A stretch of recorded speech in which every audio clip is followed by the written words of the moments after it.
There you go, you got it.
Welcome to the UK and Ireland Nationals Division 2, powered by Asus Republic of Gamers, Intel and Special Effect. Joining me, Kemsing, tonight is the wonderful, the slightly less bold, Fresh. Hello, mate. How are you? Doing good, and yourself? Yeah, I'm very good. Very good. Excited for a good night's Siege. Yeah, I think we've got the potential for some really good games in here, just looking down at my notes. I think very quickly we'll just run through yesterday's Playday and the scores as they happened. The last game of the night we had, gonna do them in reverse order because that's how I've got it written down, and we like to change things up here. So the last game of the night we had, Newell 7-4 flight, bit of a controversial game, but Newell getting the win out in the end, grinding it out. 86, powering against a really struggling Win Your Ones, I think it would be fair to say. This season they've been a little bit lackluster. The loss of Qualdog seems to be hurting them a little bit more than they might be willing to let on. We had Orange versus Mouse in a barn burner of a game. Orange team taking it 7-5 in the end. We had Vex versus the ex-Vexed of Pat's Asleep and a 7-3 win for the new Vexed. And then the first game of the night was Victus winning 7-4 against an equally struggling London. Yeah, there's been some real surprise stories. Newell, for example, you know, if you're picking out a surprise story, Newell being kind of in the top 3 at this stage of the season is not one that many people would have picked out. Similar with the Orange team. I mean, obviously they're filled with quality players, but for them to be kind of top of the pile at this stage of the season again is surprising, but in a nice way. Yeah, I think it's nice to see a bit of a shake-up compared to the previous season of Div 2, where we kind of had Vexed and 86 just dominating the whole scene the whole way through. We've certainly had some upsets, some people that I thought would be a lot higher on the table are sitting in those 6 to 10 places. So I think it's really nice to see a bit of a change-up, bit of spice, shall we say. Yeah, and I mean, especially Win Your Ones, right? Look at that. Like I'm gonna kind of not go back on my word, but the first play day of the season that I did with Dino, I said Win Your Ones are going to be a dark horse to like win this whole tournament, and then after 3 play days, they start at 0 wins, 3 losses, -12 on the differential, and they're not looking good whatsoever. We knew that they had a loss in them, but to this extent, they really need to start picking up points soon. Otherwise, you can't win the season at this point, but you can lose it certainly. Yeah, I think the Vexed as well, you know, they had that loss that they probably shouldn't have had, but they bounced back quite well past 2 play days. But I think Vex, they really need to start powering through now, because you've got Orange Team and 86. Obviously, they've got the game versus Win Your Ones today, both team that you mentioned just before. But I think that Orange team and 86, it's on them to slip up, I would say, rather than any of the other teams to catch up. Because I think that, we've had we've had a third of the league so far, and these two are sitting at the top, cushy round difference, and I don't think that Orange team have had a particularly difficult game yet. So I think it'll be interesting to see when they get chucked up against the likes of Vexed. Yeah, yeah, and I mean, you can say that they've beaten kind of some of the nationally or the so-called easier teams. Tonight, Orange team, I think they've got a bit of a challenge in Victus because Victus kind of looking a lot better than they did in the first couple of play days. So I know that's the last game of the night, and I'm kind of skipping the first four that we've got to go through. But Orange team against Victus is looking like a really spicy one to finish us off tonight.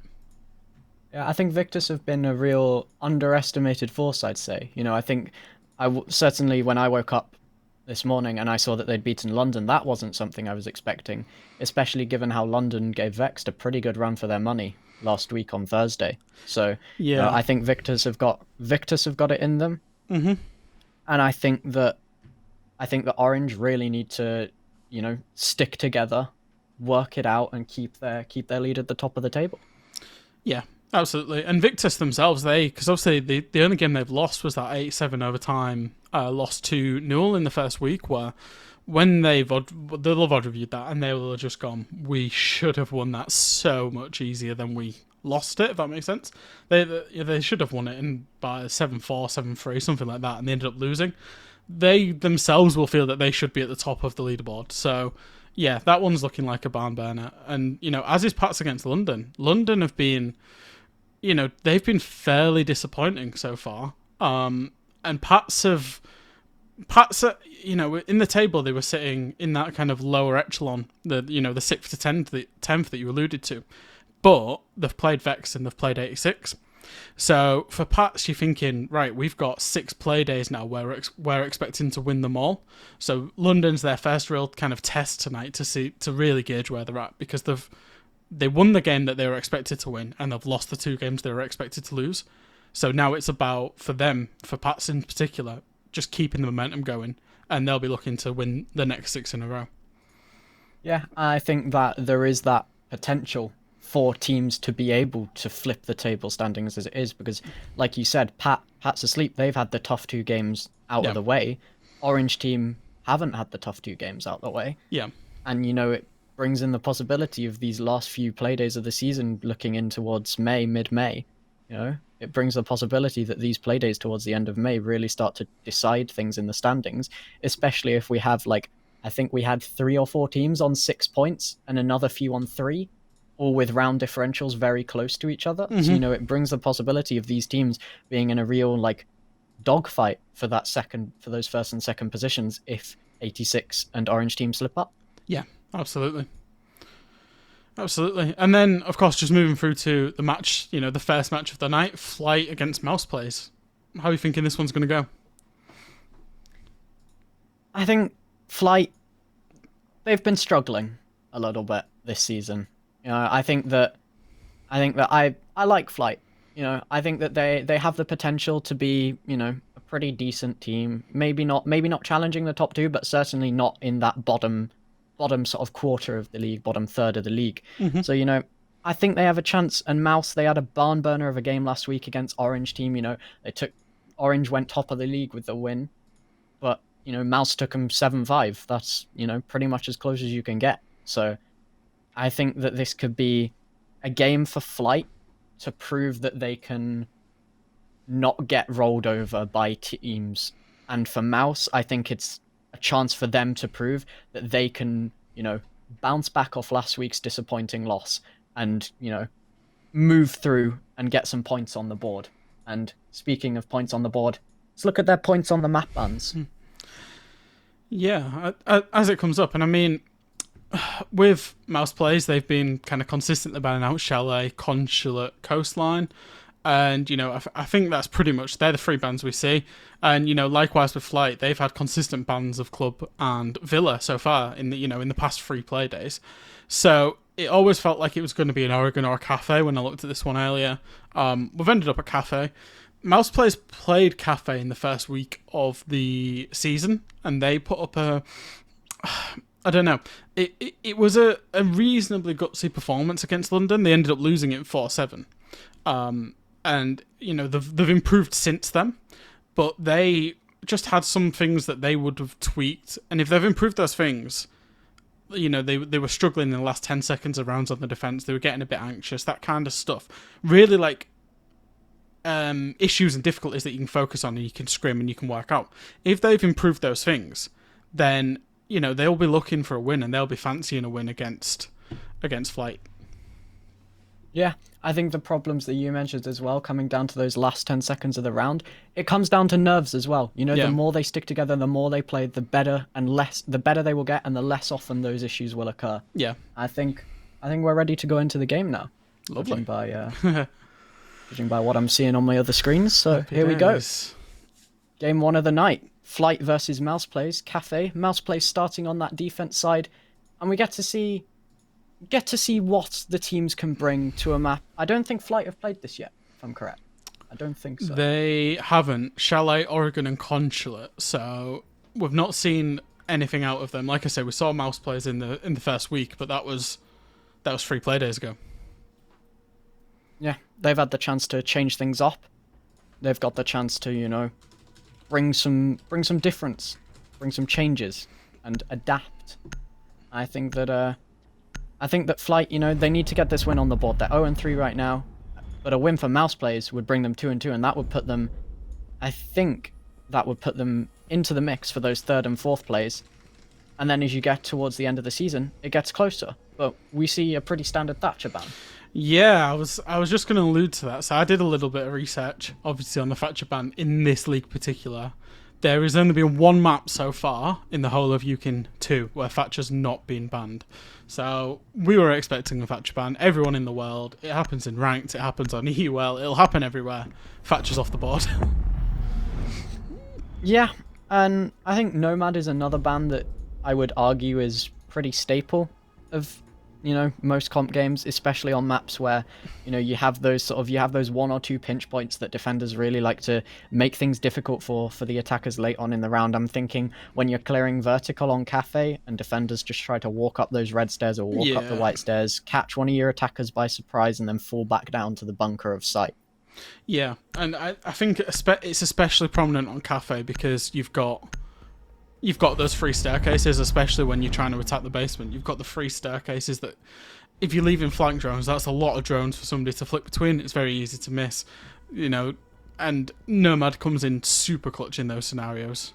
However, she's been removed, so from, you know, especially with Flight, when they get on the defensive side, that's what they're targeting. They're targeting to be able to get these flanks off, and they're banking that Mouse Players have a little bit of inexperience, and Flight can therefore get successful flanks off. Yeah, I mean, I think Wamai and Mirror, they kind of speak for themselves again. I'd argue Wamai, since the Jaeger changes, he's become more of an important ban if you want to sort of get rid of the defense's ability to deal with some of the nades, and then Mirror's just Mirror. She's got like an 80% ban rate. There's not really much else you can say. Yeah, absolutely. And I mean, yeah, Wamai and again, I pulled the stats just for this league, but also we know, you know, in a more broad context that those 2 defenders are probably the most 2-ban defenders across the board, so it's not surprising. I'd have liked to have seen a spicy ban phase, but it's a very typical ban phase from these 2 teams so far. Yeah, I mean, I like there's a Zero. I mentioned it last week when I was casting with Fraser. I really like Zero. I think he brings a lot of potential for util burn as well as util usage with the cameras, and you know, I like him. I think he's good. You know, I can't really explain it other than I think he fits well into lineups where you need a bit more time or you need a bit more information, stuff like that. Yeah, and of course he brings the hard breach tool, which is, you know, it's situationally really good. And alongside, he has those 4... I'm going to call them SAM cams because I'm not sure on the official term for them. But he has those 4 SAM cams, right? And what it means with having 4 of them is you can play 2 more relaxed, more flank watch cams, and then 2 quite aggressively into sight or into places where you need to get some information through the floors into sight, that kind of stuff. So the amount of versatility he has alongside a great gun is incredible, and he fits into a lot of lineups in what people believe is like the most fluid attacking meta there is at the minute. So yeah, I love the pick of Zero. Yeah, I think I would agree with you. I think the attack meta right now is quite fluid. It's not as locked as it was, where you kind of had to run, double hard breach, some form of like Thatcher or like anti breach. Yeah. But and then you kind of had your 2 entries with User Fear. But as we see Flight droning in from the east balcony, and they don't seem to be taking top floor control. I'm not quite sure they are, but we see Forian. He's peeking quite aggressively out of that window. Yeah, it depends how good that they're... Yeah, they are going for a full clear by the looks of it. It was just that the Nomad was kind of sitting outside of that east balcony. Let's walk it off. Yeah, and I think Jibo hit a couple of nice shots up on top of those red stairs. Swaz, he gets put to 20 health before he's had the chance to do anything apart from slam his hammer twice into the ground. And I'm interested that Mouse, they don't seem to be running too much of an aggressive roam. They seem to be playing more for the, denial of the condense down from the middle floor to the bottom floor, rather than the denial of the condense from the top to the middle. Yeah, and I mean, there's a few ways that you can play this bomb site, especially, you can fully commit to a roam, and if they get absolutely clotted here, you expect them to commit to a roam a little bit more. They're basically just playing the time at this point, and they're going to allow Flight to do the vertical, allow them to get the control, and then when Flight are trying to go for an execute, then Mouse players will be looking to collapse onto them and be aggressive. And there's one of those flanks that we spoke about with that Nomad band, Jibo, looking to make some damage, making himself known on those red stairs. A lot of barbed wire noise, a lot of shots being fired off. And he'll think better of it and he'll fall back. Lots of vertical play being opened up by the sledge of Swaz. Bear in mind he's only 20 health, so if just one of those stray bullets through the floor manages to catch him without catching one of those pesky metal bars, that could be his round over and done with. Yeah, and as we'll see, it's interesting that Mouse players have closed off the freezer because a lot of teams play with it open. As we see, Azza get a nice kill onto Marv. But yeah, a lot of teams plays with the freezer open and then try and help VIP, and we're seeing Mouse players close it off, which is an interesting way to go about things, because you allow the attackers a free drop into freezer. Yeah, I think they're going for the kill box strategy, and as I say that, Jibo will get caught out by Bruno holding a bit of a passive angle onto that Flight. Leader will pick up one onto Forian, leaving Irish and Rummy. Irish in sight on the Echo. Oh dear. Oof. Oh dear. Temp will manage to pick up the kill, and it's all left up to Rummy in a 1 versus 5. He's upstairs. He'll pick up the first kill onto Swaz. But he's unsure where the enemies are, and they've got that bomb diffuser down. I think they've still got at least one man upstairs. He'll be spotted out on the drone. The Zero and the Zafir. Zafir will swing, the Zero will cover. Leader, he picks up the frag, and Flight, they take round 1. Yeah, and I'm going to allude to the point what you made in terms of the fact that they were playing middle floor down to the basement, because if they decide to go to kitchen again, what they need to do is roam top floor, waste more time, then go to middle, then go to the basement, because you've got to change something. Flight had so much time there to just plan their execute, clear the power positions, and then go for the plant, which is exactly what they did. As we'll see, Mouse players will just switch off and go straight to bar, but it's a worrying start to the game for them. Yeah, and I think Cafe, despite the changes to the meta with the Jaeger changes, the kind of denial of that 20-second meta that we were stuck in, I still think it's one of those maps where you need a solid defensive half if you want to come away with the win.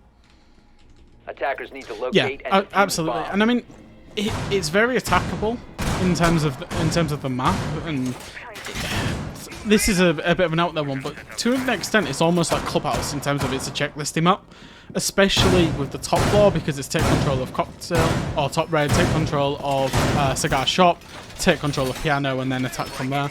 And it's the same with any other site. There's a very checklist of things to do on Cafe, so it's very attackable, but it's very easily defendable, if that makes sense. So you don't want to be getting too far behind in your defenses, because it'll just be easy rounds that you're kind of losing, if that makes sense in any kind of way. Yeah, I think the checkpoint checkpoint comparison that you alluded to with Attackers are Clubhouse, moving I out think to that's a locate a really bomb. nice way to think about it. Especially like you mentioned with the top floor where it is very sort of, you clear top red, you push through, you take piano, you gear up for the execute, you maybe put one guy towards the white hallway if you've got the man for it. Yeah. But, And it's it'll similar. be interesting. It's similar on the sorry, similar on the middle floor on the reading bomb site, especially if you're going to do that top floor clear. You've got to almost fight the same fight again, and then again if you're doing a full clear on the kitchen bomb site, you've got to clear the top floor, and you've always got to start from the same place and do the same checklist. So teams that get good at that, get good at attacking cafe, don't need to worry as much on the defense. But I'd kind of argue that mouse players don't have that coordination just yet, given the kind of nature of the new team and, you know, different players playing with each other quite recently.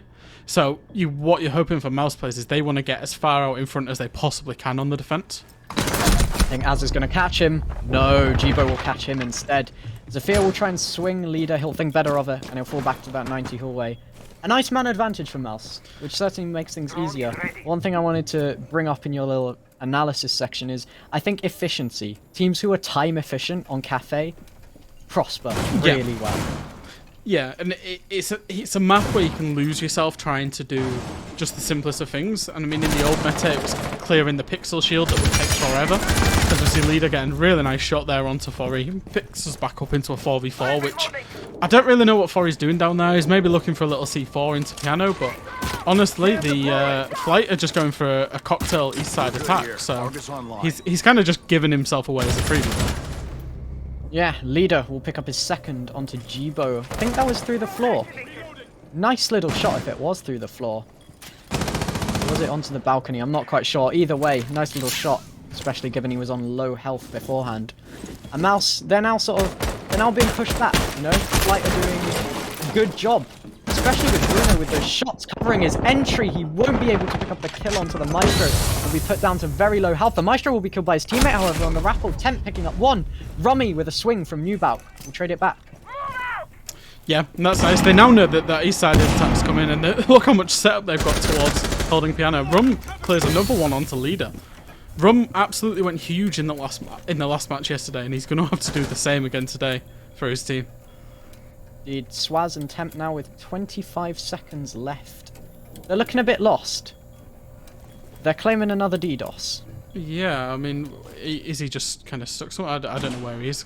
15 seconds But left. yeah, anyway, as we'll see, Rum, he's kind of just chilling underneath the match. Irish is in the freezer. It's 2v1. Irish just needs to play this sensibly alongside Rum. They can't possibly lose the round. We know that Swaz is downstairs not moving, looking like he's having internet difficulties. And Mouse players take the second round. Yeah. Unfortunate, I think, would be the way to determine that. You know, 30 seconds left in the round, and one of your players can't move anymore in a 2v2, 2v3.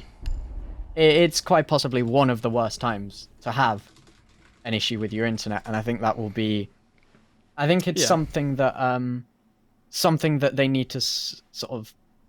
You know, they're claiming a DDoS. We don't know whether it actually is a DDoS. We can't comment on that. We're just casters. But, you know, if it isn't a DDoS, either way, it screwed your whole round up there and then. Yeah. You know, you had what looked like a promising attack. You had man advantage at one point. I'm fairly certain. They had a 4v3, and I think it got down to a 4v2 when Bruno rappelled in and went into cocktail.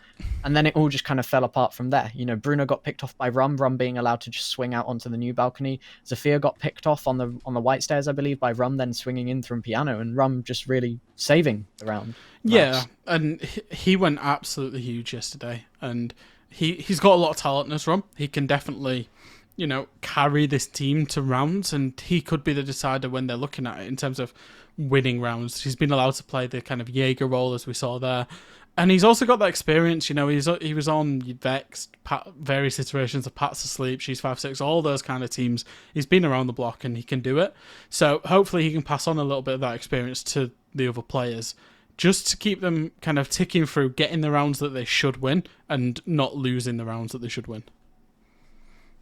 Yeah, and I think that experience in a team in a team that's new and in a league like UKIN 2 where you have a lot of teams that are, they've not been playing together for like these 9 months that you see some national teams that are then move into Challenger League and sometimes like EU League as well, like Koana and M&M very close to. They've not been playing together for like these 9-month, 1-year long stints that, some of the teams in Div 1 have been playing for. So I think that having that experience in a league like this is one of the most invaluable things to a team. Yeah, absolutely. You need the right blend of kind of young, aggressive, hungry players that really want it, and then you need that blend of experience that just guide them through these situations where it's just things like not over peaking, playing as a team, coordinated, that kind of stuff that just comes with scrimming lots of rounds, playing lots of games, and just the experience of the game at a decent standard. Yeah, I think one thing, you mentioning the experience, we kind of have that contrast because we've got Bruno on the side of Flight, who turned 18 and was added to the roster only a few days ago. So this is his... I know he's been active in the underage scene, some tier 4 leagues. I think he did CCS quals, when they happened in November or whenever they were. But, he's been active in the underage scene. But this is his first real foray, as far as I'm aware, into the proper national leagues, UB-sponsored leagues where you can actually start to make a name for yourself properly in Siege. And then on the other side, you've got Rum, who's been knocking about Prem and UK Island Nats for what seems like years now. I know he started on the Xbox Premiership, and he's now, moved into the PC world. Pat's Asleep, Tech 10, if you remember that org. Oh yeah, Tech 10, yeah. Wow. Tech 10 when they did the CL quals. That was a while ago. Yeah, I remember that, yeah. They had a nice little Tech logo, 10. if I remember rightly. Nice little logo, bit of a questionable org. Yeah. Then they moved on to Vexed, and then they kind of disbanded after they had an unfortunate season in the first... It was the first season of the UK Island Div 1, I believe, that they had that unfortunate season, and then Vex picked up the new roster for Div 2, which is the core of the current roster. Yeah, that Pat's Asleep roster, I don't know if you remember them. They had some interesting games in the 6th Invitational qualifiers. I think they played Chaos, and it went to like max overtime as well. And they had a real interesting little run into the closed bracket of the 6th Invitational qualifiers, if I remember rightly. For I thought 2020, I think it was.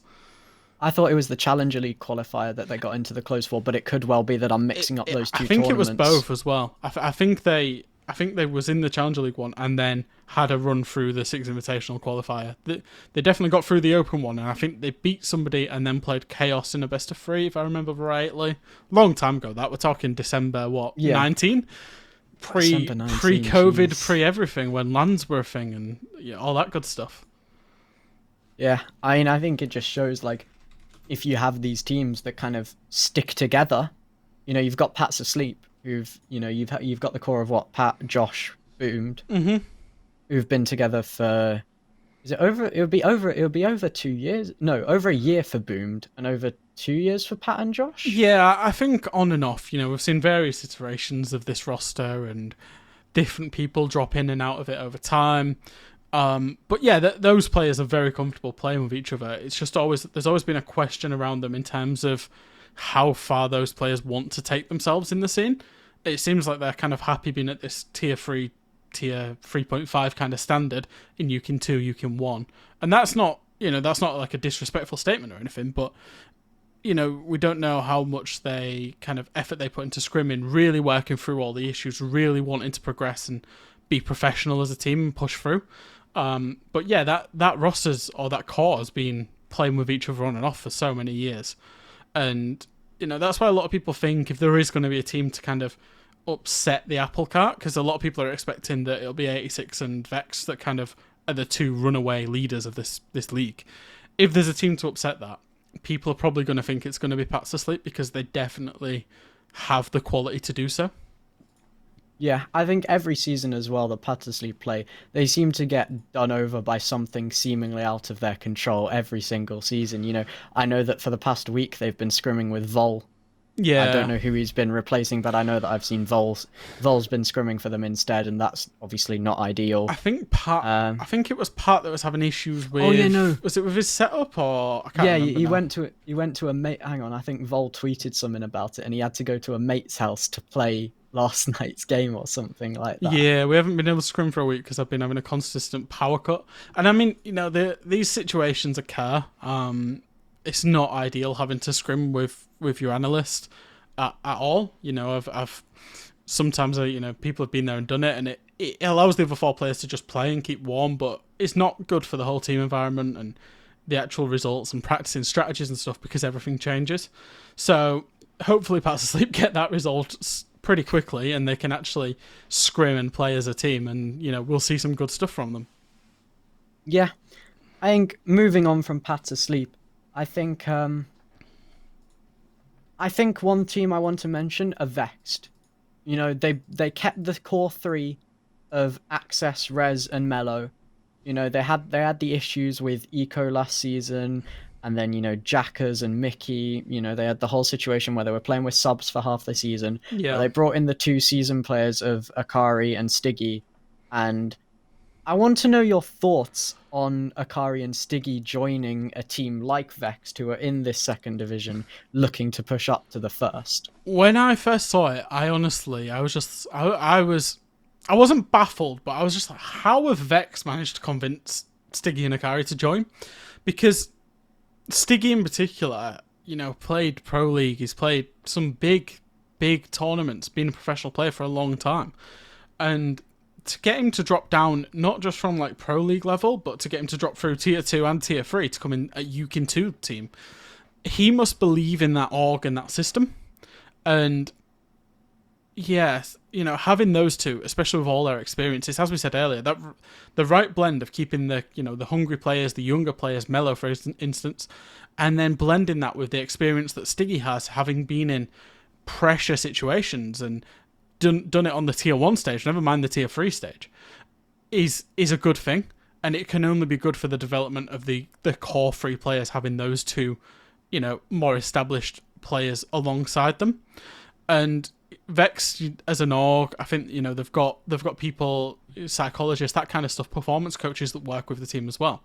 So if you start assembling all those pieces and you're looking for it together as like a project, it starts getting quite exciting, and you start thinking, well, if this team goes into UKIN 1, can they have a real crack at getting in the higher tiers of UKIN 1? Can they go through to CL, etc.? Now, I'm not saying this team is going to be in Pro League, but as a project, it's quite an exciting project. Yeah, and I think one thing that's worth mentioning is that in Division 1, you just have to get 4th to get the Challenger League spot now. Yeah. Because Navi are in Pro League, or EU League, sorry. Kawana are in EU League. M&M are in Challenger League. Yes. You've just got to get that 4th spot. Assuming that those 3 teams obviously finish in the top 3. Well, yes. But yeah, so in essence, if this was UKIN the last iteration of UKIN, it would have been Wild Spot, right? Yeah. And therefore, there's not a great deal of competition in that sense for the Challenger League spot.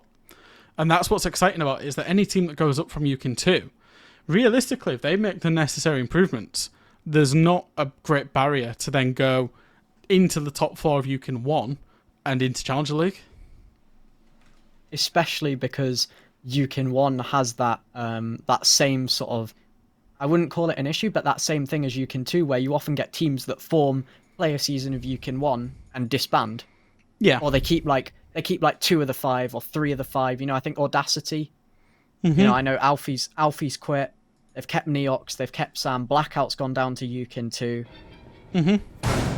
Oh, well, we're straight back into game. There we go. Oh.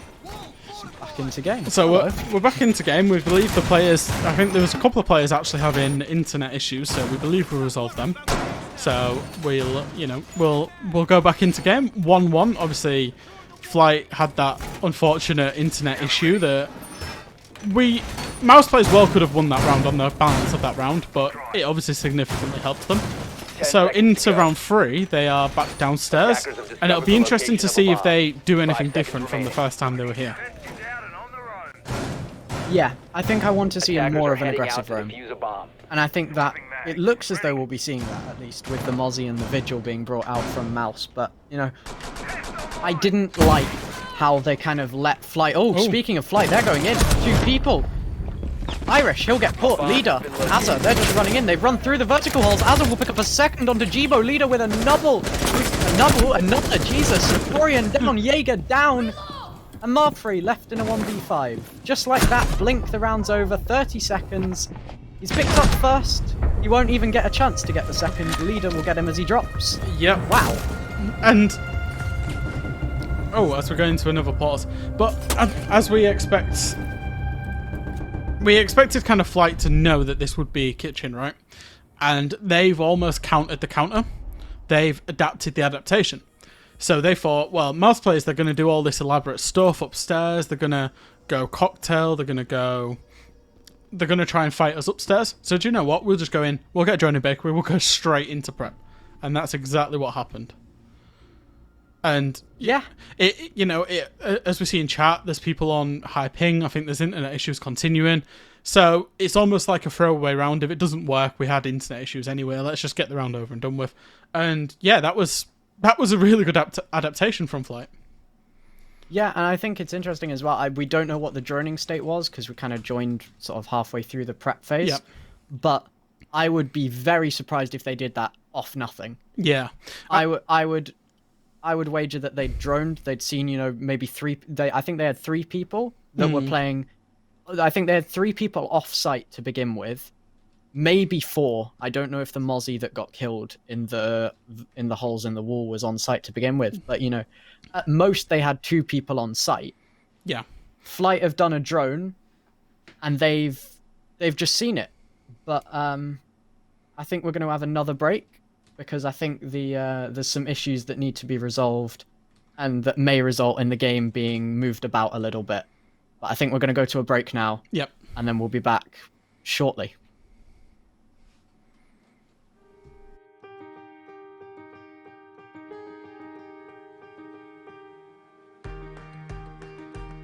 Nobody likes being left out.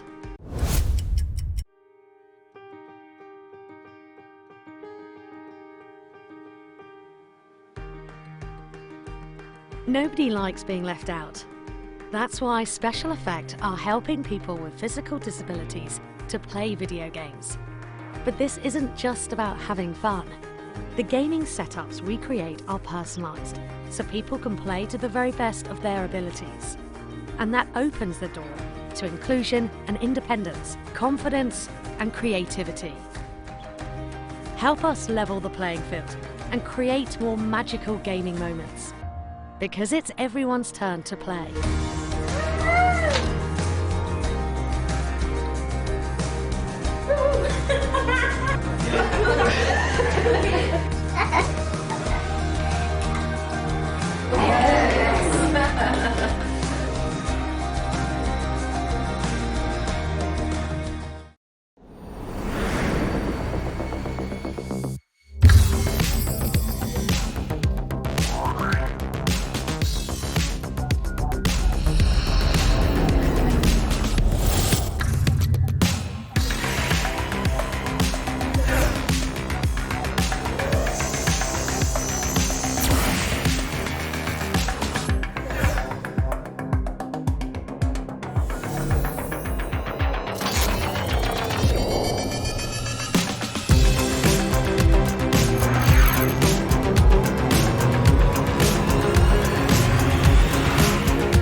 This best of 5 is to prove who is going to go into Tier 1 for an entire year. It's not just the season, you're hitting the big leagues. The stakes are so incredibly high. It's sitting on the back of their brain right now. They're all going, we've got to win this round, we've got to win this round, we've got to win this round.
Hello, welcome back. Sadly, due to some technical difficulties, the Flight versus Mouseplays game has been rescheduled for a later date. So we're moving on to the second game of the night, where we have Newell versus 86.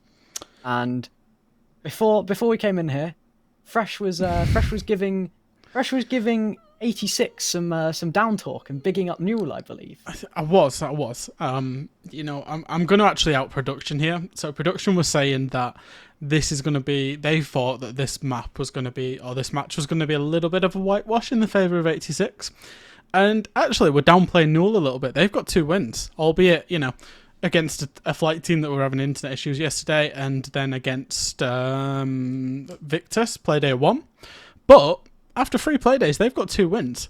They are sitting in the top cluster of teams in the table, and I felt it was a little bit disrespectful. And everyone's going to have an off day, so I said in the kind of before we came back live that I think that 86 could have an off day and Newell could cause an upset tonight. And my response would be, you said Newell had 2 wins, 86 have 3.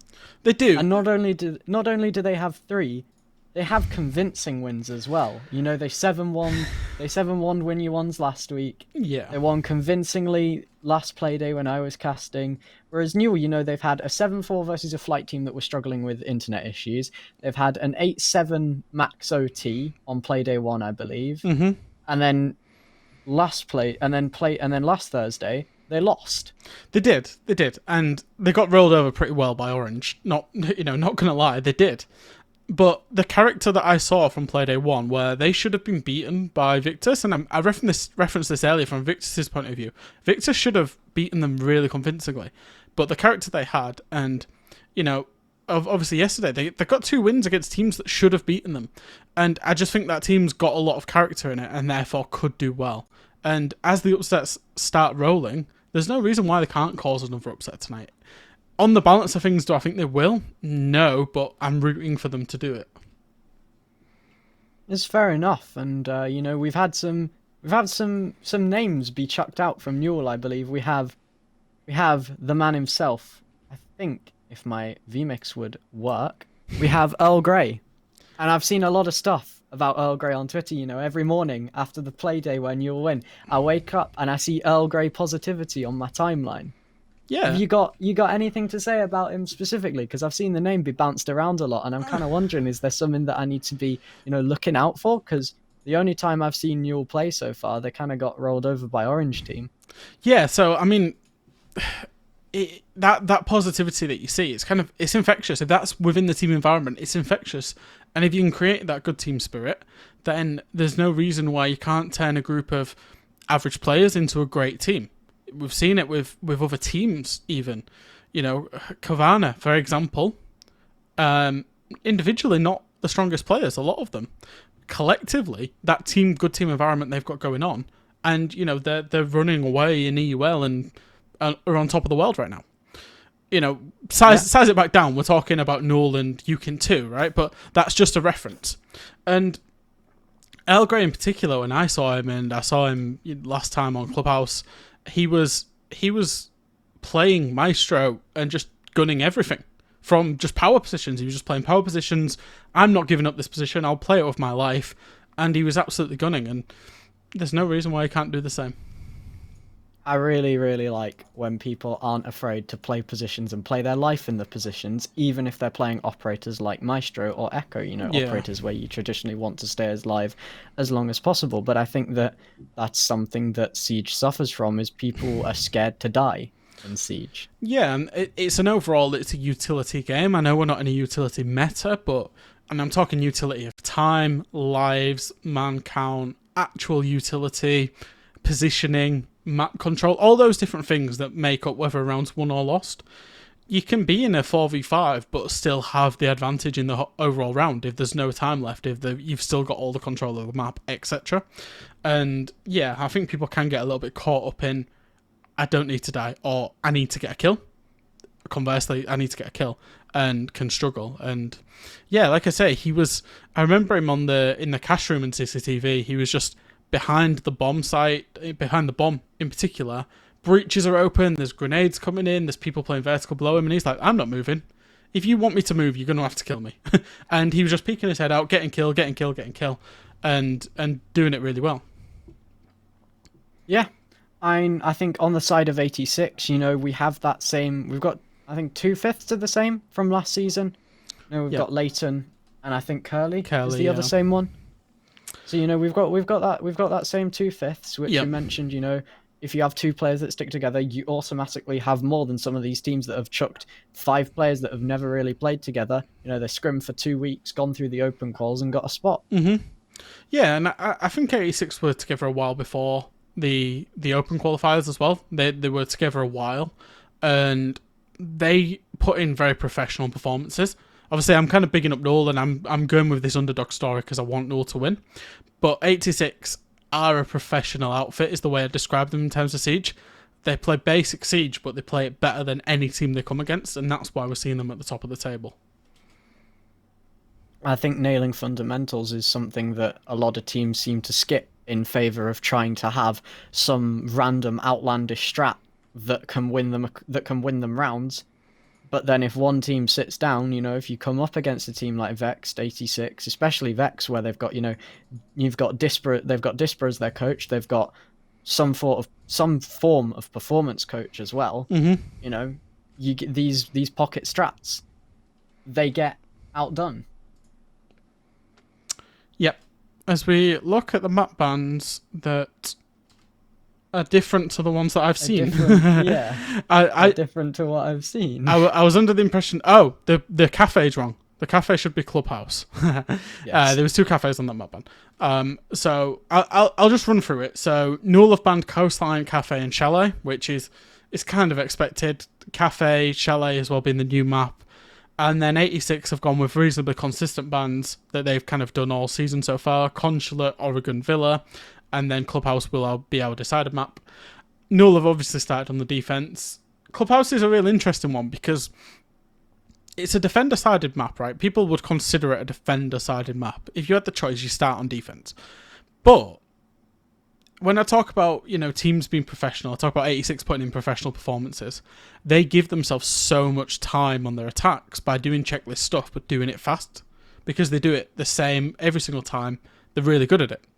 So, I'm not sure if I'm Null. If I would have gone to defense, I'd have maybe gone to the attacking side and just kind of thrown them off a little bit and tried to dictate the pace of the game a little bit more, because I feel like 86 are going to be so good at attacking Clubhouse. Yeah, and like you mentioned last game before that got cut off, Clubhouse is a tick box map. Yeah. You go through your checklist, you tick stuff off, you tick, if you're going cash, you tick off breach, you rotate, you tick off master, you tick off the cache breach, and then you condense. Yeah. It's a very tick box map, and I think 86 on a map like Clubhouse, we should see them excel here, I'd argue. Yeah, I think so. I cast these guys a lot through the open qualifiers. I did the open qualifiers with Fraser, and they played Clubhouse a couple of times, and it very much was that. There was nothing exciting, and it was just... And I say nothing exciting in that way. From a Siege purist point of view, seeing them pull off that checklist perfectly, execute it perfectly. They weren't doing any funky strategies. There was nothing out of the blue. Capital, for example, is a very staple band for 86. We saw that a lot. So 86 will just be coming here, right, let's turn up, let's put in our professional performance that we know we can put in, and then let's go home with the 3 points. Yeah, again, Wamai, Thatcher, Capital, very, very staple bands. And I think some people would argue that Clubhouse is, it's one of those maps where everyone knows how to play it. Some teams just play it better than others. Mm-hmm.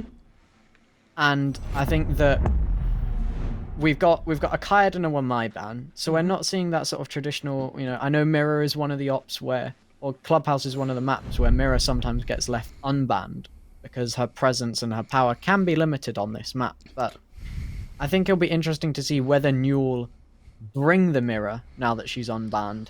Admittedly, it doesn't look like they will with a very sort of traditional Maestro, Smoke Mute, Jaeger, Valkyrie lineup, but yeah, I think there is the possibility to disrupt 86 checklist with that Mirror, I would argue. Yeah, and we might... Oh no, we're seeing the Aruni 6-pick.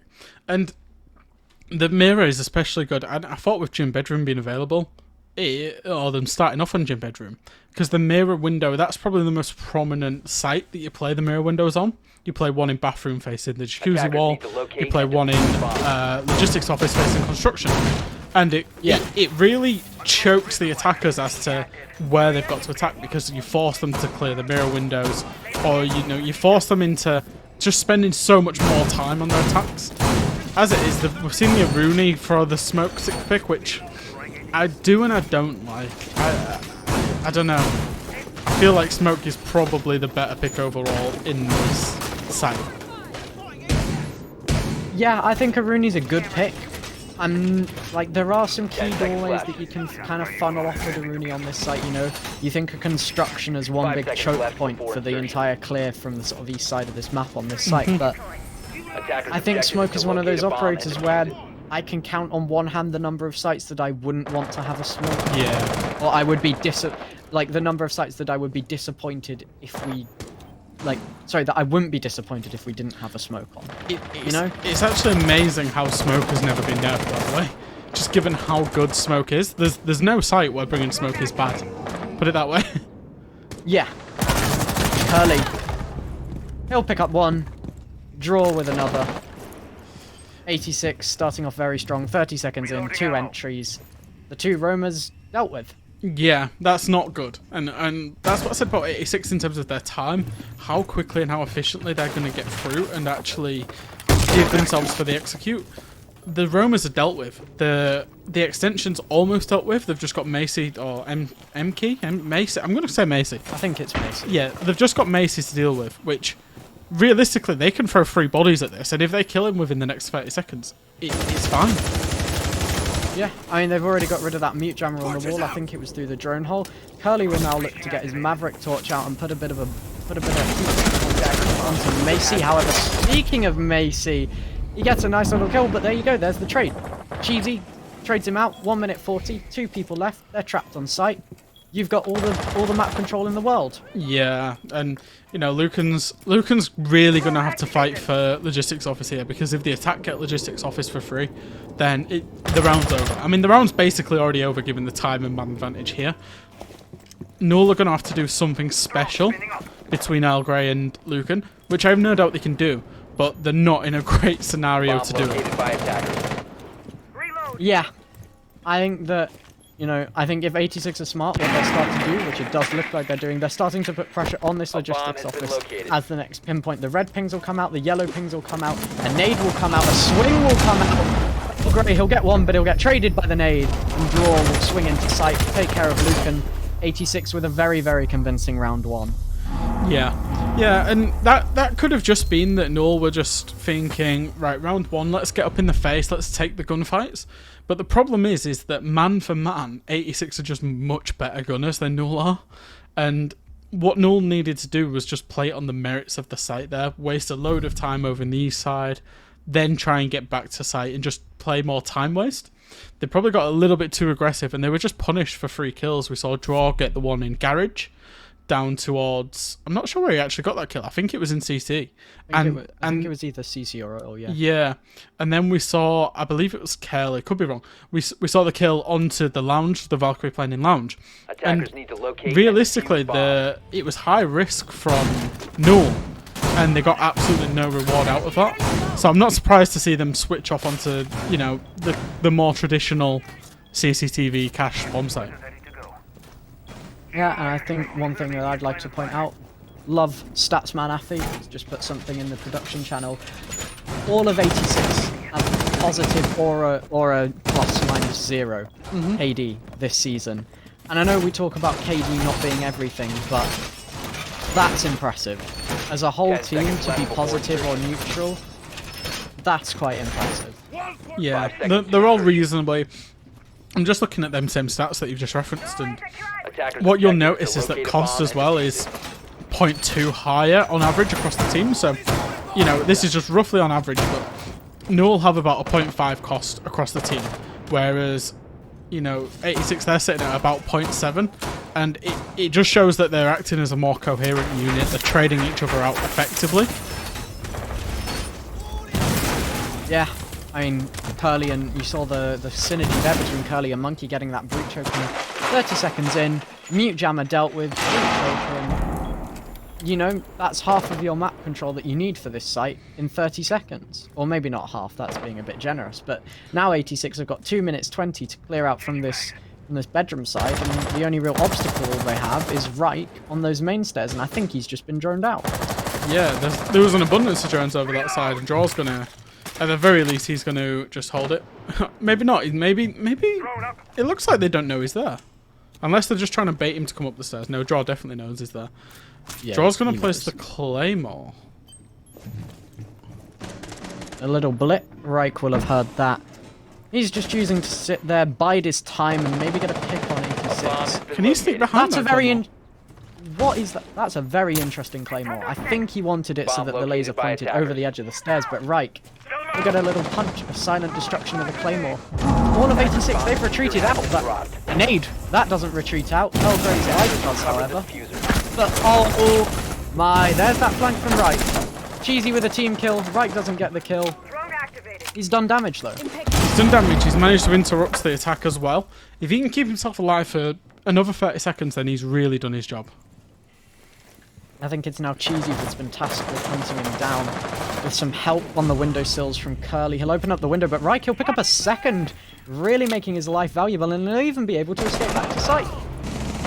Yeah, that's really good. Although Monkey's gone absolutely huge. He's picked off Vabs and Lucan, as we see a 3v2 scenario for 86. You've got one guy on the breach. You've got... Macy's gone underneath to try and challenge Garage, by the looks of it, playing the red stairs area. Yeah, Monkey will get another. Monkey's going ape, as they say. And Curly, he'll go into the site. Go for the plant. One guy on the breach, one guy on default plant, and I presume Cheesy's on the windows covering him. Macy will swing, and Monkey, he'll pick up a quad on the round. Yeah, that's really poor from Null. Allowing... You know, the breach isn't really that great for actually aggressing in. It's more just to hold the run across when you do go for the plant. And allowing Monkey 4 kills from the platform is not ideal for Null there. In the first round, they got too aggressive, and in that round, we didn't see the first 2 kills that Monkey got, but they keep throwing their lives away in unnecessary situations. The first round, it was on the roam. The second round, it was in man advantage, where they knew that there was a guy on the breach and a guy in garage, and Monkey's just been allowed to do what he wants on that balcony and just get 4 kills.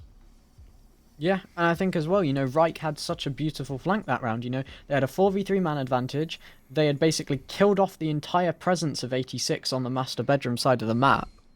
And they'd wasted, I think it was 1 minute 10 when Reich fell back to sites. You know, they'd wasted a decent amount of time with that flank from Reich. And they just kind of all threw it away by either peeking or getting wallbanged by Monkey. Yeah, Reich set them up really well for actually winning that round. He put them in the advantage, and 86 have just managed to pull a win out of the depths of, or the, you know, out of what looked like a certain defeat. It's worrying times for Null, because it feels like they're trying a little bit too hard to win the round, and because of that they're just losing the round. If they just sat in again and they played the site on the merits of the site, then they would have been fine, and they would have been in a, you know, at least a 1-1 in the... It's worrying times so far. To locate a bomb and defuse it. Does look as though we'll see this double roam again from Macy and Reich. I wonder if Reich will be allowed back up those main stairs, or whether Macy will be the one to have more impact on the roam this time. 86, they seem to be going for something similar. You know, that early garage, get a drone in, early breach on the wall, but they've got a bandit this time, which is an adaptation from the mute, I believe we saw last time on Vabs. Yeah, and I don't know how the mute jammer was dealt with so early, but having the bandit to actually try and trick, it forces them to potentially use a maverick. Oh, we'll see. We'll see. Maybe not. No, I don't think so. Pretty well done from Vabs, all things considered. He wastes 2 ace charges and they only get 1 off. Yeah. Like one section. Curly will use his banner pellets to open up the garage wall, making Macy and Lucan very, very uncomfortable there. By attackers. But, you know, I think 86, they've not brought a Maverick this round. They've swapped off the Maverick for the Hibana, so a bit of an adaptation from both teams. 86's is a little bit confusing, if I'm completely honest. But they'll look to do some drone work. Monkey won't drone out Lucan, however. Yeah, I don't think so anyway. That's- And Macy. Ooh. That was a nice shot by Macy, and that's potentially a little mistake as well if they've not drowned out Lucan, because he can hold the cross. Speaking of little mistakes, right, little mistake on the aim there, but 86 completely unaware. I think Lucan's still unspotted. I think Macy's being yellow ping, but I'm fairly certain that Lucan's unspotted. Although if he crawls over this way, maybe that'll change. I think he has now been spotted. Leighton will pick up Macy. Here comes the util dump. Here come the flashbangs. Lucan completely blinded. His screen is white. Leighton looking to swing, but he's prone. A nade will come out from Cheesy. A second nade. The ADS will recharge. The second nade will get him. Lucan down in 86. They have the man advantage with 1 minute left. Make it a 2-man advantage as Curly picks up right. Yeah, and it's all just freebies at the minute for 86. They're not having to significantly work to move these players out of positions, as we see El Grey challenge on with the Elder. He's got plenty of bullets in that thing, so he can keep spraying them down, but he looks to just drop off for the time being. Yeah, and I'm not sure they're aware of this Curly flank. He's certainly aware. He'll blow his load too early, though. He shoots just before the just onto the barrel of the Alder, rather, just before anything else becomes clear. A lovely little peek from Curly onto El Grey as he's not looking. Will pick him, and Cheesy, he'll see the side of the head of Vabs in 86. A 3-0 lead, looking dominant. Yeah, absolutely. And again, playing the smoking garage is not the best idea. I don't know if he just got caught there or if it was intentional, but he was just such a freebie after the Jaeger had died. I understand why you'd play a player there to hold the crossfires and to really contest garage, but one, why would you put your smoke there instead of like your Malusi or, you know, another operator? And then two, they contested garage, but the Jaeger was shot by bullets. He kind of went too aggressive on the Jaeger. I think it was Macy, if I remember rightly, and Defenders, he just protect got your shot bombs by a from guy being at garage defused door. by And attackers. they didn't really play together as a coherent unit there, and that's probably what lost them the round. Yeah, I think it's nice that we're seeing you know, they didn't try Gym Bedroom twice. They tried Cash twice and it hasn't worked out, so they've gone down below, you know. They're not sticking with something they acknowledge that just isn't working out for them, so they're trying to fix it by going elsewhere.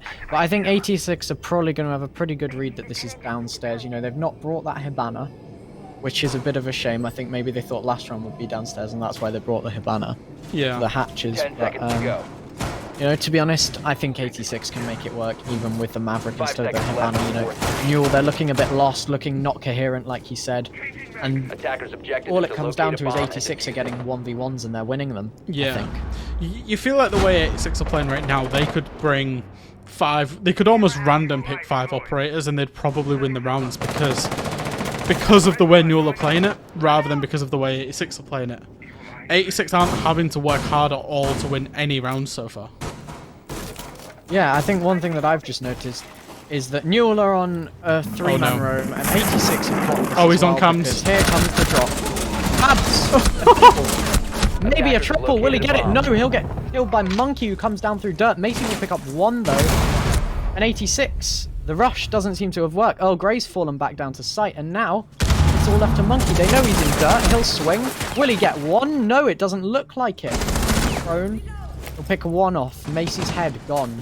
Earl Grey, Lucan, and Wright left in this 1 versus 3 for Monkey. Yeah, and there's not much you can do here. He's going to try and make it work, but as long as they don't overpeak, as we don't see, Wright gets the kill and a defensive round on the board for Null. Yeah, I think that all comes down to Vabs having that intel on the Valk cam. Yeah, If Vabs doesn't get 2 there, the round is lost because he's getting overwhelmed by 3 bodies. They're then going to be able to burst into sight because they've not been delayed by him, not allowing the church players to peek out through the rotate holes. And 86 have got back armory. he was very fortunate that that was the cam he was on, because what you're expecting there is you're expecting them to probably try and clear out all the roam and everything, and he's the one that's designated to be on the cams. So he's probably checking the spawn cams, the outside cams, the gym camera, you know, the one in garage, and he's just happened to flick to his vault cam that's looking down blue and towards Adam, and he's just seen 4 bodies drop. And honestly, I want to know what his communications are like. Many bombs if they can. He's probably just screaming off his head off, just like, boys, I need some help. Yeah, I'd wager that the comms that were said will never see the light of day on any video ever. You're just that flabbergasted. He's probably just started screaming, not like actually got a coherent word out. Yeah. But yeah, Nice little scream. Yeah. Four people. Guys. Louder and louder. probably with a few swear words in there as well. But yeah, he did a really good job. He managed to kill 2 and he tagged 1 up, and he just bought, as you say, bought that little pocket of time that needed. You know, Earl Grey got back, and it was Lucan that was on the Maestro, I believe. They managed to just switch their attention instantly towards blue, and you know, the rest is history. Yeah, I think that's a really important round for Newell as well, because it gives them a chance to swing momentum. It might have been gifted to them by Vabs and 86, but you know, it gives them a chance to swing that momentum and not let this half get out of control. If they can pick up 2 rounds and then they have a good attack, this half doesn't matter. Yeah, and if they could pick my lottery numbers out as well, if they're going to be that lucky. I mean, you know, like I say, the 86 didn't have to do much to attack to win the 3 attacks, and Newell didn't have to do much to win that defense. It's kind of, teams are losing the rounds rather than teams winning the rounds, if that makes, if I can kind of say what that means. No team's doing anything special to win a round thus far.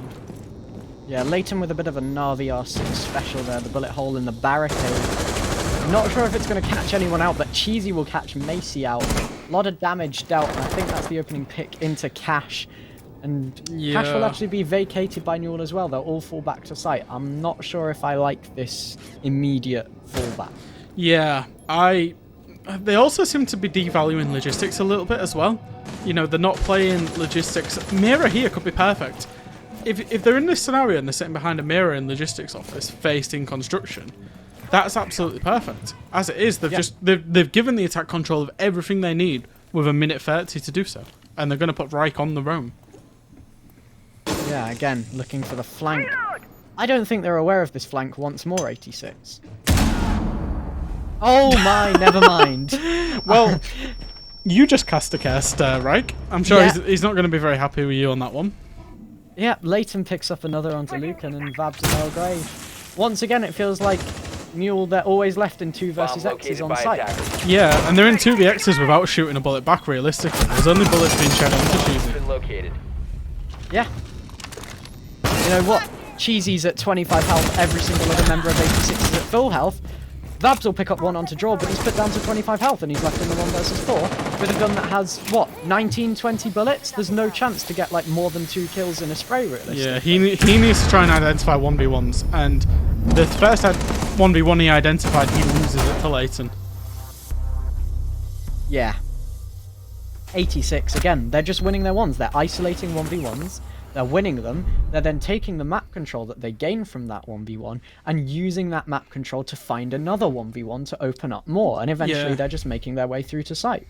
And it starts with Macy, right? Macy was in cash, and the whole idea of playing over on that east side, is to waste time. And instead of, you know, letting 86 breach and waste utility to move him out of the power position, he just runs into CCTV and becomes a freebie for somebody. And it was just freebie after freebie after freebie that resulted in an easy round again for 86, as we see him now move on to the CCTV cache site and away from Jim again. Protect your bombs from being defused by attackers. Yeah, I think that, like he said, I think that the round that 86 have lost, they lost rather than Newell winning it. Yeah. And I'd argue that Newell, there's been a couple of rounds that they've lost rather than 86 winning, or not, maybe not whole rounds, but there's been key swinging. They've started that momentum for 86 by doing silly stuff. Yeah. They've lost 1 player, 86 of them won the other 4, if that makes sense. Yeah, absolutely. And it's that map control, we alluded to it so early on, is how quickly, once they'd killed Macy, how quickly the other 4 fell off, and they didn't really fight for logistics, they didn't really fight for anything after that, and it was like, they're either overfighting or underfighting on this map so far. They're not getting that nice balance of fighting to waste time, then dropping back and fighting on the kind of the different fronts that you can fight Gym and Bedroom on. Because you can fight for cash, then you can fight for construction, logistics, then you can fight for the actual site. And it just seems to be either all or nothing and it's very quick Yeah. for Null, and It's very that's the binary. worrying bit. Yeah. It's very binary, and I think there's sort of a lack of understanding of what they do when they lose map control as well, because they don't seem to know, or they don't seem to want to, play these sort of positions where, yeah, it's a bit risky and you might lose your life, like logistics. If you have the hatch open, you're basically taking a gamble that you're not going to get shot from the hatch. But it's one of those things where they need to start taking those gambles. Macy, don't know what gamble he's taken, but it's paid off. Curly down, that's one of their hard breaches gone at least. It is, it's a hard breacher. I think Macy was playing Garage last time, as we see Draw put a better Claymore in place than he did last time. Macy was playing Garage, and he's the one who's been leading the aggression out of anybody. And as you see, he's on the most kills for his team. And that's a really good start. Hopefully, El Grey playing this power position behind the bomb that I alluded to earlier. Hopefully they can utilise these power positions now and not get too aggressive. Yeah. I like the Frost. It could work out. It could be something that 86 maybe aren't expecting. But Macy down below through the hatch, he'll pick up Draw. And Draw seems to know he was there as well from the angle that he was playing at. Cheesy will get hit for about 15 seconds of impact mode. And Macy, he's still being allowed to just sit downstairs and cause a nuisance. You see some players of 86 looking to maybe make an effort towards him, but nothing really aggressive, nothing really that is going to change the course of the round. As Earl Grey, you mentioned this earlier, sat behind that bomb, jiggling, weaving, and Leighton, perfect dash charge, it seems. Yeah, that'll do a lot of, maybe not a lot of physical damage, but a lot of harm to Earl Grey's position, as he will get forced out with behind that shield inside of the cash room. A reposition, a frost spray, a drone, and a lovely little shot from Earl Grey onto the head of Monkey. That's the diffuser down. The push through, he'll change. Vabs will jump out the window, pick up Leighton. And here we go, this is Newell winning a round. Yeah, and this is Earl Grey's stubbornness that I mentioned earlier. Even when the Ash Charge went off, he was still below. He's like, there's a sledge below me, I don't care, I'm still playing that position, I'll still peek the guys. And they just didn't expect that from him, which is exactly what he did in round 1. 15 seconds left. As we see Cheesy in the 1v5, he's going to try and nade off the Malusi and push up red stairs. Ultimately, it'll probably be to his own demise. He doesn't even find one, and Macy, flawless round for Null. Again, I know it sounded like wishful thinking, but it's a 2-4 split for Newell. It's salvageable if they have some good attacks. That's what it all comes down to, is the attacks for Newell. And given the lack of coherence that we saw on most of their defenses, I want to see them do it. I can't lie, I do want to see them do it. Yeah. 86, there's the mirror that we talked about being brought out.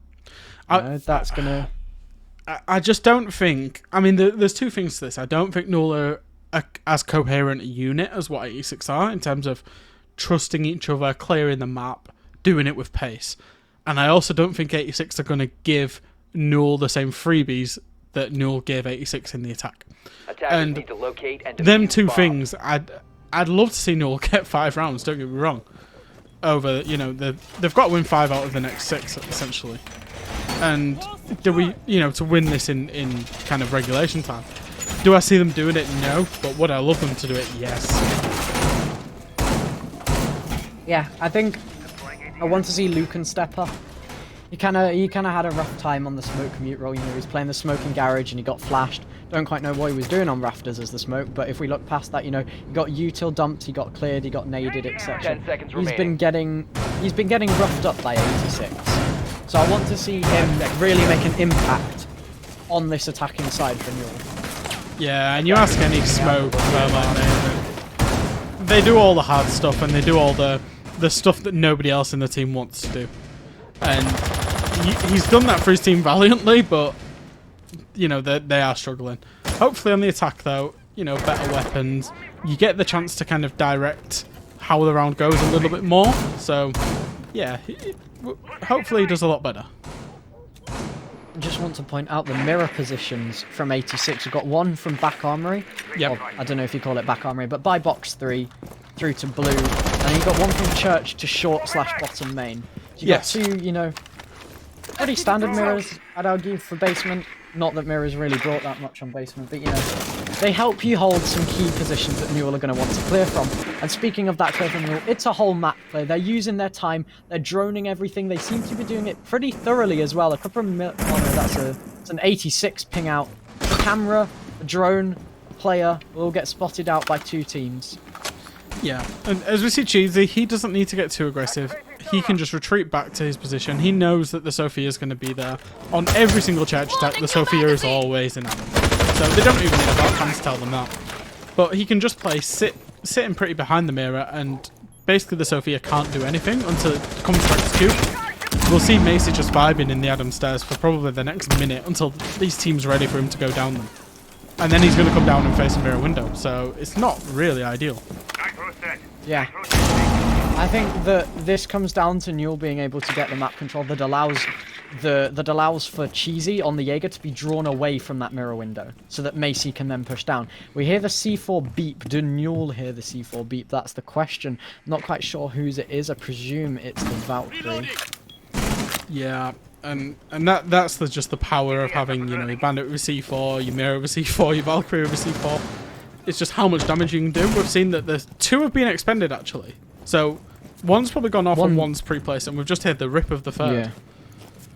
Although it's not been thrown just yet. It's there as a threat, I believe. 2 have been deployed.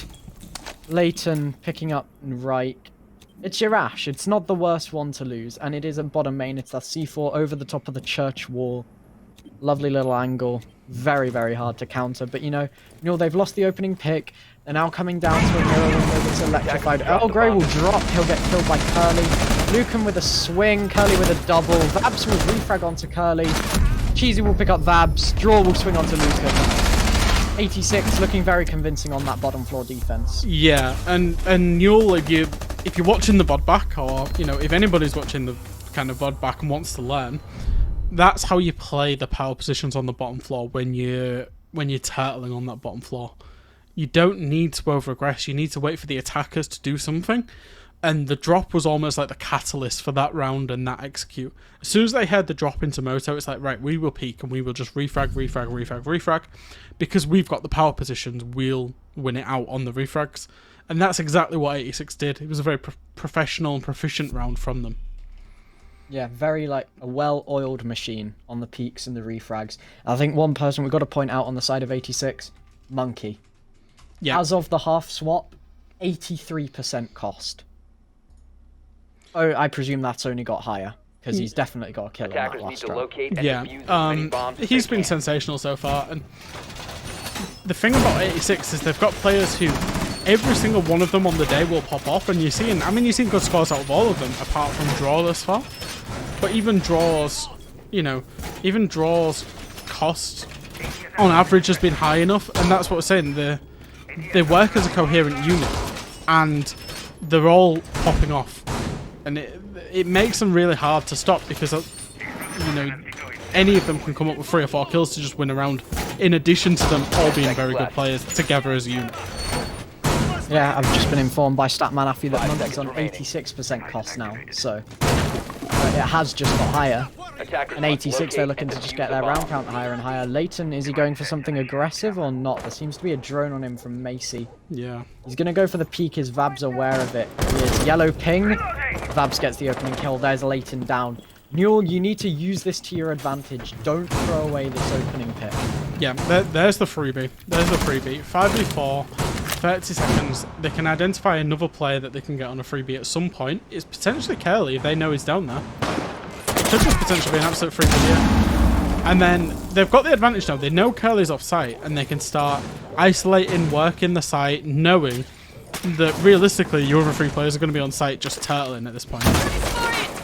Yeah, they're looking to get that breach open fairly quickly as well. Using the more traditional thermite over the new and sophisticated methods of 86 on the Ace. And they're playing the thermite on the breach like Ace were playing Monkey on the breach. He's holding lines of rotation and long angles that just make it difficult for 86 to be able to rotate freely. And speaking of holding lines and long angles, Curly holding a lovely little long angle out towards the bottom garage. Yeah. Nade will come out. It won't actually hit anything. I'm not sure what that was aimed for, whether it was bandits or mutes on the wall below. Reich making some work down below. But draw. No way Swing. has he just got away with that. No way. He drops the garage rafters and just dropped into lounge. Oh, Incredible. it's criminal. And he's going for the swing. Discovered.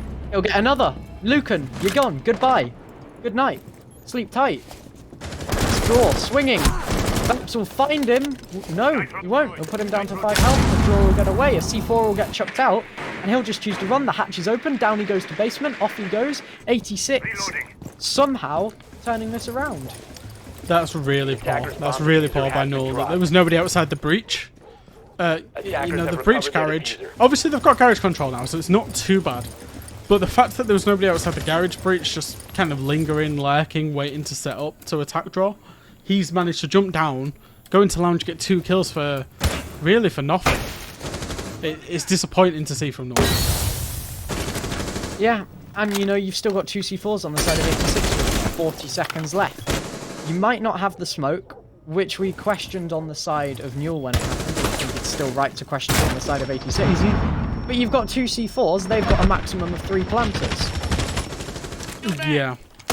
Yeah. Macy is pretty lit. Macy's the one with the diffuser as well as Sophia, which is interesting. As Vabs finds one, Macy will find another one to draw, and suddenly it's 3v2 in its favour of Null.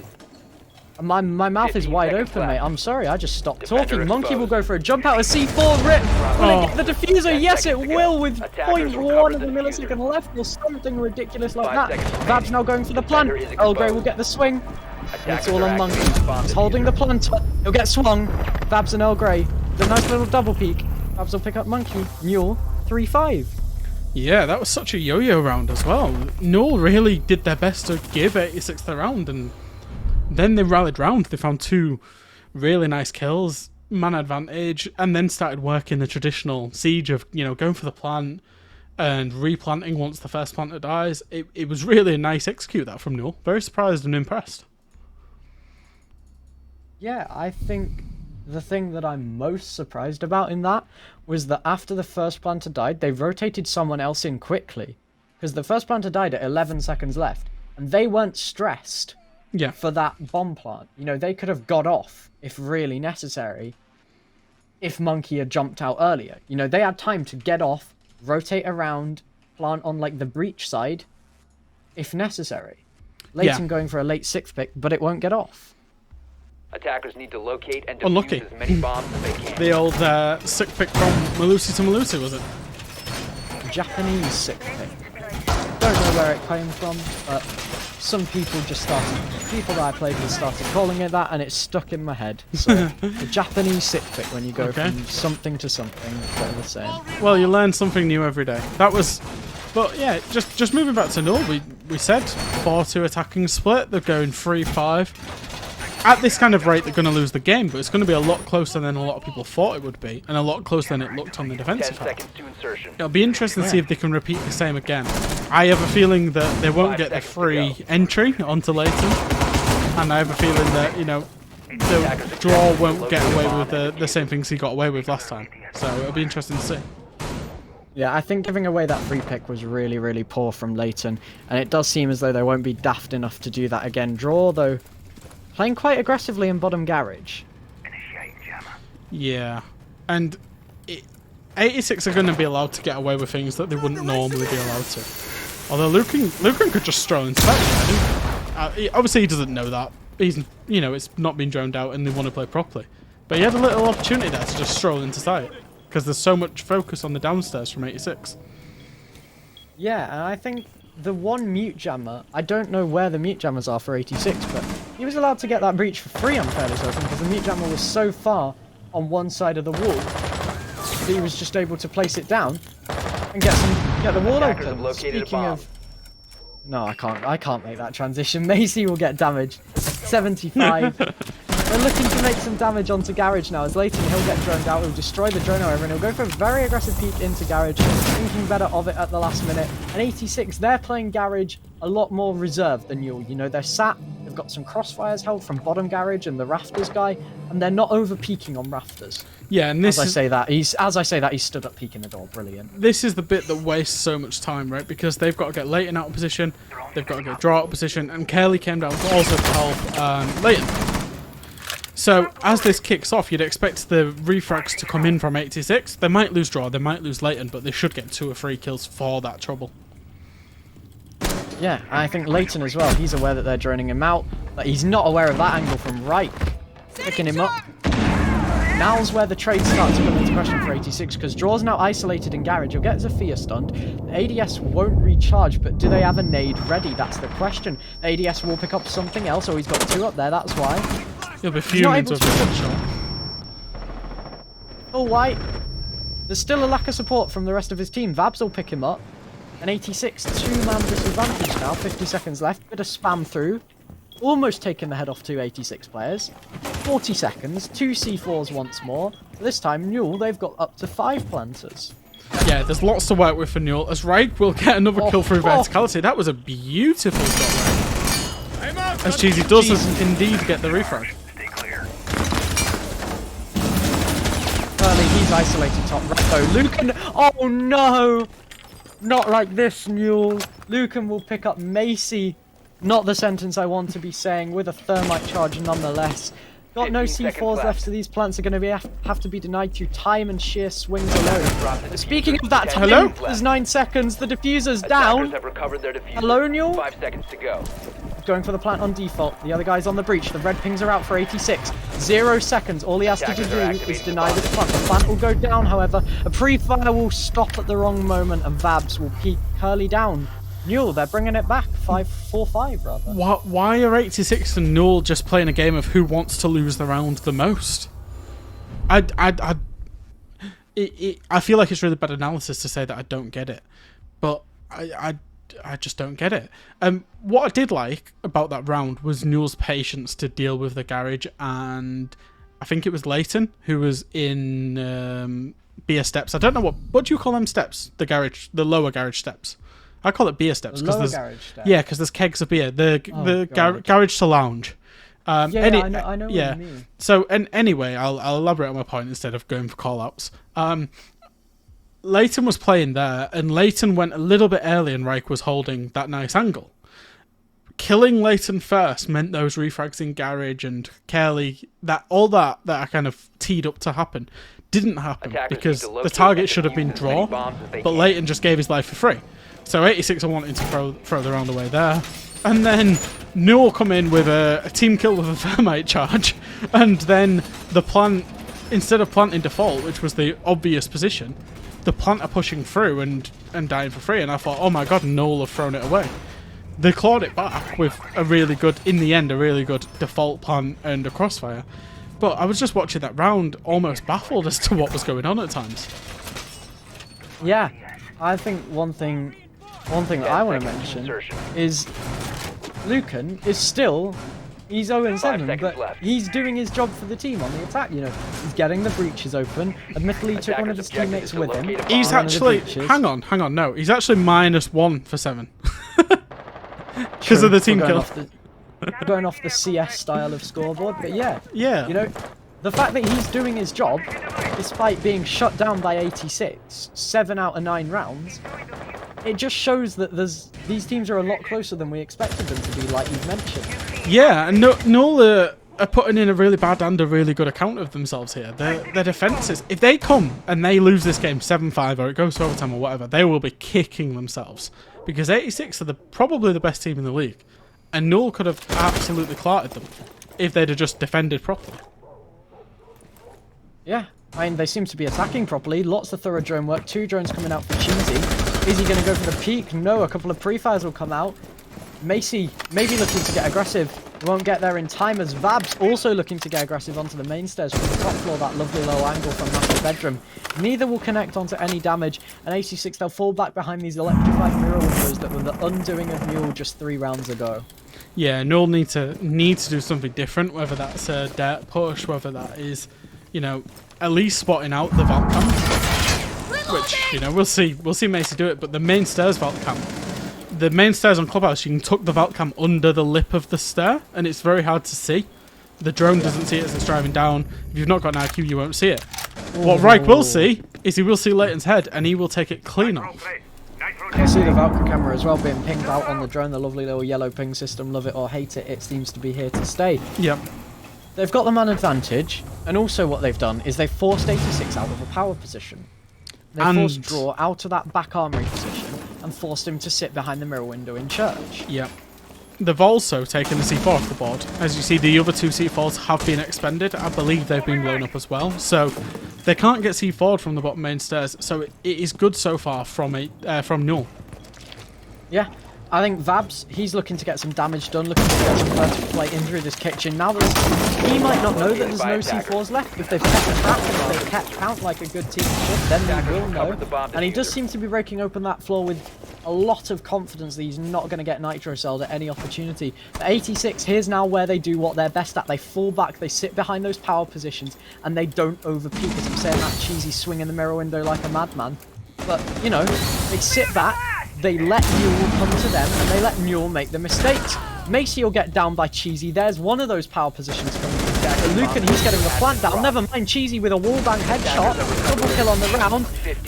Vabs picking up Draw, who's down the planter. Vabs pushing through. Cheesy with a quarter kill. Is he on for the ace in the round? He does seem. No, Vabs will take him down. 1 versus 2 now. 5 seconds left. And 5 health. And Curly from Church takes him out clean.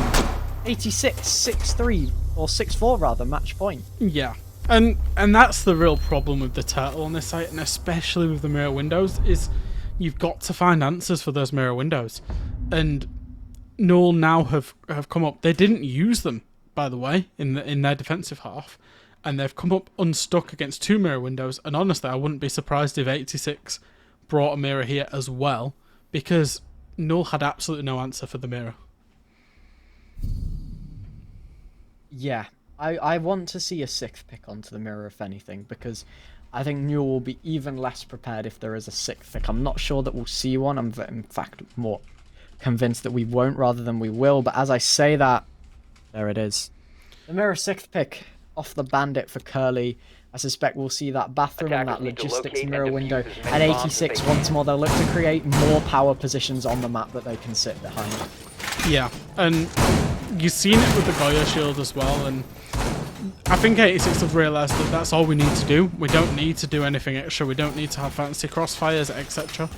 We just sit behind the power positions and certain bits of utility, whether that be mirror windows, Goyo shields, or just in the position itself, and we'll win. That's what's happened on the church defences that they won, and that's ultimately what we expect to happen on this defence as well, because Null don't seem to have the answers to clear the power positions.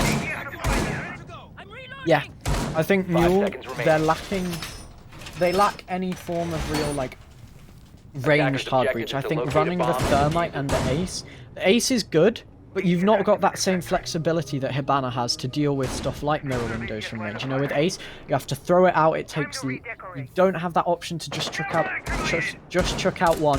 And obviously as well, if you lose your Thermite, you have to keep at least 2 of those Ace charges, which means you've only got 1 to use for range destruction. With Hibana, if you lose your Thermite, you have, I think it's 18 pellets, and to make a crouch walk breach, you only need 4?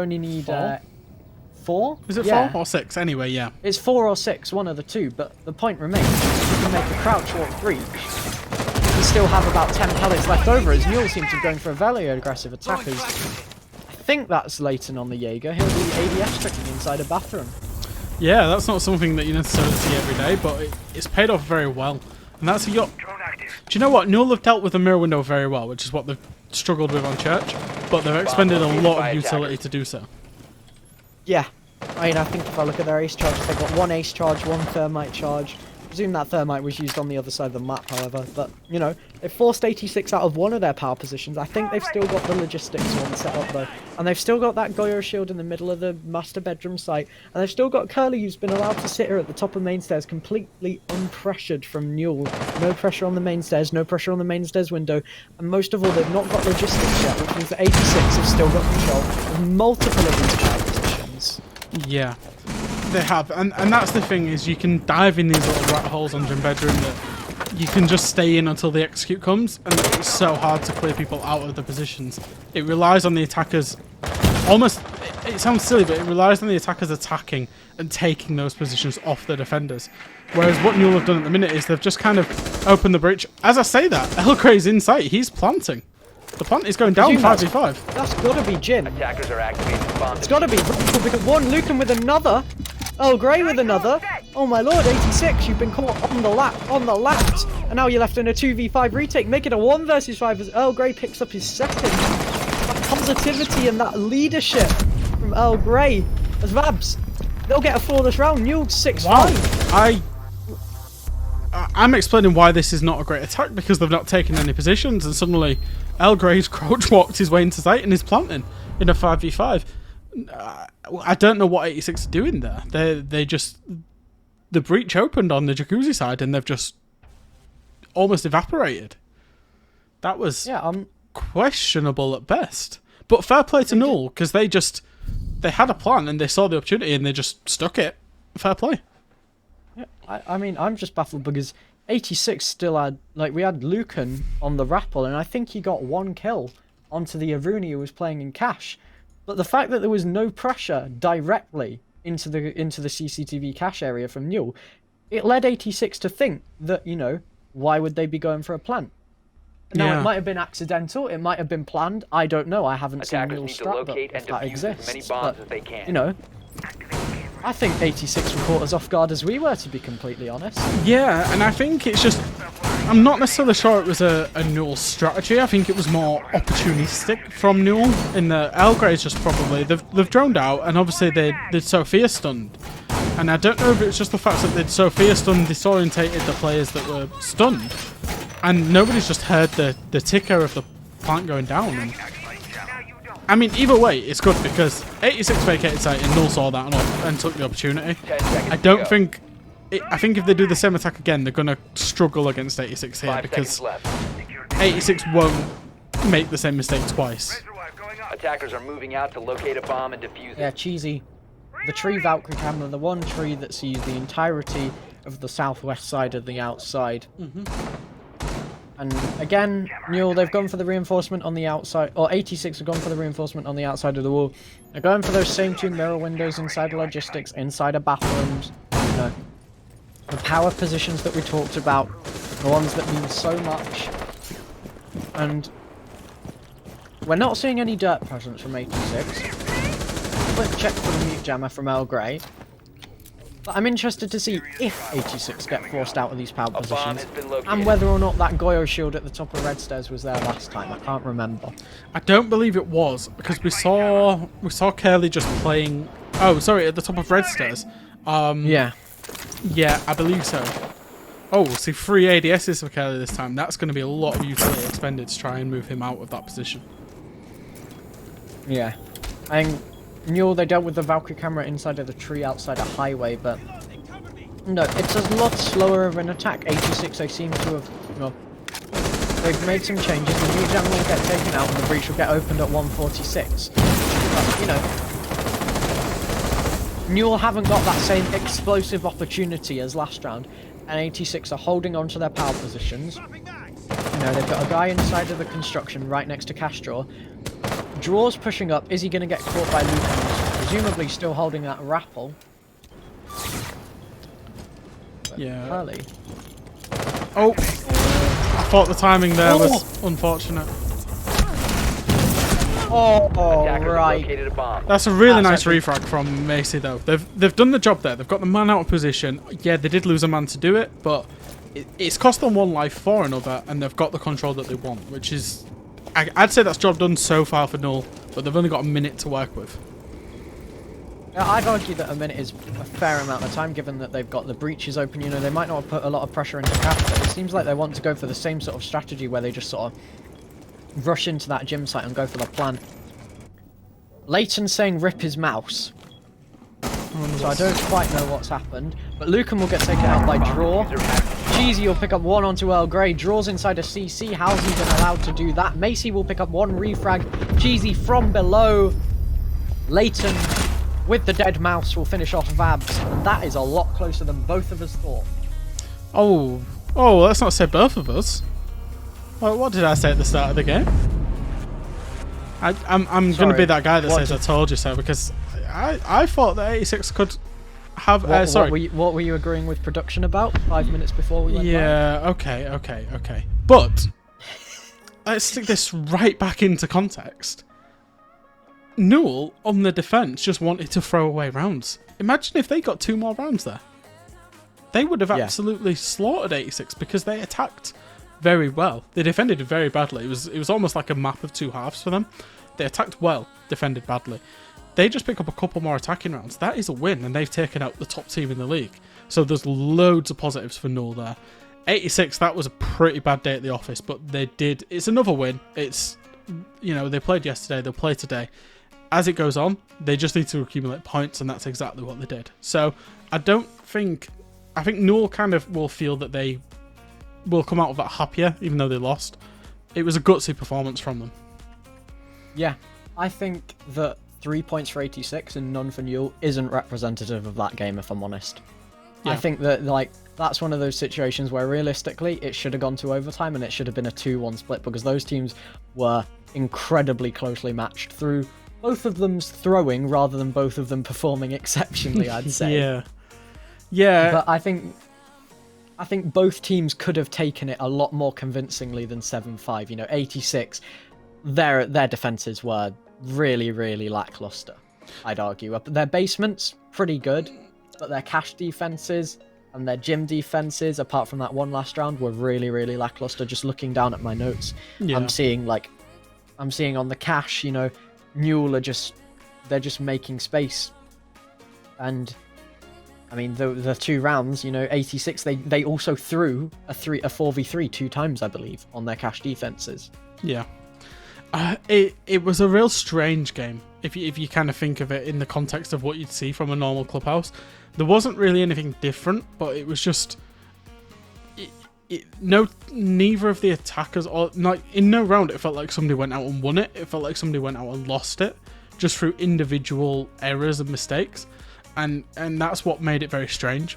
But, as I say, credit to Newell. They've got a lot to build on. And if you just said to them after 4 games, would you be happy with winning 2, losing 2, and, taking Team 86 12 rounds and potentially could have won that game? They'd have probably bitten your hand off pre-season. So, fair play to them, because they're doing all right. And then also, fair play to 86. The 4-0 is exactly what they expected. Yeah, bit shaky that game, but, they got the points. I presume they'll probably talk about it after the game, and they'll say we should have closed that out earlier. Defenses were pretty poor. We had a good half on the attack, but, it's one of those things where they've got the points. At the end of the day, as long as they fix their mistakes, it doesn't matter. Yeah. They're 4-0, and I presume that, given how the table will widen out as it goes, they're that one step closer to getting back in or getting into UKIM 1 and not having a disaster class like last time. Yeah, absolutely. I think we've got one more thing to announce, is that a game was played off stream, and Flight won 7-3 versus Mouse Plays off stream on Cafe. Yeah. So we saw 3 rounds of that, didn't we? But yeah, I'm glad they got the internet issues sorted, and it's a shame that it had to be off stream, but it was played off stream successfully, and Flight taking the win. Yeah. I think we are going to go to a short break now before we bring you Game 3, which I believe to be Vexed versus Pat's Asleep, which should be an interesting game if nothing else. Yeah.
welcome back.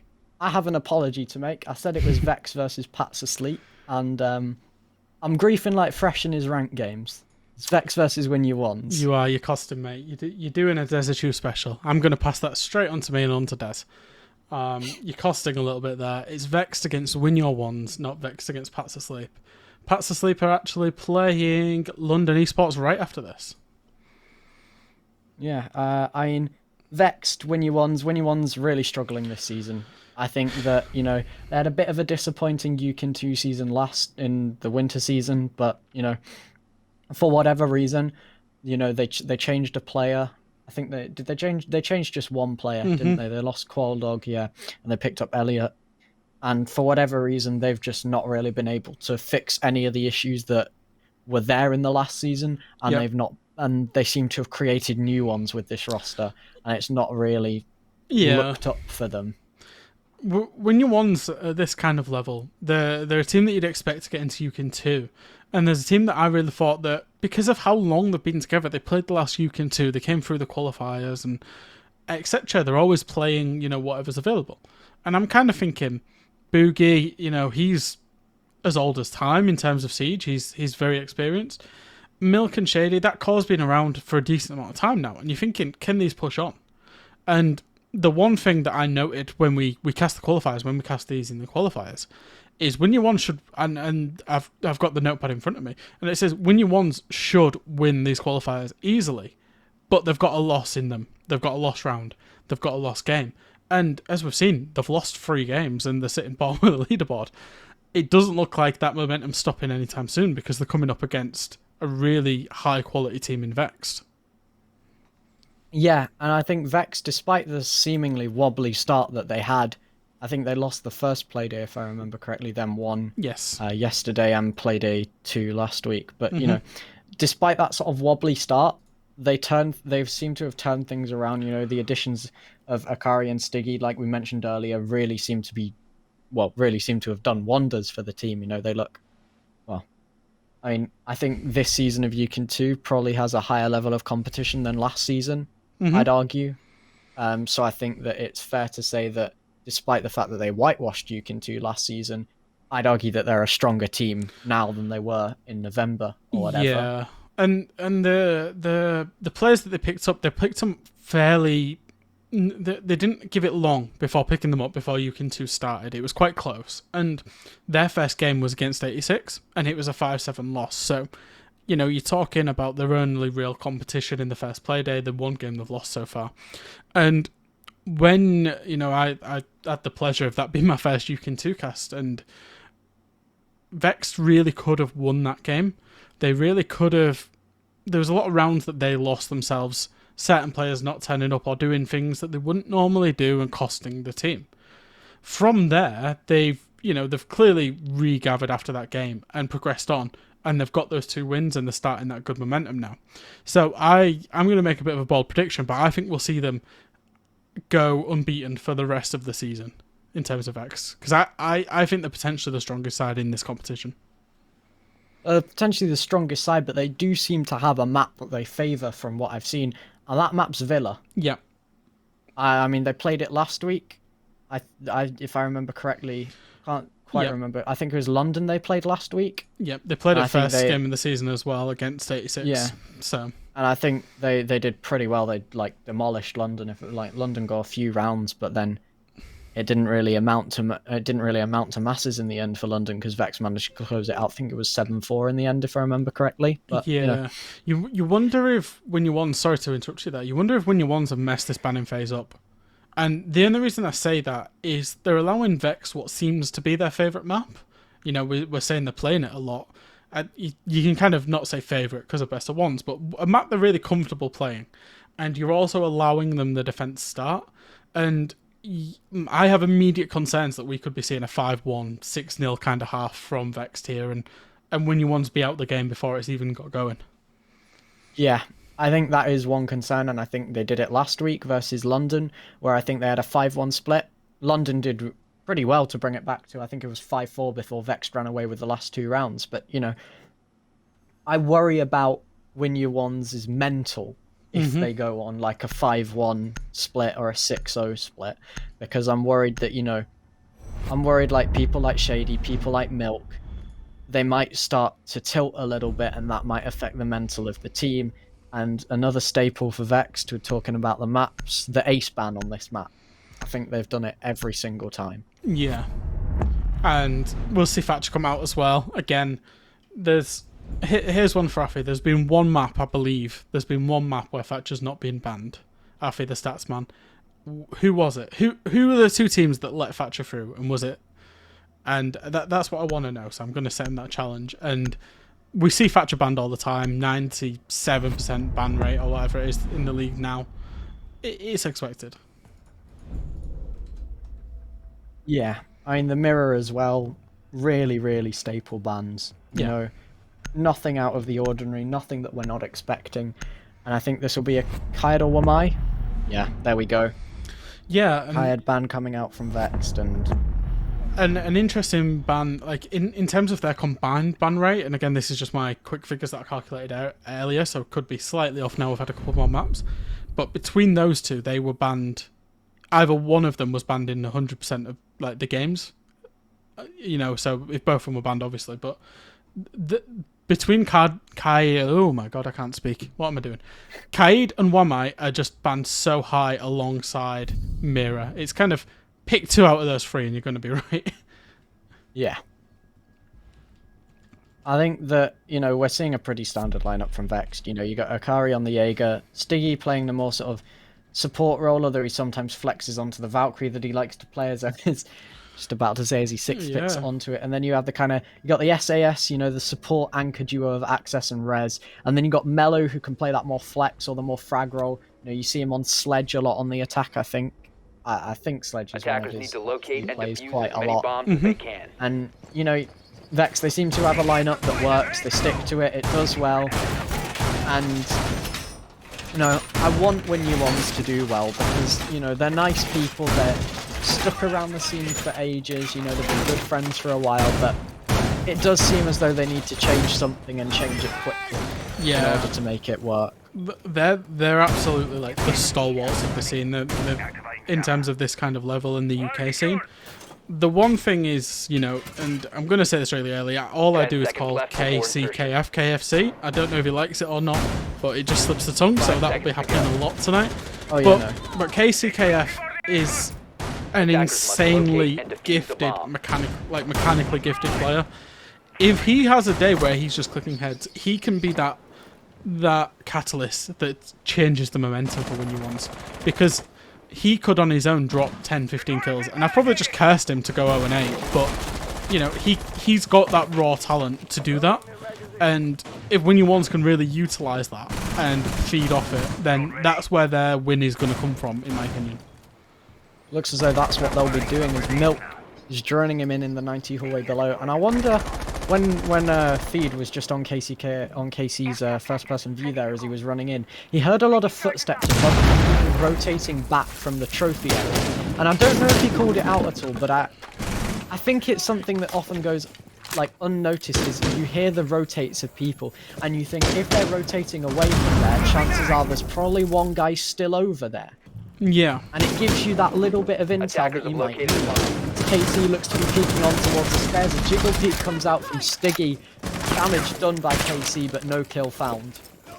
Yeah, Stiggy needs to be really careful, and this can transpire very quickly into a 3v5 if Stiggy and Mello don't play this correctly. Yeah, Stiggy feels very confident looking by his positioning and his jiggles. And KC, a little lock, no head found. KC's body found about 3 or 4 times from the P-shooter of the MPX. And Buck, I think it's Shady, yeah, it is Shady. Shady on the Buck below, doing some work, forcing Access into some unfavourable positions, uncomfortable positions where the smoke nades can't be chucked from as easily. And when you want, they're looking to make Vex uncomfortable before going for the execute, which I think is the right approach. They are, but they're really, at this point, I'd say that they're struggling on time. It's kind of the OG strat to see the main stairs push come in, and, KCKF finally gets his reward. He's cleared Stiggy out of position as Rizuko gets one back onto Shady, presumably down the vertical holes. And they've taken 2 minutes to get 4v4 and not yet got control of the main stairs. So I'm not sure that this is so good so far for Winnie Ones. Yeah, as well, the diffuser seems to be dropped inside a study. I'm not sure if there's anyone in there actually holding it for the side of Win You Ones. Oh no, it's dropped out on the balcony, rather, sorry. But, you know, they've got 30 seconds, they're going for a breach. Casey will look to spray, the wall will get breached a little bit. Boogie will pick up one onto Rez. Kari will swing, he'll take down Milka down, and then eventually a finish, and oh, Casey, you really got to win your ones, mate. Access will finish off the down, a bit of a kill steal. There's Boogie and Elliot left on the 2 vs 3. Boogie on very low health. The diffuser down, 13 seconds, and they're droning. Round 1 is looking like it's going to go the way of Vex. Zakari picks up a double, he goes for the swing again, the drone gets taken, the head, not the head, the body of Elliot gets taken, and Vexed, they take round 1. Yeah, how long was you waiting to make that pun that you've got to win your ones? Because you've just gone for it in the first round. Mate, I have been. I have like my own bingo card of things that I try to say every single Yukin broadcast. So, you know, I like to watch the I like to have a few phrases I like to drop in here and now, you know, feeling fraggy. Feeling fraggy. Win your ones. Yeah. Okay, okay. Calling KCKF bargain bucket at least once, you know. A few things that you gotta drop in. Yeah, of course. In terms of that round, the attackers, Win Your Ones, they took way too long to take main stairs, and they only managed to get 1 kill when there was kind of 2-3 people playing that area. And that is ultimately what led to them kind of struggling. And also the vault cam that was just in the middle of study, you saw Boogie catch it on his IQ scanner. That was the undoing, because Akiri was able to get 2 kills basically without a bullet being shot back at him. And from there, you know, he just then swings the door and manages to just get another 2. Another 1, sorry. So, yeah, plenty of positives, but a couple of key negatives for Win Your Ones on that attack. And they'll, you know, as they look to move on to the trophy attack, they just need to do things a little bit quicker and a little bit more coordinated, and they'll be competitive. Yeah, I think that their time management needs to improve drastically, and I think as well their resource management. You saw Boogie, he dealt with the IQ, he dealt with the vault cam when there were like 20 seconds left in the round. Yeah. For one that was just sat on a window frame and that study. And that vault cam cost them two lives as well. Yeah, minimum 2 lives. So it's just one of those things where they need to get a bit better at time and resource management. And speaking of resource management, if they just jump in here, Akari is going to be fed some very easy frags. Maybe that's no drone work. We were wondering, or I was wondering, why players of this quality would join a Yukin 2 team. Akari and Siggy just want really nice KDs, don't they? Is that what I'm saying? Just lovely, to be fed the lovely kills. Little, lovely little stat pad for them. Nice little siege. Adding a drone will come out, an Ash charge will come out, and Akari will get some damage done. He'll even get taken. Shady, an opening kill. Boogie's looking to make the advantage too, but he'll get some damage. Dealt and a swing mellow. Instantly nullifies it as Shady picks up a double action. Yeah, this is really nice refragging from Vex so far. They've managed to clear out the downstairs hold, which is obviously holding the verticality for the mute jammers and whatnot, and they've cleared it with only 1 life lost, which was Boogie, who, you know, arguably shouldn't have lost his life, should have got a kill for that life. But Milk and Win Your Ones are coming out in a pretty good position so far. A minute 30, man advantage.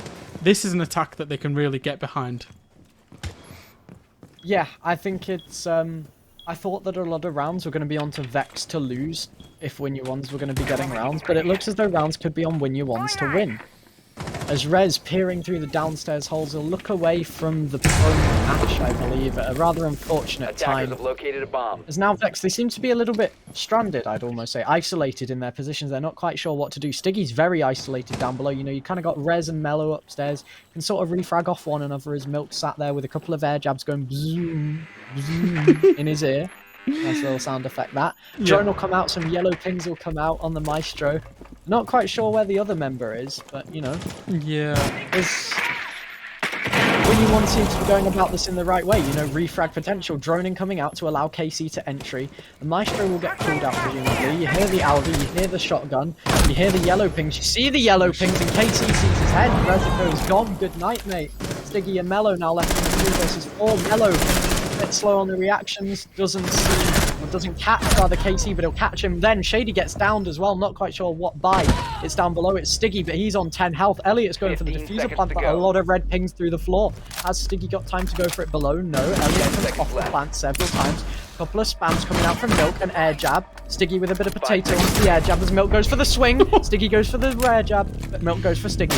And Milk wins. Win your ones, they take a round. Yeah, that was a really nice attack, and you know, you saw them just take that minute that they needed, identify the 2 defenders, and they probably couldn't find Stiggy. That's why Stiggy got himself a freebie downstairs, but he was playing in such an irrelevant position that he wasn't an issue, and they could just take the man advantage against the guys on site, get the refrags, which is exactly what they did. Mello got the entry, Mello was refragged, and then I think it was Shady that refragged onto guy who got Mello, sorry, I'm talking.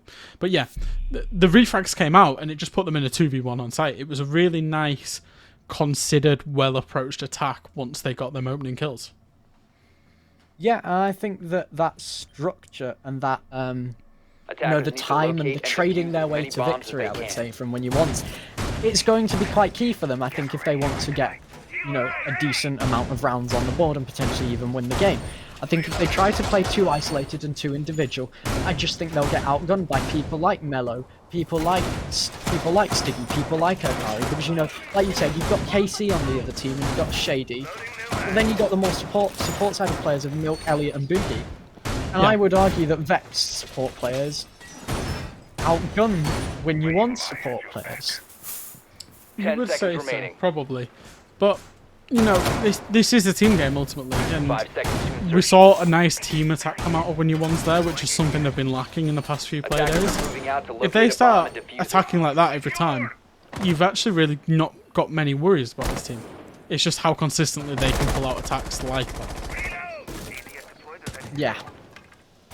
Casey and Shady, a nice little duo drone and go work from them. Akari's going to be sat in the same position as last time as Shady, loving his crouch key more than Coppet loves him. You know, nice little bit of crouch walking through the basement. A camera will go on, it'll see Shady unfortunately. He'll have to back off and reconsider his attack through the basement. Indeed, he'll fall all the way back out, back to his team. And KC's in crouch pantry. Walking for nothing. KC's wonderful done a bit of work, though. Yeah, he has. It's just whether they're looking to isolate Akari again. You see that the Vex doubled down on the utility. They've added a reinforcement, more barbed wire, and it's whether Akari will actually be able to get himself a kill. I think he's actually got somebody down there to support him as well, if I'm not too wrong. Shady will pick him up on a nice little pincer movement from Win You Ones. Again, that's Shady with a second opening pick onto Akari. But Rez and Stiggy, they swing the man advantage back into the favour of Vex through some vertical play. I think Stiggy's on the roam. I'd presume he's on the roam. Yeah, the roaming mute that he's renowned for. It's a strange operator to stick on the roam, but he did so well. He got a nice refrag there. And also there was a frag from Rizuko coming out. I think it was from... Was he in Trophy? Looking down? Oh, that C4 nearly took out 2 players. I think he was in Astro looking through some vertical holes. Oh, was he? Okay. Towards the pantry kitchen area. I didn't know if he was holding Memo from Trophy, you know, through the...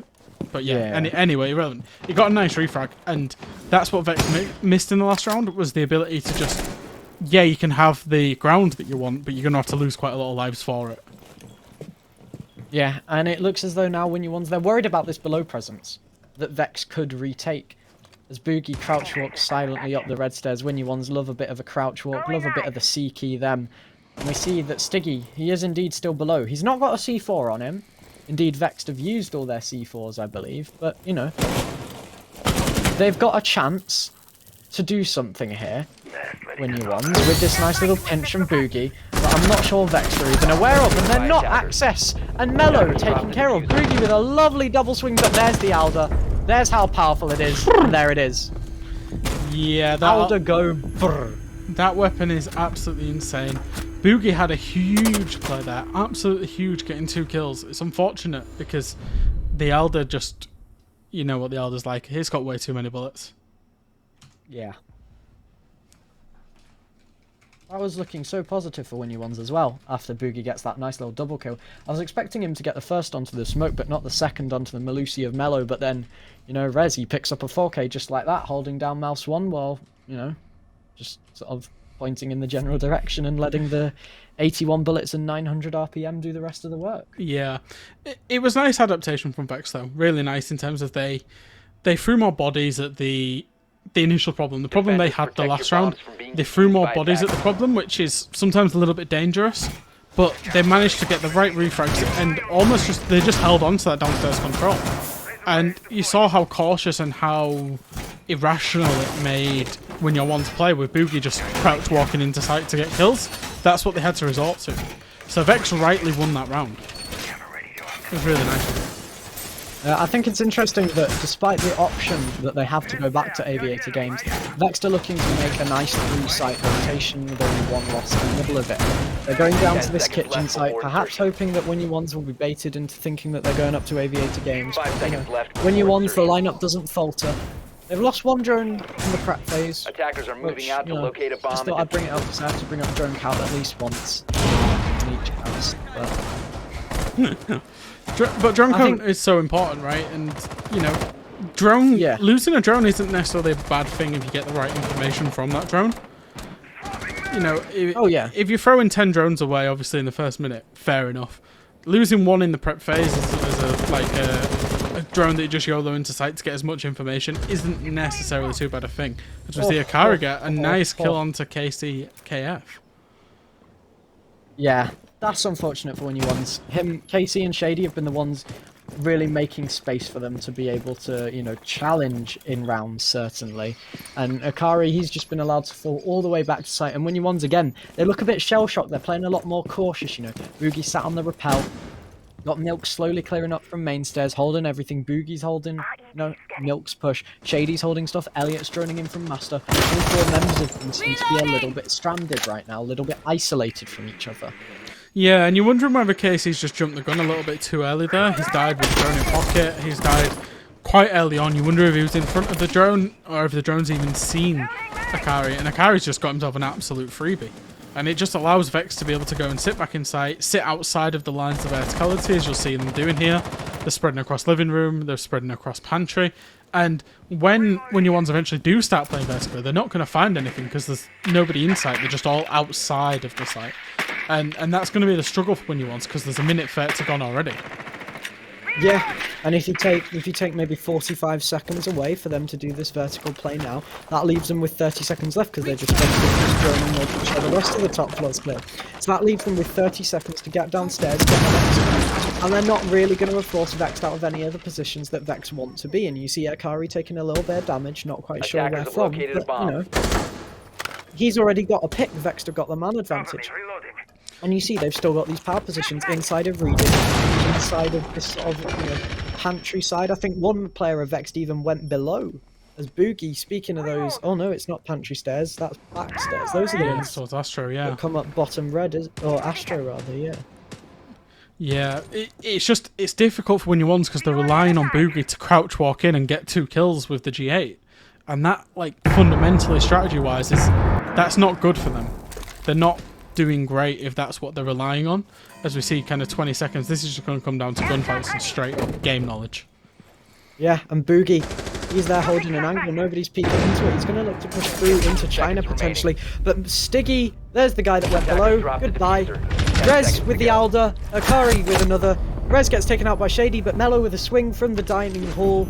Don't know if that's dining hall actually, but you know, Mello with the swing finishes things off, and Vex take a rather convincing round there. Yeah, very, very convincing, and it's very convincing because of how Win You Ones attacked it. Strategically, I don't know, it feels like they just didn't have an answer to attack there. They didn't really play much vertically. They ended up kind of going for this horizontal push in through laundry, and when the attackers can just play so safe in Memorial and Pantry and wherever, and you've got the man advantage, they've just got to wait for you to try something, and once Vex tried it, once Win You Ones tried it, Vex just absolutely mowed them down.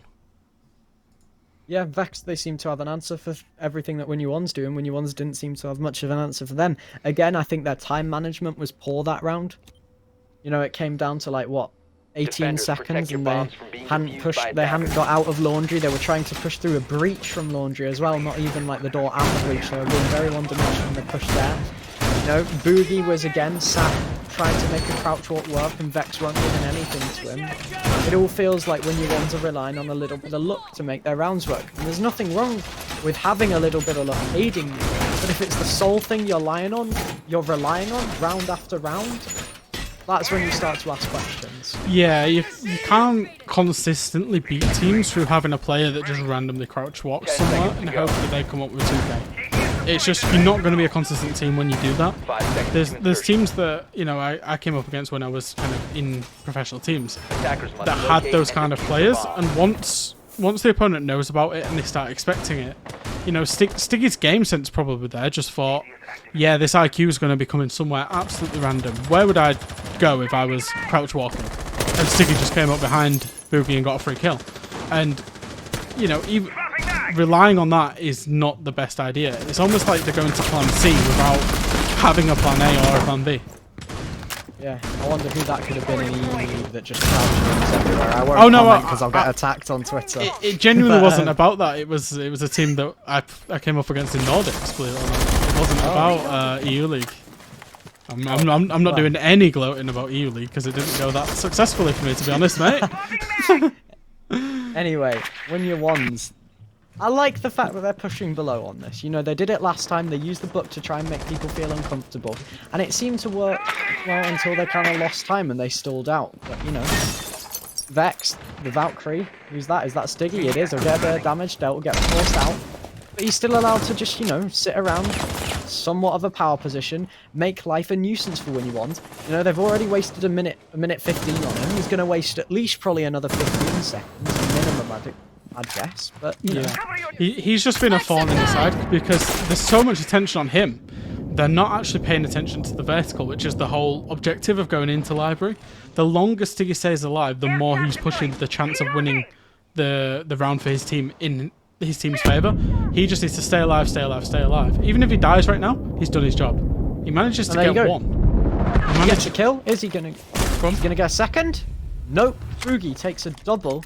But you know, look, they've got a minute 15. They've lost the Attackers Zephyr. have located a bomb. You've got 3 after charges to do your vertical with. Boogie's on half health.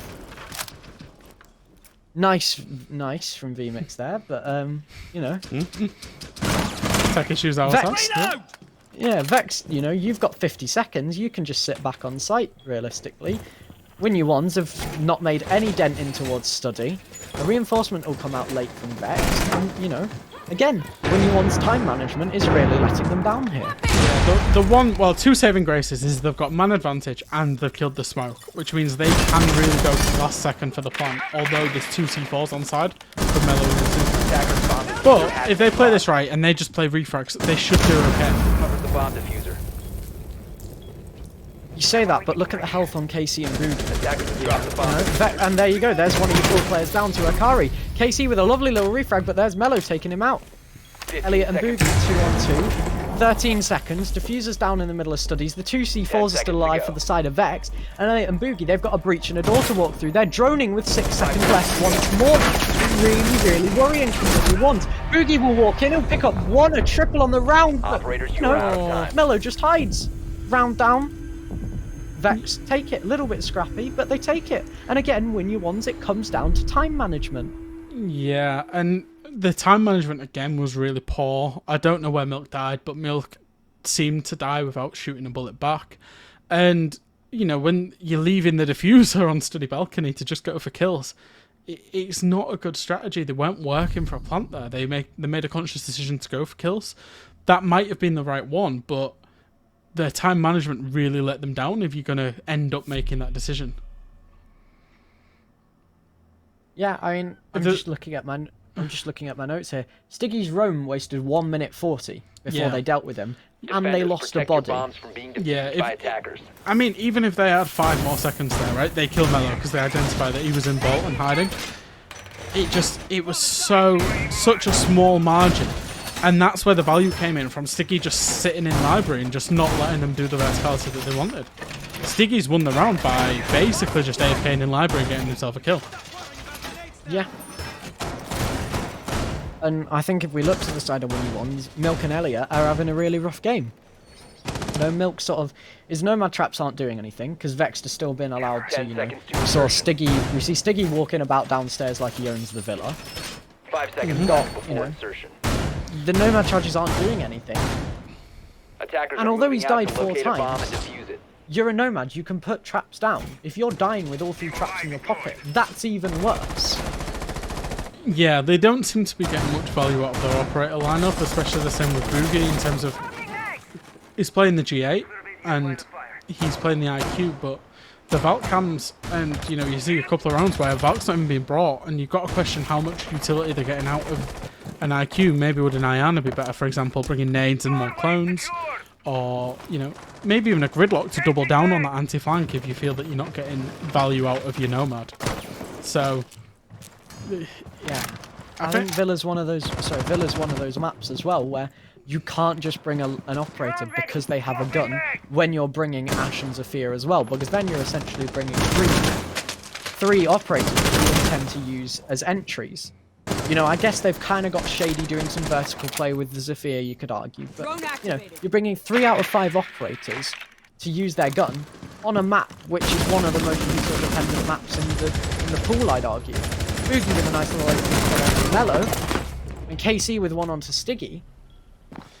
Yeah, this is a much nicer round so far.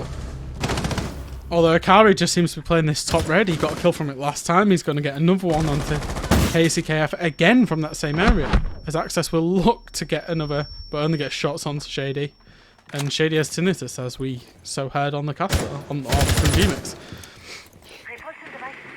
Yeah, I think one thing I want to point out is that Vex, they seem to be losing players from aggression from Win You Ones early. The closing out of rounds is where Win You Ones seem to struggle, and we see it here. They've got one person droning, but they're stalling. They've got 1 minute. They had 1 minute 30 after they killed Mellow and Stiggy, and they've not really made any progress since that 1 minute 30. Located by attackers. You know, they've not droned the site because there's mute jammers. That's one Nomad trap that's just gone down now. Another one's been placed at some point, but they're not making progress off this time. Yeah, and you wonder if they're going to spend the next 30 seconds not making progress as well. And then that 3v4 for Vex becomes a 4v4 because the time's the extra man. Yeah. And as well, especially when you have operators like Smoke, Maestro, and Akari, who I'm just going to say... Yeah, there you go. Evens out the man count, 30 seconds. Access has still got 1 smoke nade to delay it. Rez has still got the Alder, which becomes incredibly difficult. Akari's still got the ADS, and Access is prone there with a shotgun. There you go, Shady. Good night, my son. There's a smoke canister out at 17 seconds. Rez with that Alder that I talked about. Milk's forced to push through. He'll get hit by the smoke, and Access will kill him with the smoke. Oh, that's rough. But again, it was the same thing. It was, as you alluded to, it was, we'll get the entry will be good, and then we'll kind of not take any ground for a minute 30. And what that means is the defense just sit in those power positions, they don't move, the time becomes the extra man, and, you know, obviously you didn't expect Access to be doing his best floor sweeper impression so close to the door, but they didn't have drones to drone him out, the mute jammers were causing havoc, and, you know, Win Your Ones just strategically have been beaten in five of the rounds so far, and they've struggled big time, and this is what I alluded to in the pre-match was I'm not certain they've got the character to come back from a 5-1 deficit at the half, and that's why I thought they messed up the bans, allowing Vex to, you know, start on the defense on one of their better maps. Yeah, and you mentioned I'm fairly certain Vex. Yeah, you mentioned the Iana on the side of When You Ones. Why aren't they bringing her? Here you see Vex bringing them, and you see the lineup. It's broadly the same. It's identical apart from the IQ. Yeah. They're not running the IQ, they were, but they 6-picked it to a Nomad. So Vex, they were running Ash, Sophia, Yana, Hibana. Nice little rhyme there, you know. But and they have the IQ as well, which is quite aggressive. It's a very frag-oriented lineup, I'd say. Hibana's the most frag-oriented hard breach because of that Type 89 and the Bearing 9 if you can control it at short range. But it's one of those things where you just look and you think Vex have seen Win You One's lineup. They've adapted. They've chosen to not bring the IQ and bring the Nomad instead. Win Your Ones never adapted. They ran the same 5 operators round in, round out. They ran the same strat round in, round out, which was entry boogie shady KC. Hope that they get a kill. Stall for a bit. Tell Boogie to crouch walk somewhere if he's still alive. If Boogie's crouch walk works, great. If it doesn't, round lost to time management. Yeah. Yeah, and that was exactly the issue, is that they seem to, and I'm kind of naive here. I don't know if Win Your Ones have a coach or, you know, an analyst or somebody to point that out to them, but their late game, kind of the fundamentals of their late game seem to be really slacking on the attack, and it's really hurting them in terms of this league so far. Yeah, I mean, Vex, they're taking their time, but look at what they're doing with it. They're droning things out, pings come out, they've got a drone pretty much on site. Elliot will pick up the res, a bit of an aggressive play from him, but, you know, they're taking ground. Yeah, they're doing the opposite of Win Your Ones. I was just about to allude to that, is that they took top main, although it, you know, it wasn't being as contested, but they took top main within a minute, and they got that ground. Obviously, Rez tried a little bit of a play, and Elliot shut him down pretty quickly. If that play had worked, though, he'd have killed a smoke so quickly on in the round.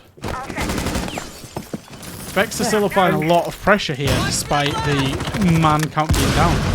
The 1 minute 30 and they've got full control of top main is plenty of time to work with to set up and execute. Yeah, one thing I would note is they've only got 1 drone left, no drones now. So they're working on pure frags. But, you know, it's one of those things where you kind of think, Vex have now got 1 minute 15 to go from top main to the room next door.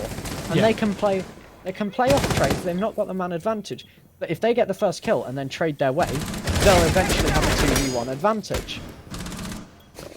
And at which point you can isolate the last guy and pinch him. So Vex now, they start to get the breach open, Casey will get some damage done onto it. Flash will come out from the Nomad, a peek, Casey will get even more damage done from the breach. Akari with his pistol out.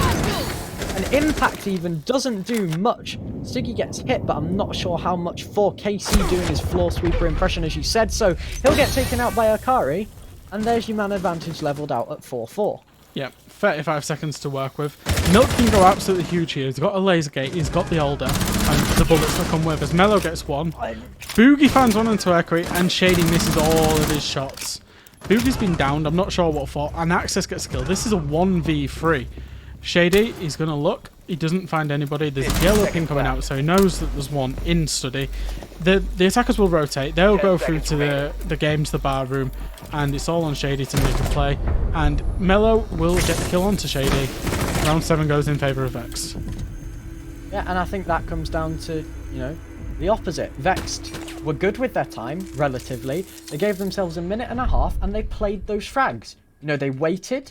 They were persistent with dealing with KC, forcing him into the angle where Akari could kill him from study, sat on the breach. And then once they had that man equal, they went in for the trades. You know, Shady whiffed his shots, which is unfortunate, because if he hits those shots onto Stiggy on the Nomad, the round goes a different way. But Shady whiffs his shots, Stiggy pushes in, they get Boogie downed, they kill off Elliot, they kill off Milk, and then Shady's left on the other half of the map, having to retake site versus 3 people, when Vex haven't really done a lot of remodeling to the site, so he's then basically attacking as a solo versus 3 defenders. Yeah. Yeah. I'd have liked to have seen how Milk died, because Milk was in such a good position there to just control the round for his team, and, you know, he struggled doing it, and I'm not sure the change onto the Echo is a good change, as we see him go to the Echo, because it's, you know, it's a much more active role as an Echo than a Maestro in terms of needing to be alive to be on your drones, and Milk kind of didn't do much for his team at the end there. Yeah, and I think as well, I think this site is one of the sites that Echo is the hardest, because there's so few places that you can hide when they condense, due to the smallish nature of the site compared to Statue Trophy or Kitchen, and the fact that there's not really anywhere nearby that you can drop to and hide. You know, if you think of Statue Trophy, you can vault down below if they've not got control below, and you can go and sit inside of Reading, or like tarps or Memo, etc. Yeah. If you're in the Reading room area, you've got hatches that you can drop down to the basement from. But if you're in here, where can you drop to? You don't have 90 control at the end of the round, typically. You don't have study control, typically. So you can't drop a hatch. And then if you're stuck on site, you're stuck in the middle of the open or in vault. Yeah. Yeah. And once again, sorry to cut you off, speed, Rez will get taken out by Elliot again, but Vexed had taken top main inside of 45 seconds. Rez needs to be a little bit less passive there. Mello's still downstairs fighting the two roamers, and Rez is just like, do you know what? I'm going to challenge this smoke. That's what I need to do.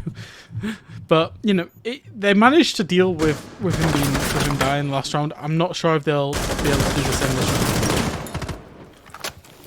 Yeah, KC narrowly escaping with his life. But you see Vex, they're taking map control. I think they've got study control, I'm not quite sure. And we see the rest of them kind of focus down onto this below roamer of Shady. But once again, they're not wasting all the time on him. They're allowing him to fall back, and once he's on the other side of the map, he's not a concern to them. KC will deploy some barbed wire onto red stairs. But you see Vex, they're now taking main stairs again at 1 minute 30. They've got study control. And once again, they're in the exact same situation. You say so free, KC doesn't think so as he takes the head off the Stiggy, but they're in the exact same situation where they've got about a minute 20 to push from a hallway to the room next door to it. Yeah, I mean, it's so free. It was free control from the attackers. It's free top main control that they've been given. And it was just the fact that they've had two players in Rez and Stiggy that just decided to peek long with absolutely no information whatsoever. Yeah, I think Elliot's doing a really good job at shutting down Rez, and KC obviously hit quite a nice shot. You see, once again, the yellow pings come out from the side of Vex. Akari's on that same ratty little angle. You see the Hibana breach has been opened again this time. And you see now they're clearing out the bar, they're clearing out everything. Mello's presumably going to pinch over towards, or over from that top main side. But at least when you want, they're not over peeking. At least there's that. Yeah, they can play these power positions well and wait for the execute and then peek, because if somebody's trying to plant, they'll have an essential 4v2. So we see KCKF get one and Akari get another. Back onto Shady. Now you see KC, he's playing over towards the zombie area. Success has managed to worm his way in inside, getting up the kill onto Elliot, and now it's all left on to KC with 25 health, because Milk, again, isn't doing anything for his team in the last 20 seconds of the round. They know where KC is, they've got the plant down, they're both, well, one's behind the bar and one's close on the wall. KC, 40 seconds, 25 health against a full health Access and a half health Akari, both of whom seem to be firing on relatively close to all cylinders. Yep. And I'm going to use your analogy. When your ones needed to win the ones there, that was horrendous to let Access just stroll up top main and in long and through long into sight. He just got one kill, he got another, got one into Milk, and I think it was Boogie, and then he just left KCKF in the dirt.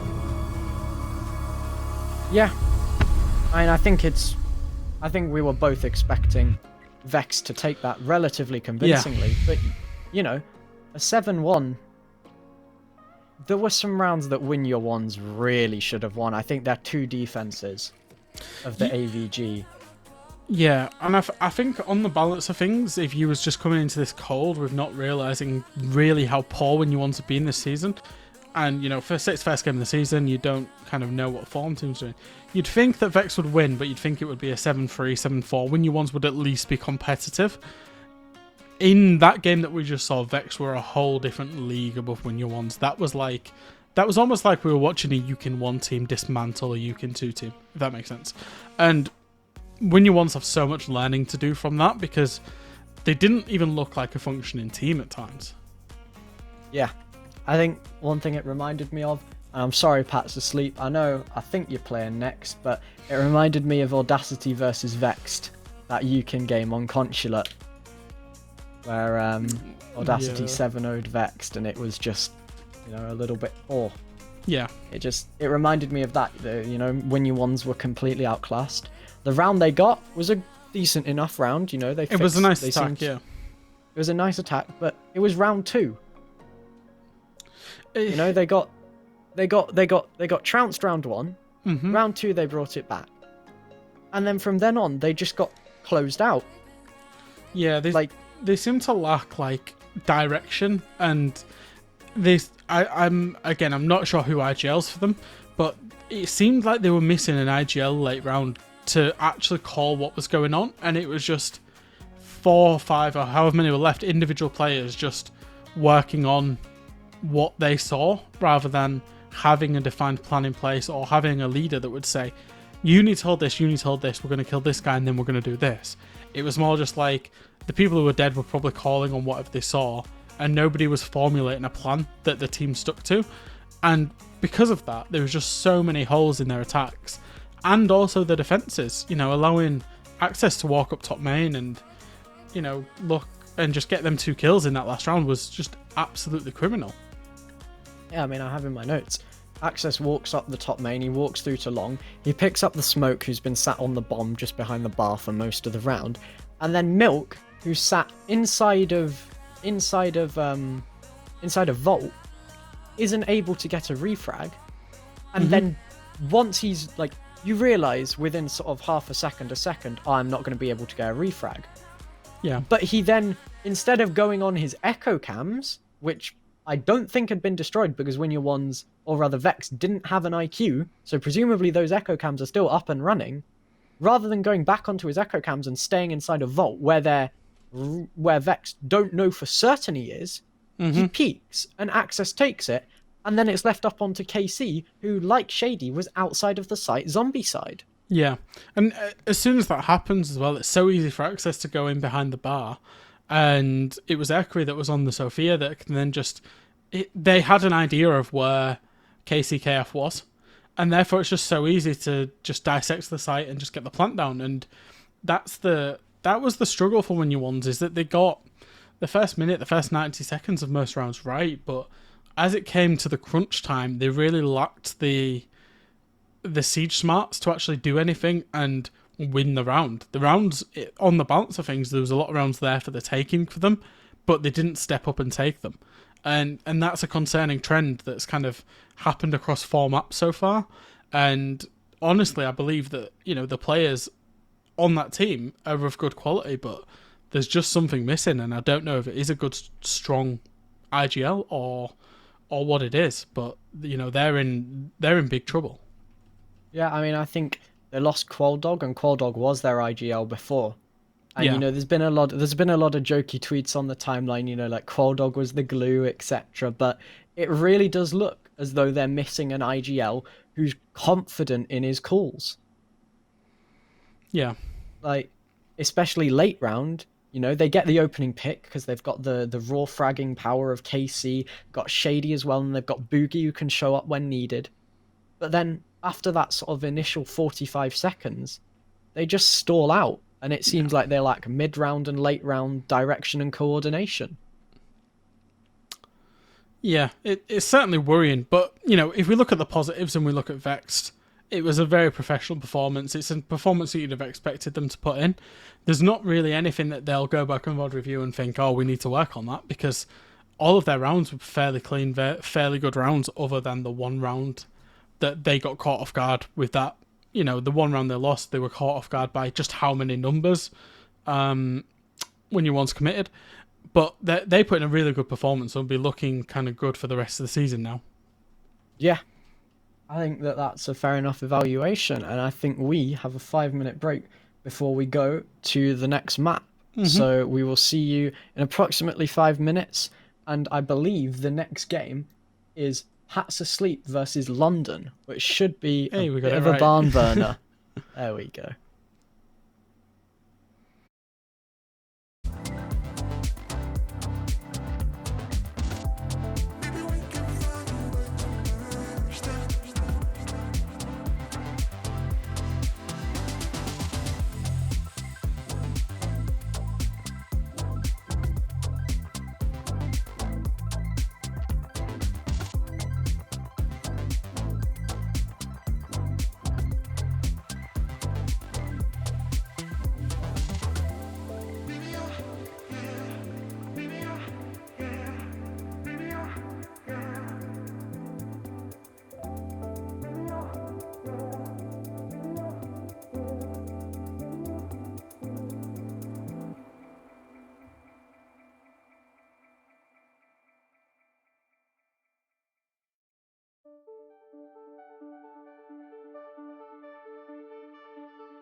Because I can take it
Hello and welcome back. I'd argue we have game of the night next. We have Pat's Asleep versus London. Logo's wrong on the map ban screen, but that doesn't matter. Fresh, do you want to take us through the map bans? Yeah, so we've got Pat's banning Cafe, Club, and Villa. Very consistent. They've been banning Cafe and Villa pretty consistently. Club again. Yeah, I see it. London again. They've banned Coastline. Chalet is a ban. Makes a lot of sense. Pat's Asleep won it first play day. They looked pretty good. They had some funky stuff on it. And then Oregon. Nobody wants to play Oregon this split, so that's fine. Ban it away. And we're going to have a little barmy over on Consulate with Pat's Asleep starting on the defence. Yeah, it'd be interesting to see. I think Consulate is a map that probably suits Pat quite a lot. You know, I think they're a very aggressive team. And I think that London, they've got that potential to be aggressive, but I'm not sure if they're oriented as much towards aggression as I think Pat's Asleep are. Yeah, you're looking at players like Josh Glitch and Boomed, who you feel like they're going to have a field day, jumping out of windows, just playing like, you know, running out of the yellow door, the main door. Obviously, Conscious is a very repelly kind of focused map, and especially if Valk is allowed through, which you don't anticipate it will, but especially if it is, you feel like Pat's going to have a lot of fun on this defence. Pat on the Valk is a force to be reckoned with completely. Yeah. So I think one thing that there could be worthwhile noting is that London, they've had a bit of a rough season, I'd argue. You could say that. I think they're 6th right now, if I remember correctly, on the standings. So it's one of those where I think they could be doing a lot better than they are. And I don't know whether that's down to fixtures. I know they've played Vexed. I can't remember if they've played 86 already or not. But yeah, they've played Mouse Plays, Vexed, and Victus. They played Victus here yesterday, by the way, as well, on this map, and lost. Yeah, I mean, going to operator bans, Pat banning Valkyrie, I'm not surprised. Yeah. Pat banning Valkyrie? Nomad. Oh, Nomad, Jesus. Nomad. They want the jump outs. They want to enable the jump outs. And also, this potentially does force a Valkyrie ban out of London. We see them ban the Ashe, which is a questionable one, because Neo's just as confident on Sophia or whoever else. I don't feel like the Ashe is a particularly great ban.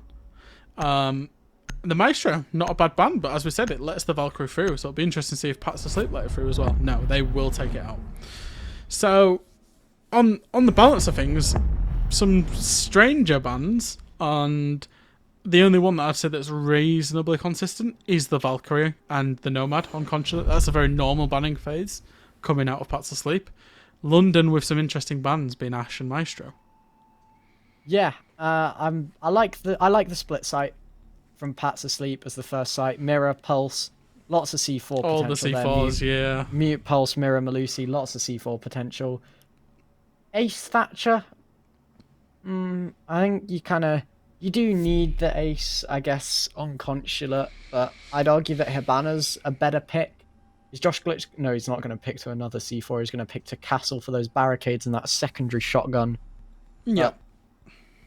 You know, I think this could be a bit of a monkey frag fest, if I'm completely honest. Yeah, and they can move off the Jaeger because they've only seen 2 sets of nades being shown by London. So, the worst case scenario, absolute worst case scenario, 2 people are going to die to grenades if Imp uses them correctly. So, there's no need for that Jaeger. Get the castle, which was probably already part of the strat. And I love this site. I was very kind of bullish about this, how good this site was early on when it first came in, when not a lot of teams were running this site, and we're seeing it more and more become the kind of primary, secondary site of a lot of teams, replacing that top floor. And I love the different ways, you know, the different ways you can set it up. A lot of teams rely on this C4 strategy, where you have 3 or 4 C4s below, and you just try and waste as much time and then blow the hell out of the attackers, blow them up, and basically just kill them all with C4s, not allowing them to plant. And it's always a nice game of cat and mouse when that plant starts going down. Yeah, I think that it'll be... it's one of the sites where you have a bit of a long setup, but I do want to see if London choose to do a top-down clear, or whether they go for something that I've seen become a bit more popular, which is where you just attack the basement and go laterally. Yeah. You go below to try and deny the C4's prevalence and power. Yeah, it's a good way of doing things, because you can just ignore the whole setup of the site, because that's the way that the attackers want you to play theirs, so that they can C4 you. So the horizontal attack is always a good one, but it's also a risk because you funneled through these choke points. As we're not really seeing what's coming out of London. I guess they're going for vertical now because they've got admin control, and Bulldog will get the first kill. Bulldog will get the second kill. Quali D with a nice little double, boomed with one of those C4s taking out Bashed. The Buck doing some vertical play, but Bulldog set up outside a lobby. Kez and Archer now outside of the Visa door. Be interesting to see if there's going to be a flood on site, or whether they're going to try to get one of those hatches open and drop down below, as Karma on the bold man with the scanner, FBI fresh down below. FBI fresh. And the good thing about this is they can commit a man to drop down to attack and take away the kind of interest of the pulse. If he's got to have his gun up, he's not scanning the planter, is he? So. Indeed. It does look as though London are going to be going for a straight assault onto the site. Neo's going to get some damage out. Kez will take out Boomed. 2 C4s left on the side of Pat's Asleep, however, and both of them are below. 1 C4 on the planter. Goodbye, Kez. There's your life down. There's the diffuser down in a nice little angle that Karma could hold, but he won't be quick enough. Neo, however, with holes from below and the last C4 on the board for Pat's Asleep. 50 seconds, though, so there is the potential for London to keep going for this plant as long as is really necessary. As Neo, the plant will get called out, the C4 will go, it'll be a bit too late as the bomb will go down, he'll take Quoldog after the plant is down, and now Karma and Neo left in the retake, the 2-on-2 versus Archer and him. Yeah, and Neo's, I don't know why, but he held onto his C4 just a little bit too long. He let it land and wait a second before he blew the C4 up. If he blows it up, that plant doesn't go down. As we see him get one, and it's in a 1v2 for Karma, he's going to rotate all the way up Spiral. He's off on a little journey. As we see him, he's going to potentially look to come back down the Visa stairs or just the hatch. He does get one onto Archer, who had his back showing, and Imp surely's just got to run away. There's no time that he can actually get the defuse off now. Depends when he gets on it. No, he can't get on it. This will be a round win for London Esports. Imp is going to come and try and collect his freebie, and he does so indeed. Nice little round from London, all in all. I think the vertical pressure and then the site rush was a nice little combination, because Pats Asleep seemed to be convinced that London were going to be going for more vertical pressure, and it looked as though Boomed on the site got a bit caught out from the number of bodies. You know, he swung and he saw one person on the Zephyr. I think it was Quoldog. But then, you know, Kez was there to pick up the kill from the Visa stairs, and it all kind of went quite well for London, all things considered. Yeah, and as you said, Quali D came in huge. He's just stood outside the lobby door and he managed to get 2 kills.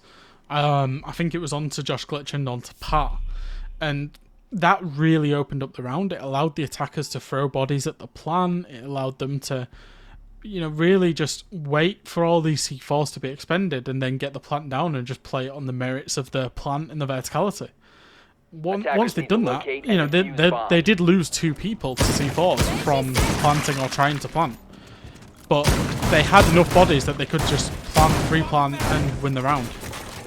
Attackers have yeah, and I discovered think the one location thing of a that's bomb. worth noticing one thing that's worth noting as well is that 3 of the Pats Asleep's kills that round came from C4s. You got 1 from Boomed taking out the vertical play, 2 on the plant / post-plant situation, but C4's already showing their worth. Yeah, it's very unfortunate Neo didn't blow C4 a second earlier, because he threw it onto where the yellow ping was from the pulse, and then he waited until the diffuser had gone down and then blew it up. If he'd have just blown it up, it's a whole different story, right? Because then they've got a 2v2 and they can make a decision to attack, or not attack, but to attack the one guy that isn't planting by both going upstairs. As it is, the plant went off and it's a completely different scenario.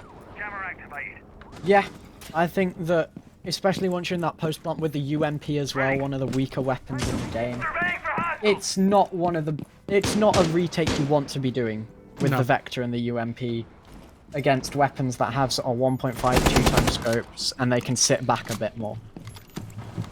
Yeah.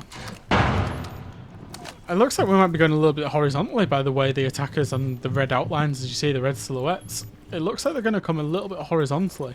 The biggest problem with this horizontal take is the mirror windows, because the defenders can just sit behind them and just vibe. Yeah, Imp looks to be taking a bit of a confrontation with one of these mirror windows in a second. He'll pill the nade out. There's no ADS, so that could be quite damaging. Yeah, It will be. There's Neo down.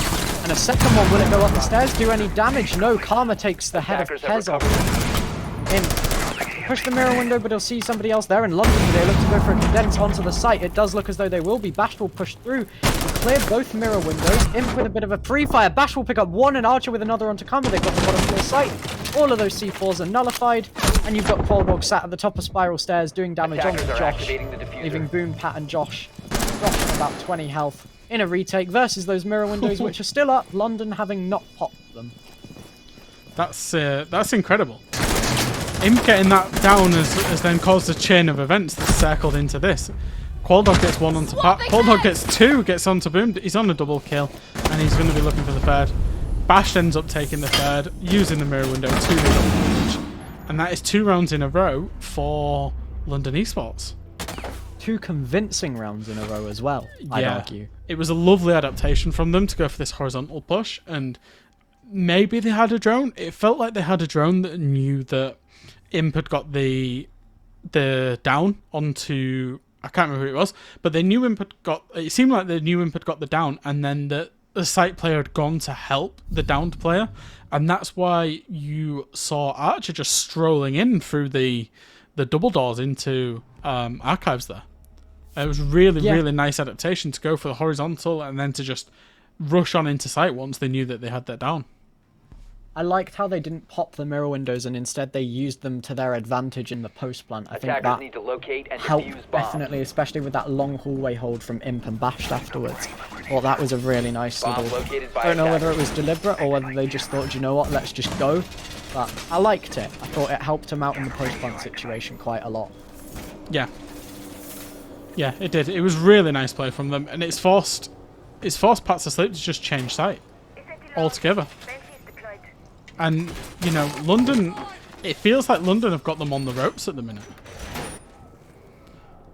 Yeah, it does feel like London are very much 10 controlling the seconds left pace before and the insertion. play of this game. Quoldog having blind us seconds so left far before over the 2 insertion. rounds. You know, he got the opening double kill in round 1, and then this round he's just sat on Attackers are spiral heading out stairs, to done a defuse lot of bomb. damage onto Josh, and then picked up the other 2 when he's gone downstairs. Just walked down and gone, yeah, do you know what? Take it. Yeah, absolutely. London, again, going to be going for more of a horizontal take initially, getting that breach open before they go to focus on the vertical play. Bashed will be getting out the wall. Not quite sure because they're not gone Maverick. Don't know whether it's pure preference, Jesus Christ, or anything else. But Pats Asleep looking to play vertically as they make some holes to defend the breach from above once it's open. And they will let it get open for free, the Mute Jammers not really being much resistance to the single Thatcher nade and the ace combo. In London, they've now got all the time in the world to do this vertical play should they choose to. Yeah, they need to spend a minute or so clearing out Neo and clearing out the lobby. If they don't do that, Neo's just in that power position that just allows them to... doesn't allow them through the breach. As it looks like they're actually setting up to send players through the breach here.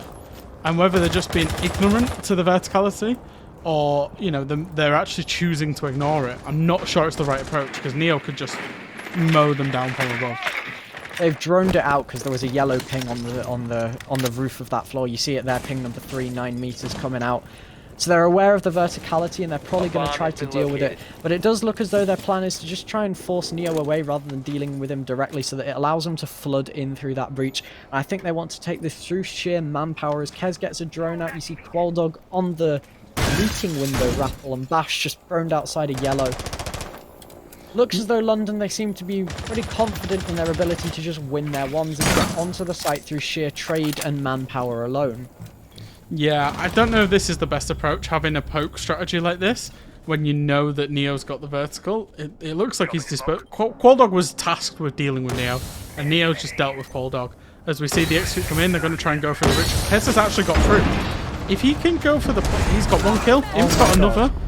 Josh Glitch, however, has gone from yellow stairs and gone nuclear. Neo gets 1, Pat gets the other, and that is the round. And that was the big struggle, was that even once you get through, the defenders are just so able to collapse on the site that you've not... They, other than opening the breach, they didn't really do anything with that round. They just stood outside the breach. So Yeah. it was really easy for the defenders to just play and front up that attack. And, you know, I was very, very complimentary of London's first 2 attacks, but that one was a stinker, to be fair. Yeah, I think that's really poor from them, to be honest, given how well their first 2 attacks went. They seemed to go very one-dimensionally. There was no real focus on upstairs. It seemed like an afterthought. You know, they sent Quoldog up there when he died. Bash just ran in through yellow stairs and ran up towards Yoda and in towards the site, and it didn't really work out for them whatsoever. Yeah. Yeah, but... Attackers need to and locate especially and with defuse as kind many of bombs a as Thatcher they on the can. board, that breach is so easy to get. They could have Attackers have committed 1, located 2 a bomb. people to go and clear out Neo and clear out that lobby piano area. And that logically would have been the next step, but they didn't really do anything. And we saw it in the last game with Win Your Ones, how they would do the first minute 30 fine and then just stall. And that's exactly what London just did. So, you know, if and when they're VOD reviewing it, they'll come back to that, and I think they'll be better knowing that they should have gone and cleared Neo out. Yeah, seconds I to think insertion. that to be honest, it's a real shame 5 seconds that they left. went from two such good attacks where they cleared quite thoroughly Attackers are what they heading out needed to to and they defuse a didn't bomb. waste time on anything else, to an attack where they cleared out one thing and nothing else. Yeah. Karma's setting up the C4. That's the age-old C4. Going through the window, exploding in the air. He doesn't get anything. I don't think... He takes 1 hit point off Bash. And I think he took a drone as well. Not a nice return for a C4. Yeah. Especially when that is your only C4. Yeah, you feel like that because, you know, normally when this site is attacked in terms of the lobby piano, you'll pick one of the sides and you'll execute on it, and the most favourable one is lobby. You saw that the hatches were open, the Harry Potter hatch and the main lobby hatch. Now, the pulse with a C4 is so strong at denying the plant late round there that it feels like a massive waste for Karma to have used that C4 already. Yeah, and I think as well the fact that nobody else on his team has a C4 either, so it's not like he can even sit and call out if there was 2 of them left, the one with the C4 and the other one was him. So it does feel like a bit of waste util, and it probably is at the end of the day. As London, they've now, it was a bit of a setback, but not really anything else. They've now got all the time in the world they want to do some vertical play. Although Karma is feeding intel to the side of Pat's asleep, he's down all the way in basement inside a server. Obviously the floors are not 10 meters are not more than 10 meters apart, so he's able to see the number of people up inside of admin and coffin. He is indeed, and the big fight here is for the meeting room. As we see, Pat gets one onto Archer, and Pat will just play his life in the meeting room. The longer he stays alive, if he can even rotate back, the better it is for his team. Because the meeting room is a mass... Oh, Bash. Insane game sense there, just I don't know if he heard him or not. But the top floor control is only... It's stalling time because you need meeting to plant lobbies. We'll see them now rotate round. They'll presumably go to lobby door and look for a plant there. Yeah, I think this comes down to Karma being able to call out for boomed on those smoke grenades. You know, Neo maybe getting a lucky swing, maybe going for a bit of a peek, bit of an aggressive swing. But I think London, they've got all the control they need. They've got 50 seconds to work out this plan. Boom's still got 2 smoke grenades left, which could be a bit of an issue if they're not efficient with their time. As we see Kez already making his way through. The smoke grenade come out from Boom as Pat swings and takes care of Kez. Not quite sure where that was from. But now you see London, they're sort of stalling out. Pat was behind Circle Desk, that's where it was from. He'll get taken out by Paul, but I'm not sure they're aware of the player above as Neo double headshot lines him up, free as you like. Imp running through the smoke, 10 health, Boom swings, Pat's asleep. Take round 4, 2-2. Lovely, lovely play from Neo. Lovely play from Neo and a huge play from Pat. And it's that was a fundamental flaw in London's attack, is that when you're going for these lobby side takes, there's 2 things that you need. You need 1, meeting control so that they can't kill the planter from vertically, and you need 2, control of Teller's hallway towards like statue, that kind of area, because Pat would not have been allowed to run in from Teller's hallway into Circle Desk to get that kill. And London just completely forgot about that map control, and it cost them big because Pat was able to get the planter. Yeah, we will go back to that split site. Pat refusing to go to the top floor whatsoever, a man of principles. And the top floor, it's not a nice bomb site to defend, if I'm completely honest. You're at the sheer mercy of about 6 different windows at any one time. They'll be looking to fix the flaws on their basement defense, or their split site defense rather. And maybe look to try and rectify the fact that London have been able to dismantle them in 2 different ways as well on this site. Yeah, and the interesting bit here is actually what attack are London going to go for? Do they completely change it up again and go for a more lateral take of the middle floor, for example? And both attacks worked so well that their hardest problem is going to be choosing what attack to do. And it'll be based on what they say. It looks like they're potentially setting up for an admin side attack, given where all the drones are. I think that's probably wise, because of the mirror windows. You wouldn't expect Pat's Asleep to play the mirror windows and the site as badly as they did it in that second round. Yeah, I mean, it does look as though it will be an admin side take. Armor sat inside of the Visa lobby on that pulse scanner going bleep, bleep, bleep. He'll find a circle with a red dot in the middle of it, and he'll lock onto that like it is a head, and he is using a dodgy program. London, they're not actually going for admin. They'll take care of Karma. Imp just really swinging from main door. Really, really poor from Karma and Pat's Asleep. And now they'll look to put a bit of pressure on towards admin, as Imp gets his drone into the windowsill. And then presumably into admin as he drones clear for Bash, so that Bash can start doing some vertical play. This defense relies solely on information. So what you'll see is you'll nearly always see a pulse, and then you'll see probably a lot of the time you see a maestro in the teller's room, because it relies on information about the planter. And we saw how crucial that could have been in the previous round, because they C4'd the planter in the first round, and then also Neo got the C4 onto the planter after he planted. And Karma to just throw his life away like that, as you'd expect London to go on and win this because of that. Yeah, I think as well the fact that the pulse is gone. Yeah. Probably the worst operator to lose, because you lose the C4, but you also lose your only source of accurate Information. intel. Yeah. Like, now you just have to guess common plant spots with the C4s, and guess common, like, high traffic spots with those C4s as well if you want to use them, not just for planter now. We see a lot of presence over towards Spiral Stairs, and we see Imp just clearing out the entirety of the site with one of those Yana drones. Lots of value getting got from his util. Jesus, I hate saying that. Getting got. It's such a horrible phrase.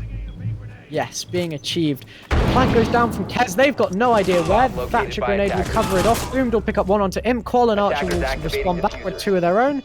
And now again, a 2v4 retake from below. 1 C4, but no intel on where to put it. And Archer's crouch walking about below. He'll pick up Neo. He's all left up to Pat. He'll impact down the barricade, but he's locked off by castle barricades everywhere. Some wallbangs will come through, a lot of damage done onto the man himself. Half health, 1 versus 4, 1 versus 3 rather. He won't get one. Kez will finish him off, and London they'll take 3-2. What I liked about that is I was wondering how they would adapt their attack on the third time. And what they did was they dropped the hatch while simultaneously planting. And it means the defenders have to choose one or the other. They have to choose C4 in the planter, in which case they get shot in the back by Archer, and I'm not sure who else dropped the hatch, but 2 dropped the hatch. I think it might have been Qual, yeah. So they either have to try and C4 and they get shot in the back, or they take the fights with the guys who drop the hatch and then the plant gets off successfully. And that was a really nice adaptation from London, because we saw the first round they pushed in 2 tellers and cleared tellers with just pure like men, and they stayed up top. And in the third round they dropped the hatches and just really attacked as well as planting.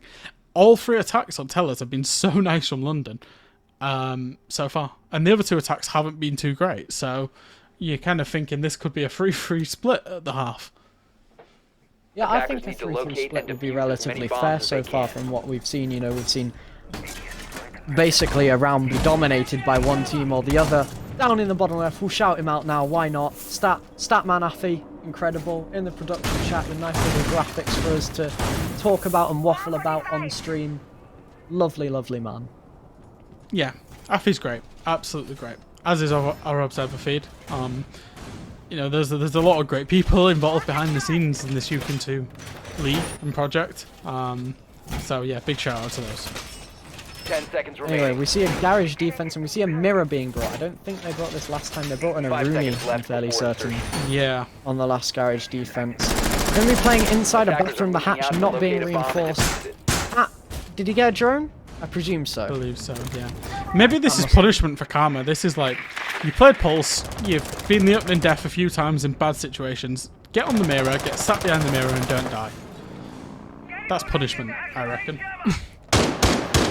Matt and Josh going for a very wide roam game, and I really hope London adapt and they don't just go for this open the breach and walk into sight once more, because it's not going to work, and it's going to work even less with a mirror.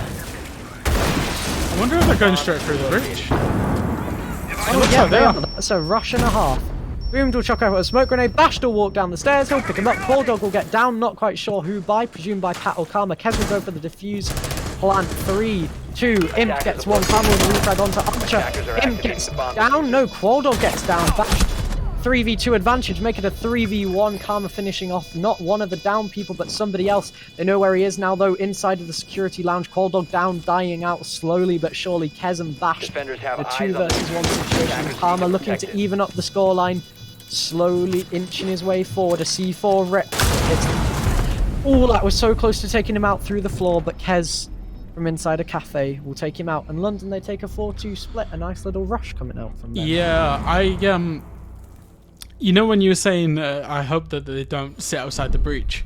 The on Consulate on that garage, it is incredibly effective to just go straight through the breach in numbers. The worst thing, in my opinion, the worst thing you can do is open the breach, sit outside it for a minute 30, and then push through. If you're gonna just push through the breach, just go through it as soon as it's open, catch them off guard, and 4 players were through the breach and 1 down yellow stairs, and it worked magnificently from London there. That was a really nice adaptation. Oh, sorry, I had to sneeze. Anyway, sorry. London going to their basement. Going to the basement, not the split site though, is their primary choice. A 6th pick off the mirror this time for Qualdog onto the Mozzie. We see a 0 being brought out. We commented earlier on the flight game before it was played off stream how we like the 0 and the utility that he brings to a team's lineup. And I think on a map like Consulate, it's even better because you're allowed more flexibility on a map like Consulate.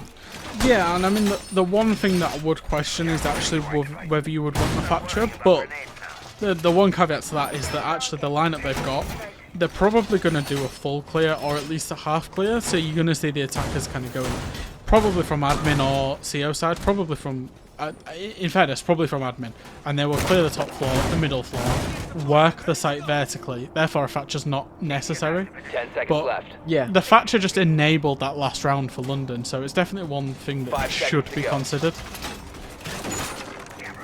Yeah, I mean, I think it comes down to how efficiently they deal with the mute jammers and whether or not they use SAM cams and the SAM zap, SAM cam zap, to deal with those mute jammers. But it doesn't look like that. It looks as though they're going to be going for a Visa side assault, potentially dropping one of the hatches. Oh no, they're going up through admin. A proper clear coming out from this is a full clear. This is like 101 Team Empire, starting admin, clear every inch of the map.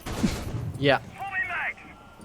Qualdog with a nice little blue place C4. It might actually catch out Neo, which could be interesting. He'll drone out. Qualdog holding his nerve, not blowing it too early. Karma sledges open the hatch. Neo's droning everything out slowly but surely. Qual here's another one rappelling. He blows it too early, however. Bit of unfortunate timing there for Mr. Qualdog. The rest of London, they're playing very aggressively for a garage defense. And Hats Asleep, they seem to be aware of this with their full clear, which compared to, it's a direct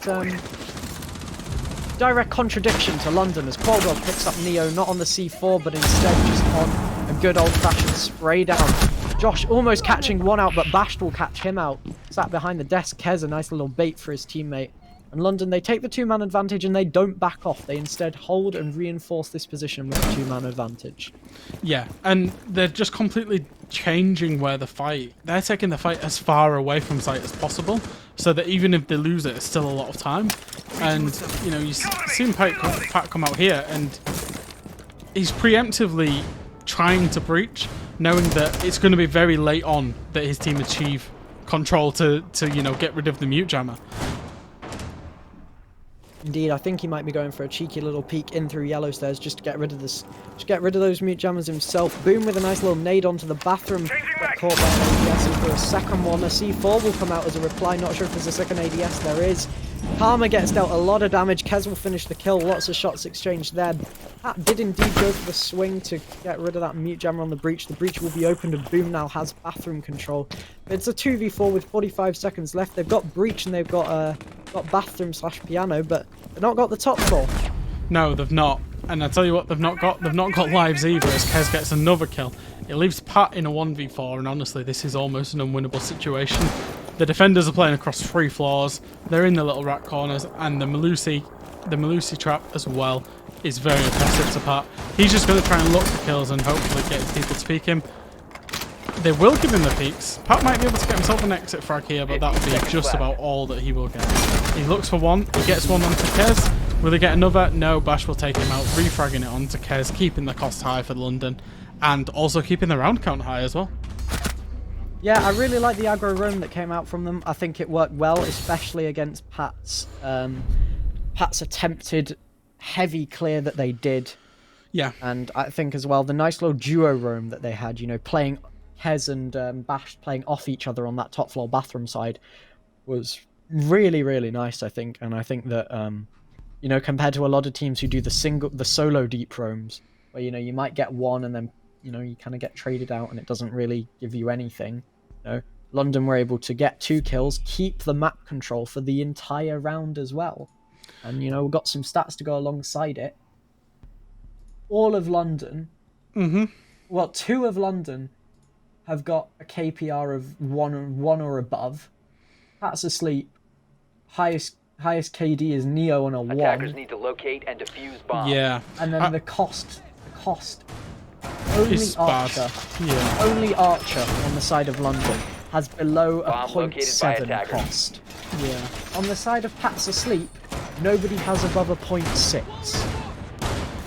Yeah, and that's what we're seeing play out. We're seeing London just being they're playing Siege so much, like, very smart. They're playing it smarter than what Pats are. And you saw it, they would have read into Pat's lineup in terms of, they knew they were defending Garage, and they saw Pat's lineup come out. 10 seconds left. No before Thatcher and a 0, and it just looked like a full clear 5 lineup. seconds left before And insertion. London made the adaptation to Rome, get in their faces and Attackers' really try and objective is take to the defuse the gunfights. bomb. And that's exactly what they did. And from there, they just won the round out. And London are playing really smart Siege thus far, apart from the 2 attacks that they were pretty rubbish at. But, you know, we're not going to begrudge them a 4-2 split on consulate attacking. So, Yeah.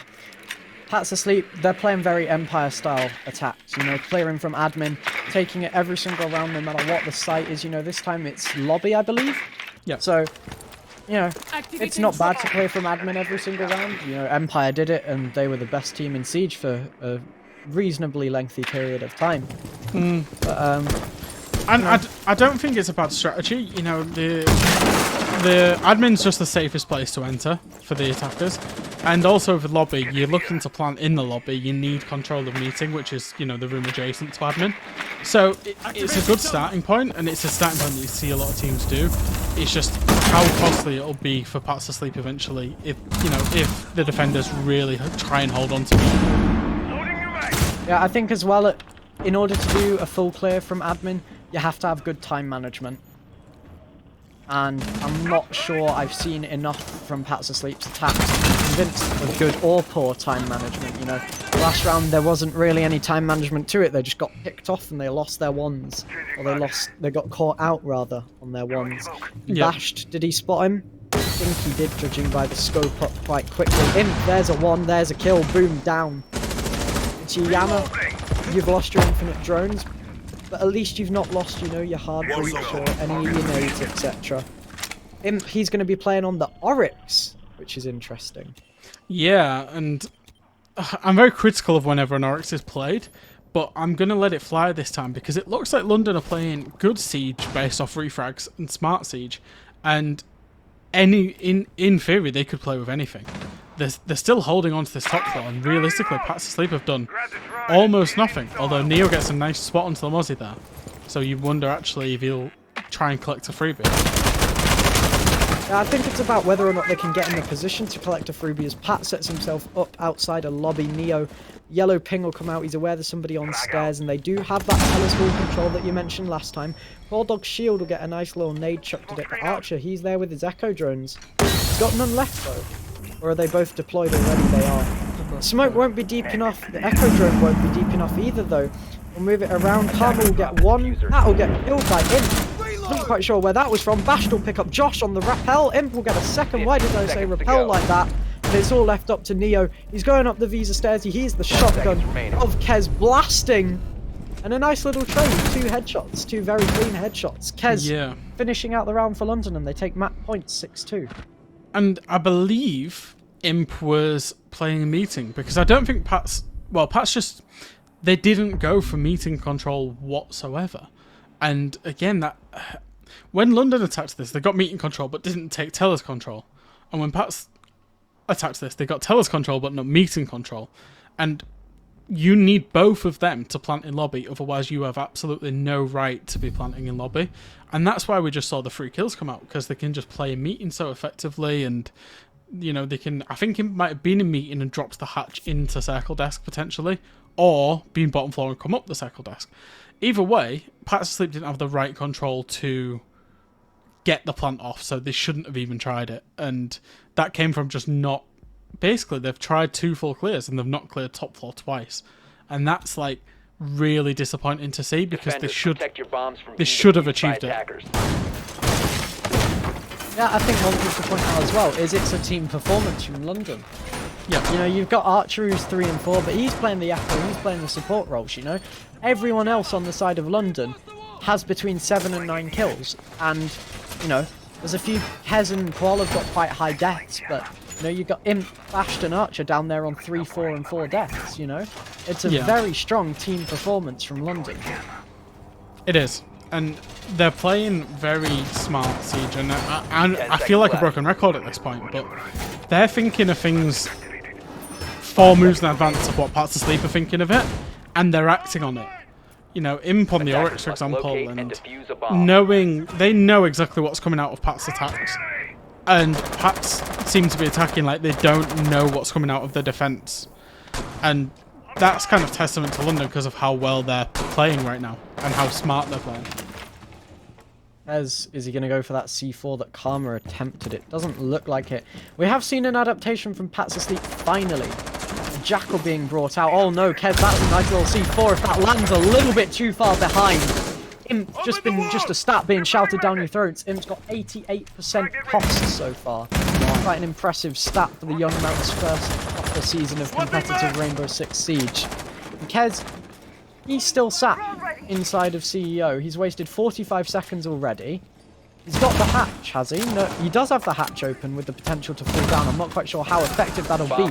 Goes for a swing. Boom will get a lot of damage dealt. I believe that's by the Wamaya Qual. It is, judging by that Orgay 2 rattling off in the distance. But Pat, again, they're really struggling to clear this top floor. This time they can't even get control of admin. Yeah, and admin's the, you know, that's why you start in admin, because it's the easiest room to clear. But crucially, you'll see they've got no grenades, which means the Kez can just play in these rat corners, Bash can challenge as well, and they can just rat it out in admin and waste so much time there. Kez will play his life now. They might not even know he's there. Oh, okay, they do know he's there. But you can just sit here for ages. Just waste time, waste time, waste time. Yeah, you know, he's just there. He's got his shotgun out now. Anyone that comes close quarters is going to receive a nice M590 pump shotgun bullet to the head. He won't be prepared for Pat to push in that deep, but look at the time he's wasted. 1 minute 45, and Qualdog will instantly refrag onto Neo. There's your Jackal down, and there's your man advantage gone. And there's drones gone as well. I just saw Pat face checking stuff there. If people are playing in rat corners or off angles, it's going to catch Pats Asleep out because they've got, what, 1 free drone left. And they, realistically, they don't know the positions that London are taking up, as we see Imp and Qualdog below. Yeah, and I think one thing to note, Imp on that Oryx, he has the potential to jump up that hatch back into admin at any point. Yeah, and they probably don't know. They probably wouldn't know. No, Boomed will regain the man advantage for London. Very low, but Imp down below takes Boom's head off. Man advantage for London instantly being nullified whenever they take it.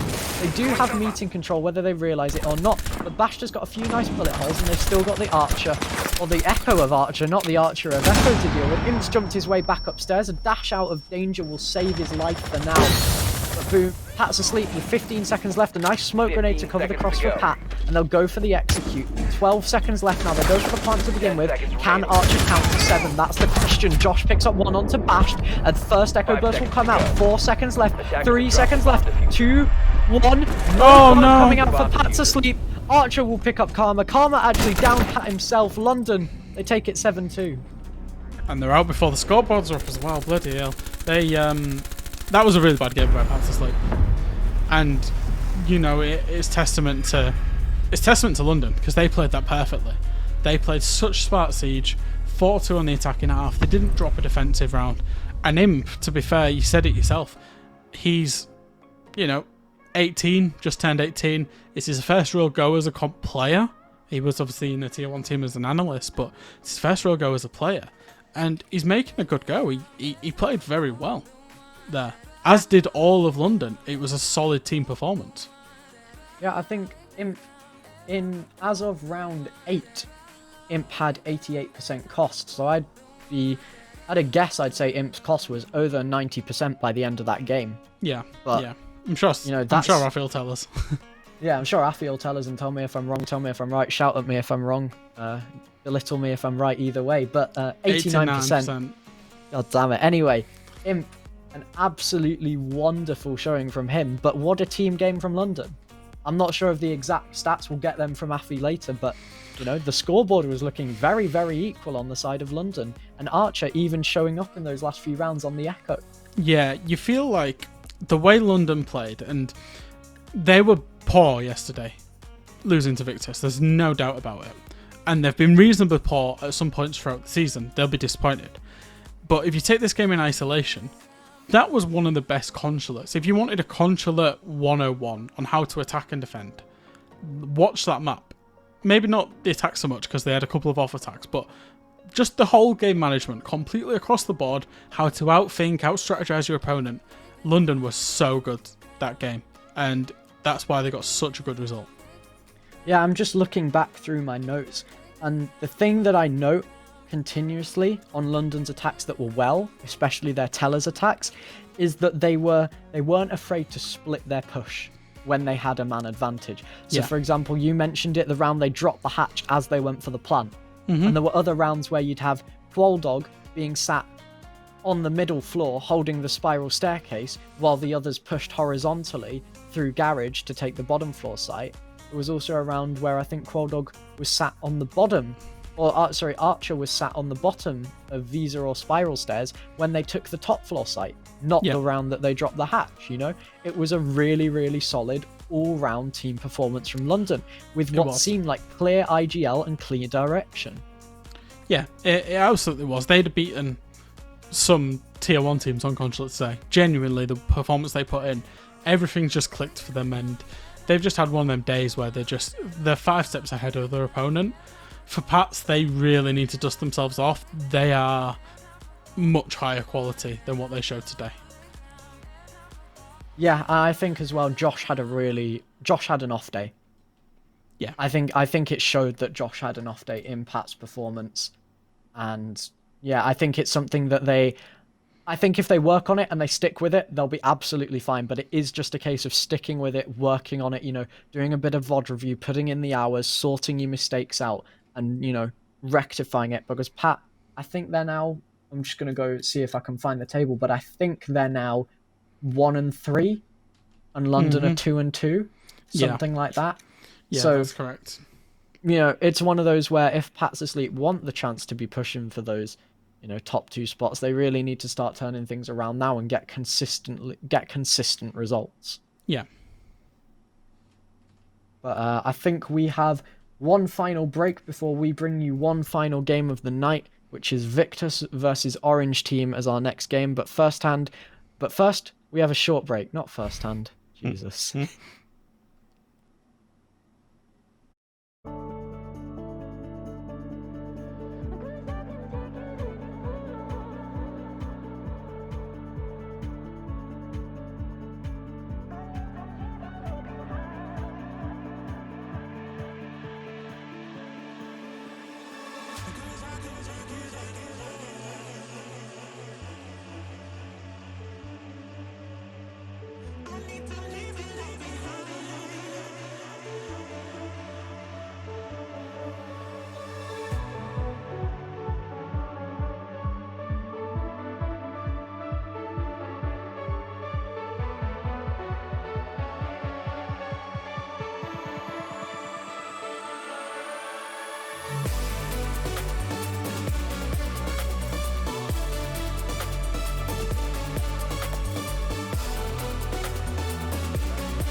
Hello, welcome back to the final game of the night. We've got 10 players in the lobby, so we're going to run through this quickly. Got map bans, we've got Orange Team, were top of the league before we came into this play day, and 86 have already played. So they're looking to regain their place at the top of the league versus Victus, who yesterday managed to bang out a shock win versus London.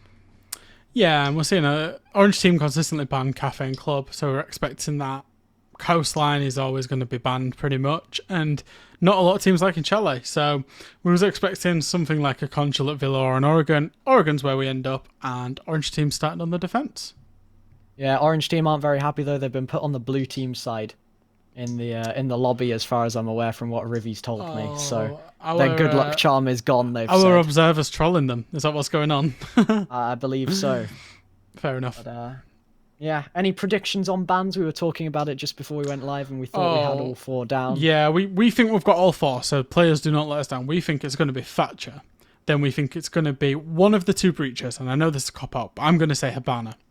Then we're going to say Wamai, and then we're going to think either Mirror or Cade, and I'm going to say Cade. So they're my predictions for the 4 bans. Now, the teams can just completely do me dirty here and ban, like, Warden and Amaru or something like that, but they're my 4 predictions. Indeed, as we get the nice little cinematics rolling of all the bomb sites in the map and the bear on the wall and the wolf and the pig and the fan on the ceiling. As we go into the final game of the night, it's Victus versus Orange Team. Orange Team starting on the defense, and VMix is paused. VMix has paused indeed. Well, we would like to tell you the bans. And there it is. There it is. We're wrong already. Thatcher and Zafia. Yeah, thanks, Victus. Don't like you anymore. Why is JJF5 banning the Sophia then? What's going on there?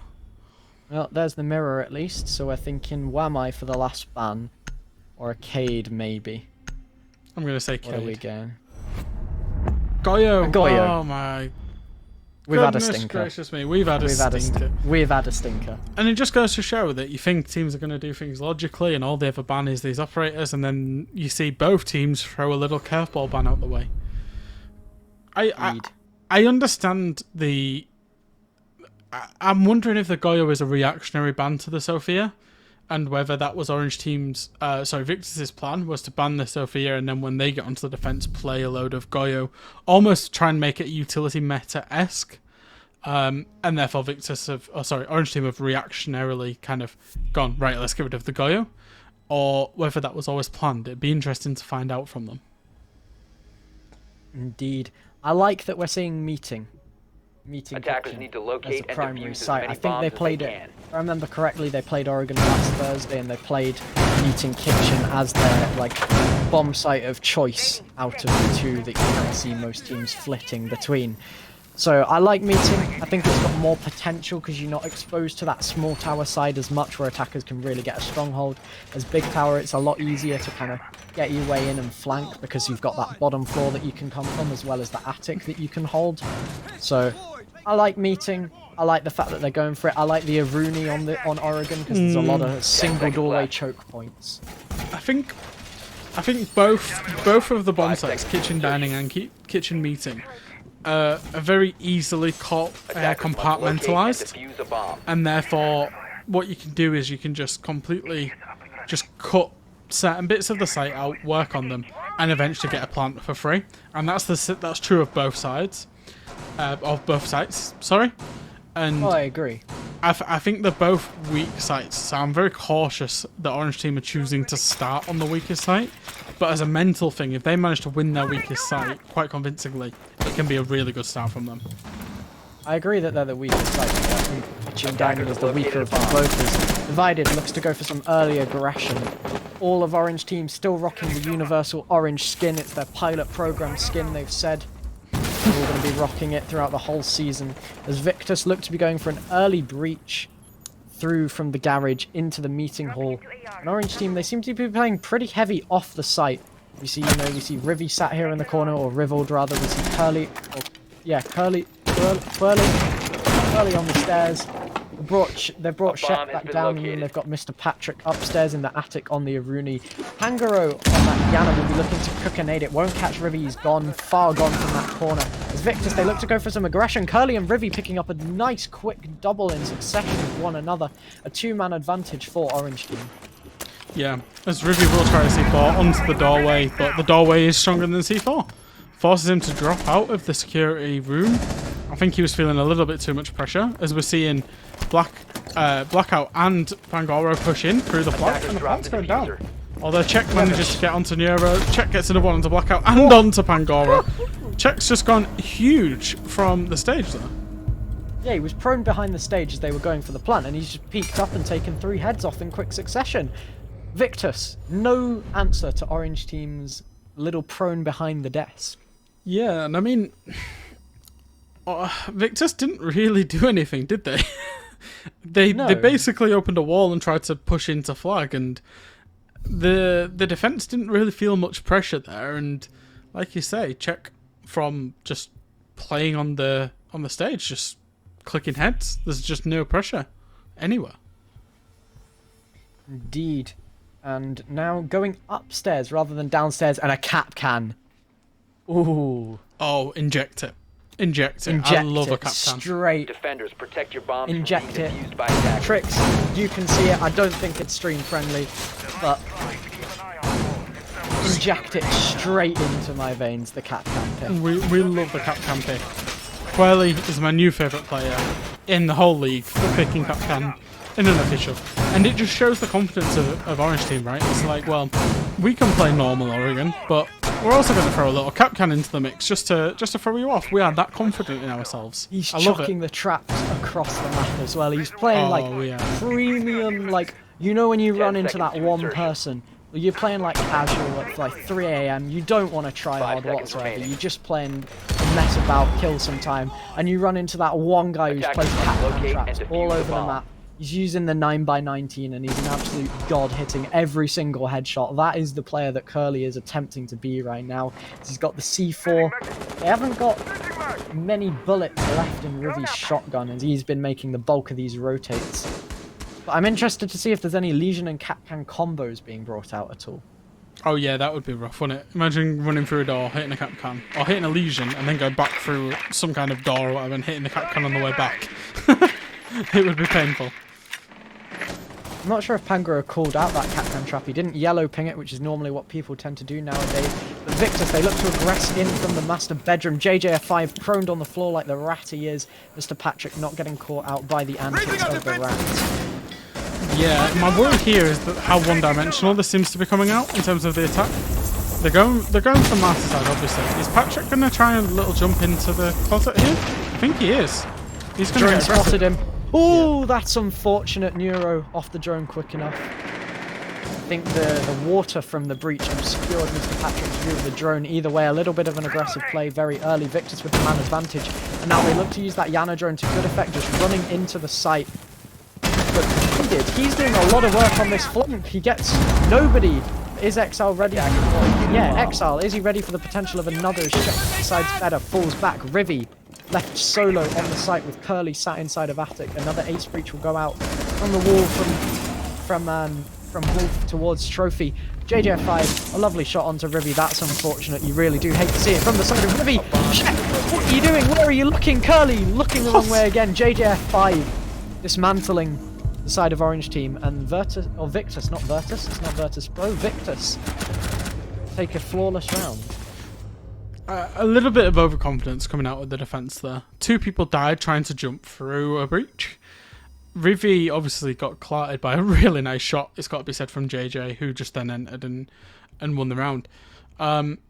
You'd like to see them rein it back in a little bit and just play the site on the merit of the site rather than try and do too much and be a little bit too overconfident, because that might cost them long term. Yeah, it's interesting. The Capcan will get 6th picked away this time. Warden. Warden. Okie dokie. Okay. Interesting stat here about Warden. I've never lost a ranked match when I've banned Warden. How many ranked matches have you banned Warden? Oh, we ban him pretty consistently. Me and Jack play ranked quite a lot, and we ban Warden fairly consistently. Not all the time, but it must come out once or twice a ranked session we will ban Warden. You always win? Yeah. Impressive. I wonder why the hell I'm in plat 3 though. Should just start banning Warden and winning, shouldn't I? Duh. Indeed. Orange Team attempting the top floor once more. I like the Aruni pick, especially on this top floor site. You got those places. Big window, the door from Wolf to the sort of connector area inside, and then the third one can really go wherever, like either top white stairs or whatever, but you know. There's lots of choke points that you can use those Aruni gates to funnel people and to force them and to, like, you know, take damage, waste util, and also the ones on Big Window and on the Wolf Door, they're very easily shot from safe positions later on in the round to reactivate. It's the reactivation, then that's why Aruni is so good on this site, is because of how easily you can just reactivate. As we see Czech play a very aggressive position. And was that iron sights on the road? I just saw that. I believe it was. I think they're roughly the same as the Vector, actually, and I've seen some people use Vector iron sights. I'm not a big fan of this attic wall being open. Although I might be if Victus decides to just not push Big Tower, which it does look as though they won't be doing right now. Yeah, it's an interesting one. I mean, you kind of feel that if Czech had any pressure that he calls and they go and reinforce that wall, they are sitting on 2 spare reinforcements. So from that point of view, I do and I don't like it. But It looks like the attacker just going for a west clear again. Well, not again. They're going for a west clear, which is interesting. Yeah, a couple of yellow pings will come out in towards the kitchen and security area. It does look as though we're aware of this pressure from dividing, and I presume, oh, it was Mr. Patrick on the white stairs. He'll have fallen back now. Mr. Patrick eating a lot of damage from a nade. That's a very nice damage. By attackers. Even more damage eaten. Very, very lucky to be alive. As a side of Victus, they look to drone out and try and isolate this player below. Divided, he's sat inside his security, playing his life like a scared rat. The Yana drone will come up. Mr. Patrick will get a little bit spooked. What a shot, Mr. Patrick! Take a bow, son. And then he gets instantly taken straight back out by Neuro. But what a shot onto JJF5 that was. Yeah, Pangora's creeping up the white stairs, and the Bucks going to start booking players out of position, you'd think, very shortly. And this is all designed so that Pangora gets his freebies if he manages to get up the white stairs. It pushes them out of position, and they're going to look for a big window plant. The Bucks looking up the verticality as Rivi's looking down it, and it's this game of cat and mouse to see who can actually get the first kill. Pangora is being pressured by two different players who will both fall back and go to lobby, presumably then to run up the lobby stairs. But there's 40 seconds left for the side of Victus, and they've not really made much progress. If Rivi doesn't peek and give away his life here, this is looking very, very dangerous for the side of Victus, because they've got 30 seconds now. They've only got top white control. They can't jump in through the window. I think there's still an Aruni gate on it. If not, there's a smoke sat there with a shotgun, 2 smoke canisters and an SMG-11. Indeed, 20 seconds left. He'll chuck one of those smoke canisters out. There's 2 people jump in. He'll fall up, but they've jumped through. The Maverick will push through, but Rivi will get him. The point starts to go down from Neuro, but another smoke canister will get thrown out. Rivi will get taken down with the smoke canister. Finish him off. Neuro.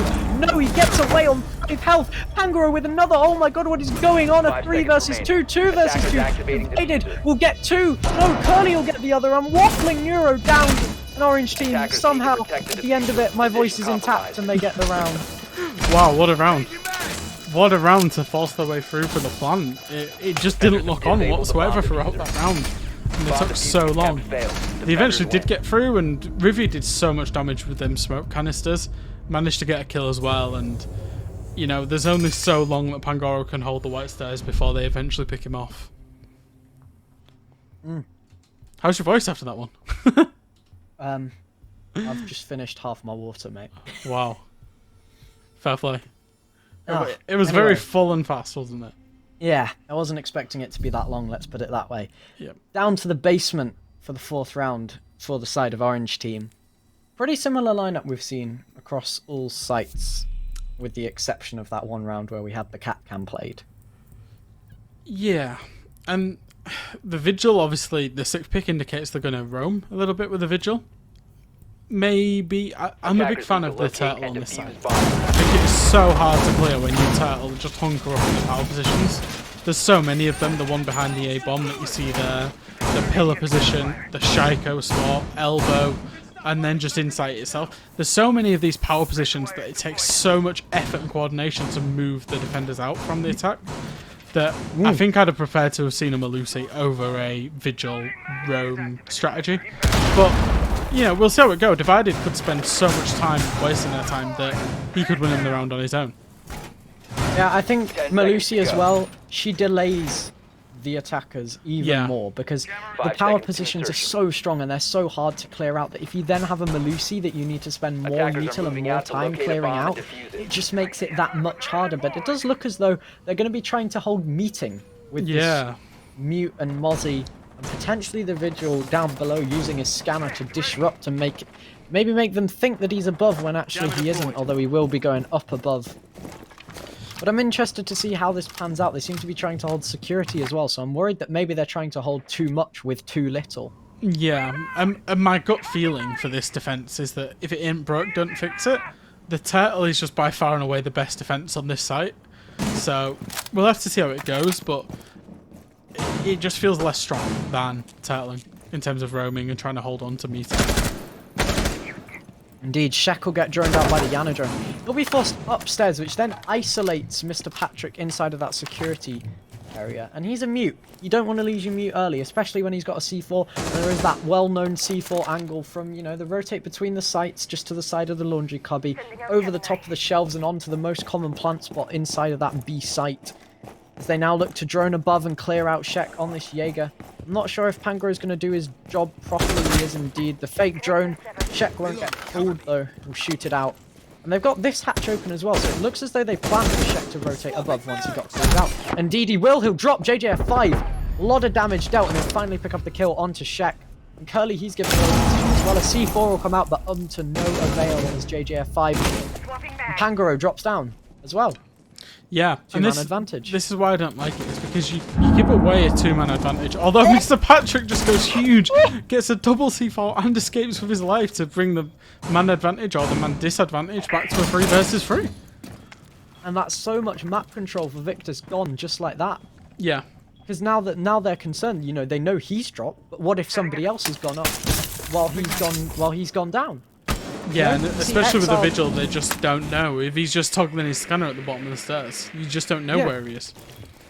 You see, now they're having to clear out more. They're having to push through lobby now, which they didn't seem to want to beforehand. And you see the Book, he's so worried about the flank. He sat there holding it from meeting while 2 of his teammates look to push through Laundry, which is such a choke point, especially when you got a smoke with 3 smoke grenades and 38 seconds left as he blows the first one. Throwing frag grenade. And you see the Vigil there, just toggling the spikes on, just making it hard to really locate his position. He can play in around Shaiko, Pillar, and he's popped himself into blue just holding the hatch drop. That's such a perfect position because it isolates the one player. However, the 2 players of Blackout and Neuro, they look to isolate the rest of the team. As Exile, he's managed to make it down the hatch drop, and they now know where one of them is. They now know where the last one is as Mr. Patrick gets picked up by Blackout. And it's looking as though it's going to go to a 2-2 scoreline for the side of Victus, unless Divided can pull a 1 versus 3 out of his back pocket on the Vigil. He's got full health and he's got a reasonable amount of time, but that time keeps ticking down slowly but surely. He's got 20 seconds left to get on the clock. He'll get Exile, but Exile with a lovely little headshot will take him, and Victus, they take a 2-2 trade to take a 2-2 win. Yeah, and that round was so to and fro. The meeting hold that didn't go off, and then Mr. Patrick going absolutely huge with that C4. I wish we'd seen it, but it was absolutely class. He managed to get 2 of them through.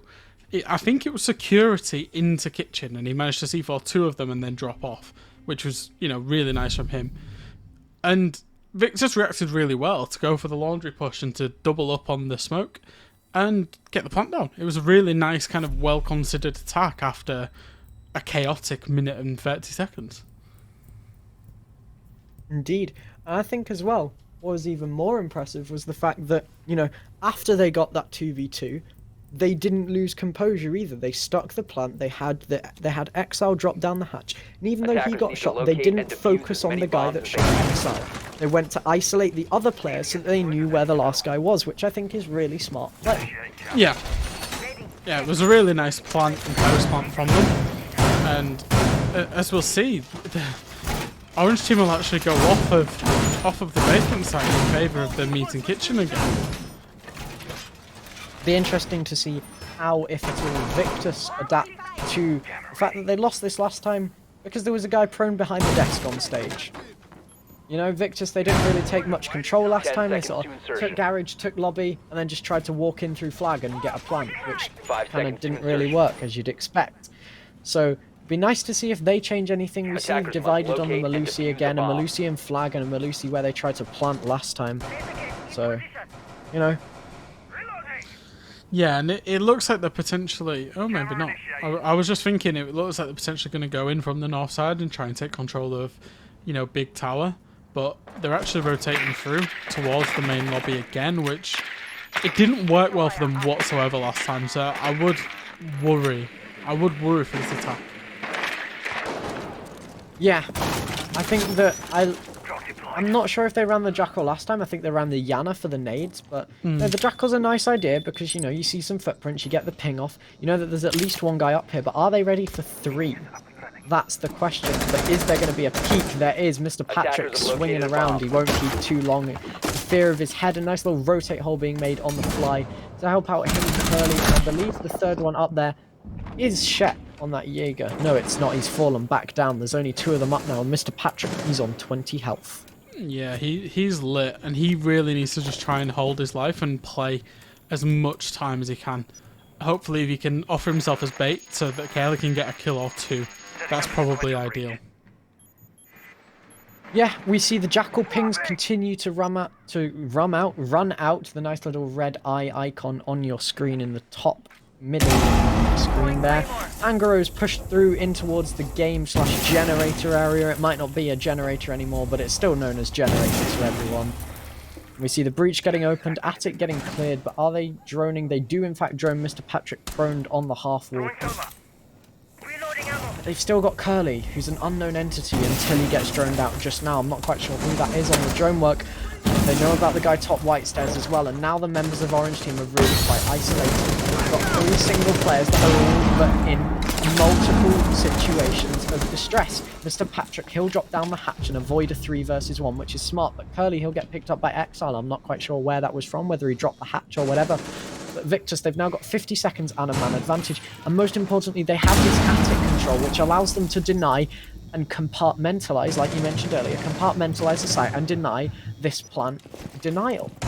Yeah, it allows them choice as well, because they can even push through towards kitchen if they wanted to. It looks like they're actually going to go for meeting control, as Blackout will find a freebie onto Divided in Attic, as you said, down the hatch. Although check will swing Zulu as Neuros get into the plant. JJF5 gets one onto Mr. Patrick. Plant will go down successfully. JJ gets another, and it's all 1v. 1v3, 1v2, and he might be able to actually stick the defuse. It doesn't look like there's anybody around. Can he? He pulls off. He hears the guy on the laser gate, pulls out the shotgun, and Pangoro will finally get the kill.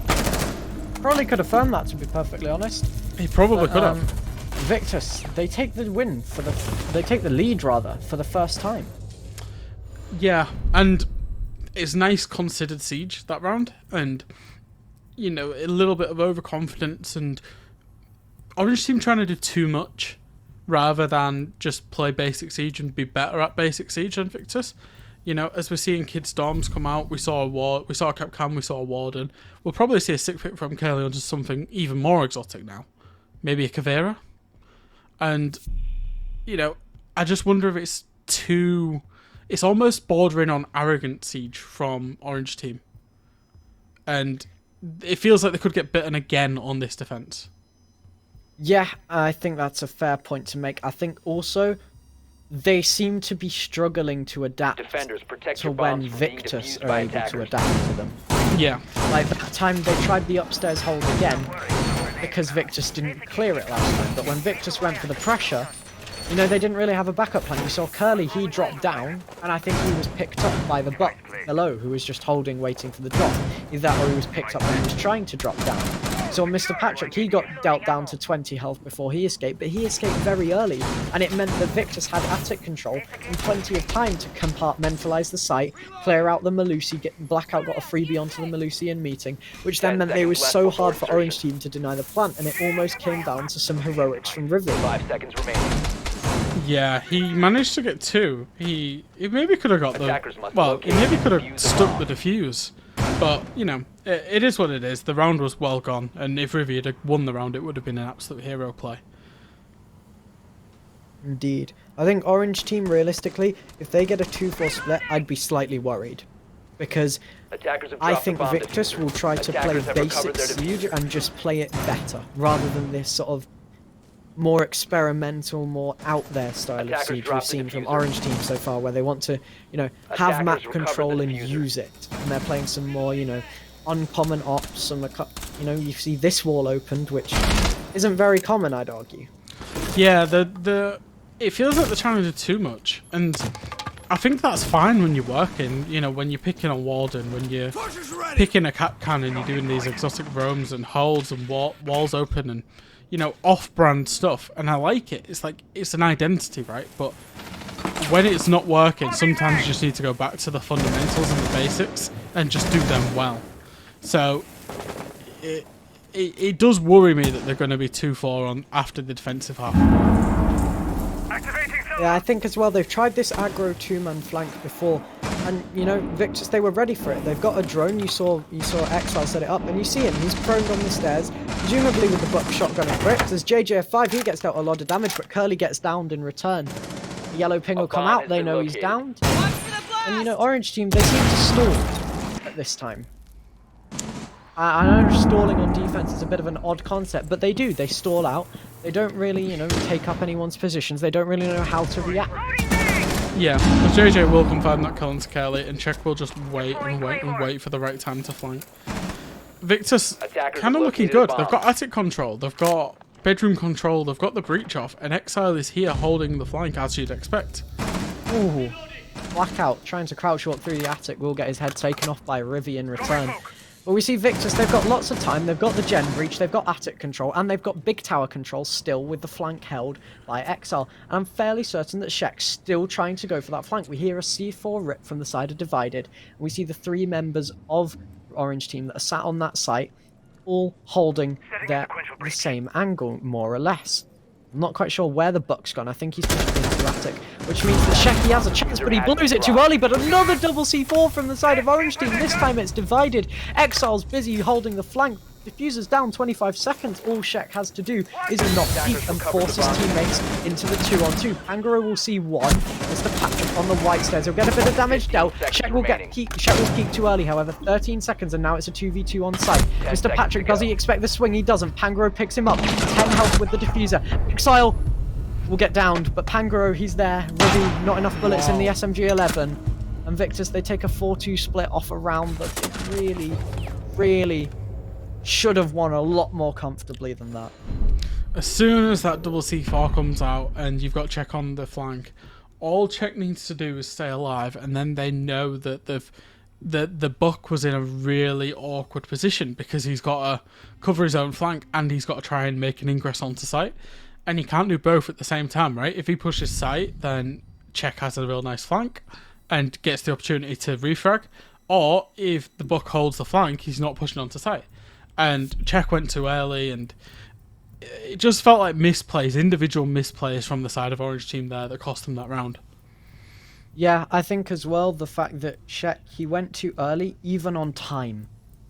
Like, it wasn't just that, you know, he didn't get the kill, because if he goes late and doesn't get the kill, that means they've stopped fighting the 2 guys on site to kill him with like 10 seconds left.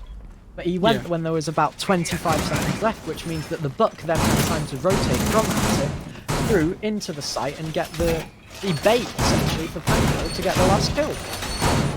Yeah, it was just misplayed altogether. As we're seeing Victus go for a very similar strategy here. Is this new meta stuff, or I suppose they've got a clash? But it's very interesting that you want to play the wall open and try and attack onto trophy room. 5 seconds left before. Yeah, I'm not a big fan of having that wall open, especially at head height. Attackers must I think locate that and defuse a bomb. it's very hard to keep trophy control for any period of extended time, and then that sort of negates your ability to hold attic as well. Yeah, and it also, especially with Maverick on the board, and we're seeing both teams utilise Maverick. If the Maverick gets to Big Tower, you can just... Because they've also got to rotate into Big Tower. Yeah, Blackout was playing the top. Okay, so I kind of understand it a little bit more. If you're trying to hold on to Big Tower and... You're just trying to hold on to everything, right? That's the plan, is you just extend as far and as wide as you can. And just don't let the attackers near site by virtue of holding on to everything near site. It's a risky strategy, but it can work. Indeed. I'm interested to know how well the clash works out for Victors, whether it turns out to be a bit of a dud pick or not. But Orange team, they've got some heavy lifting to do on this attack of Oregon. You know, a 2-4 defense split, it's really not what you're looking for. No, it's not. And you're talking heavy lifting, and you're talking a minute, and they've only really just got into any kind of map control, and even that map control is the west side of the map. It's the, I guess, it's not the favourable side that most teams go for master bedroom and attic.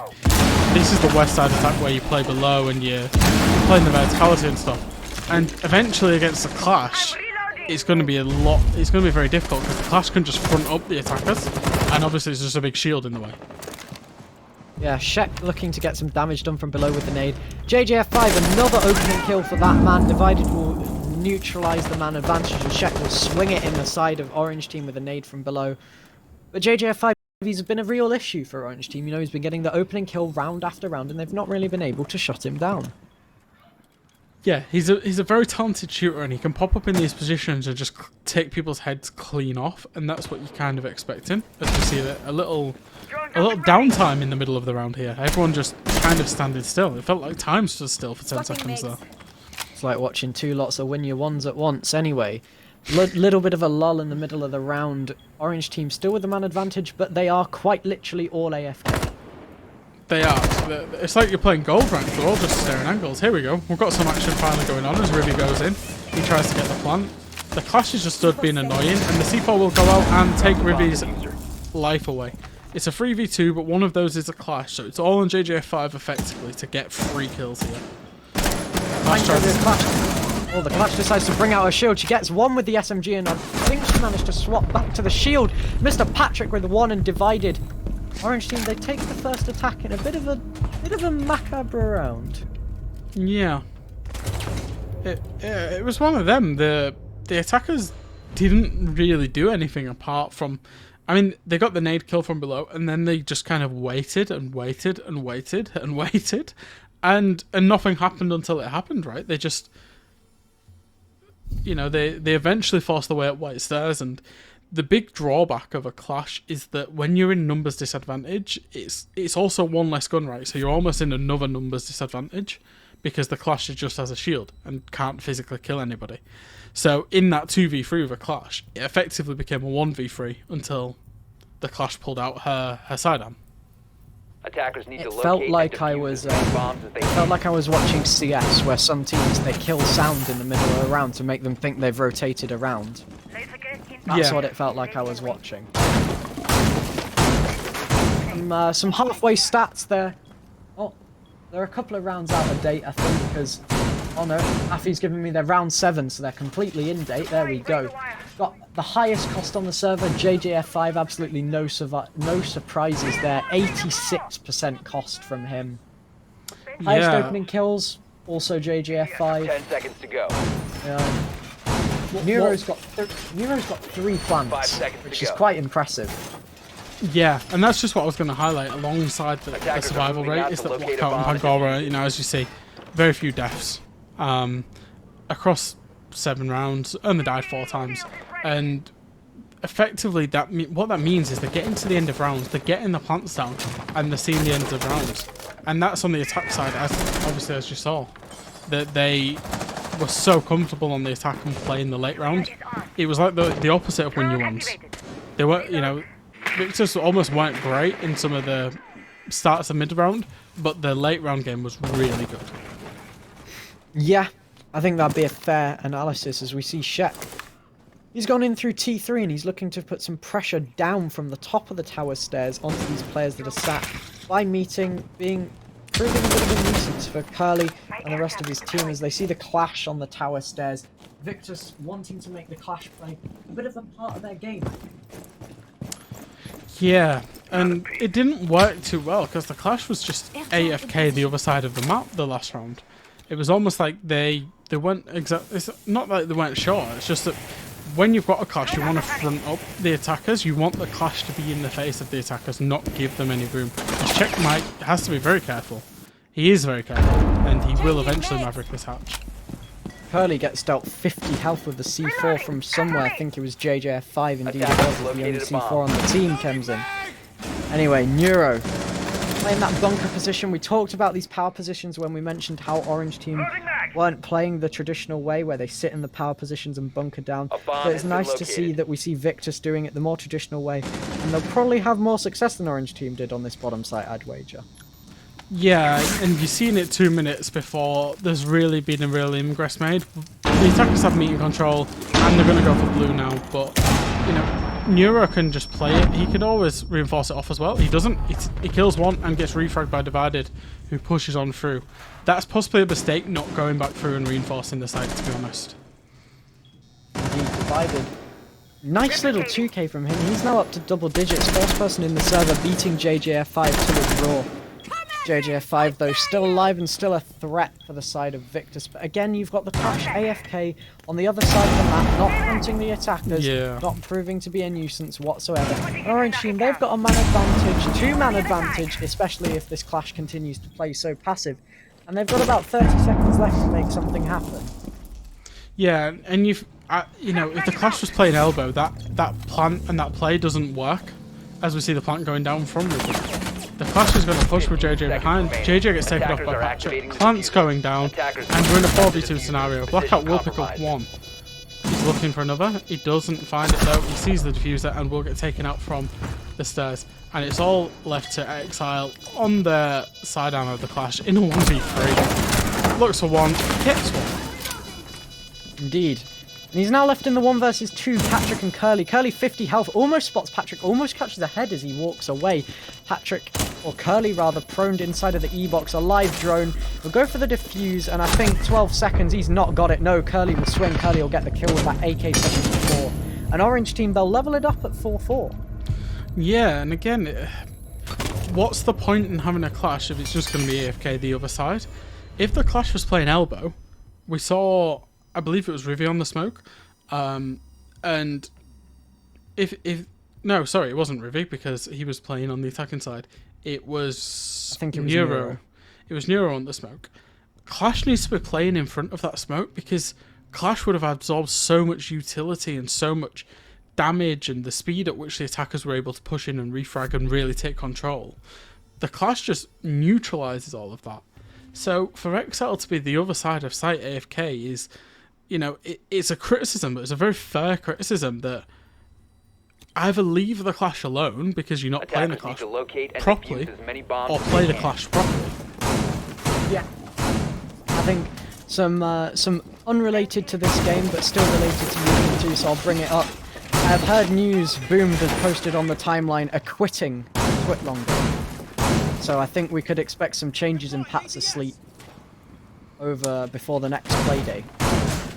Yeah, and I mean, the problem is, clearly in that team it's mental, and they're not functioning as a 10 team. seconds to go. And Boom probably feels like he has let his team down, and the team, that he's the reason. And whether that's right or wrong, a change will probably do that team good. So, if Boom's stepping away and somebody will fill in terms of subbing, then so be it, I guess.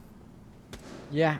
Anyway, orange team, again, we're going to the basement for Victus. They want to try this again. They want to stick with it until it works. We see orange team going for that big tower take once more. Kind of did really well for them last time because of the Clash's standoffishness. Yeah, I just want to see the aggressive Clash, and I'm seeing it. It's on, the Clash is playing on the tower stairs. Hopefully they've had a word. And this is much better. And I want to see the Clash just be in the face, be a nuisance. And then when the time comes, back off, go to the next place that they're going to come from. Because they're not just going to come from tower stairs. That's probably blue. And I really hope that Exile plays it that way, because it really will make orange teams struggle. Yeah, I mean, he's already fallen back to pillar and he's already playing relatively standoffish. And one thing I was going to point out was that last round he started playing aggressively on the stairs as well, and then he just disappeared when AFK on A-bomb, and it looks as though he'll do the same thing, as I think I've just seen an orange icon fall back and it looks suspiciously like a shield. Nope, I'm waffling my head off. He's still sat there around about the pillar area, but now he will fall a little bit, not as far back as he did before, but he'll still fall back a little bit. As Victus, they've managed to waste about 1.5 minutes as they look to now bunker down into these power positions that Fresh has mentioned so often. And Neuro sat behind that shield with the smoke. The Clash can go now. That's what I'm thinking. The Clash can go now and get in the face. Although Neuro does the right thing. He should have done this last round. Wall it off. Don't give the attackers anything. Yeah, they've got the map control, but they've not got any kills. This is much better. Indeed, but we see they've got pillar control. Clash is playing a little bit more pushed up, but still probably not as high as we would like to see. See JJF5 on a very nasty little angle from Freezer. 2 bulletproof cameras on the side of Victus for the plant. 1 C4 on the side of JJF5. That's imperative to keep open, as we now see all 5 members of Victus stacked up in one place. There's the C4 gone. JJF5, that's your only real chance of denying the plant in one shot. Unless you get a nice little swing from Freezer, which they don't actually have access to. Smoke canister will go out at 38 seconds, meaning that unless they deal with this smoke or plant in a non-specific position, he'll have 8 seconds left to get this plant down if he's good at managing his smokes, which he does seem to be doing is he's only just blown the second one. 26 seconds. We see Rivy there with the diffuser sat waiting. A couple of flashbangs coming through from the side of Orange Team. Divided sat inside of whatchamacallit? Inside of bunker, sorry, elbow. Freezer guy gets taken out. Shek and Mr. Patrick with a nice little double. I'm losing my words. I'm going mental. I'm going tired. Patrick with a double on the round, and it's all left up to Blackout in the 1 versus 12. Gets spotted out, sprayed a little bit by Divided. And Orange Team now in a 4 versus 1 post plant. There's a couple of people prone on the floor. They're all holding angles far back. They're playing safe. They're playing to refrag each other as I say that. Divide gets solo peeked. And Rivy, he'll get the kill. Orange Team, they go 5-4 up. I'm fuming. I'm scathing at Victus right now. Just because of their, like, inappropriate way of using Clash. And I don't know if it's Exile alone, if it's a team decision, but please, for the love of God, get off the Clash or play it properly, because it's hindering the defense. Please stop picking it. They could have had this game done and dusted by now, and we could have all been going home and enjoying a nice game of ranked. But you know, it's really painful to watch, and I don't know what value they think they're getting out of the Clash, because Exile must be bored of standing miles away and then in a 2vx just turning and pulling out a crappy weapon. I understand this is really direct and honest criticism, but it feels like the Clash is really hindering on their perception of why they're running the Clash. Is really hindering their strategy. At the end of round 7, so he played Clash for 1 round and I think he got 1 kill that round. At the end of round 7, he was 5-5 with a cost of 71%. He's now 6-7. So in about 3 rounds, he's got 1 or 2 kills, and his cost has probably plummeted. Yeah. I don't know. I think Clash. I like the idea of taking oppressive operators, right? On the defense, you take an oppressive operator and you get in the face of the attackers, but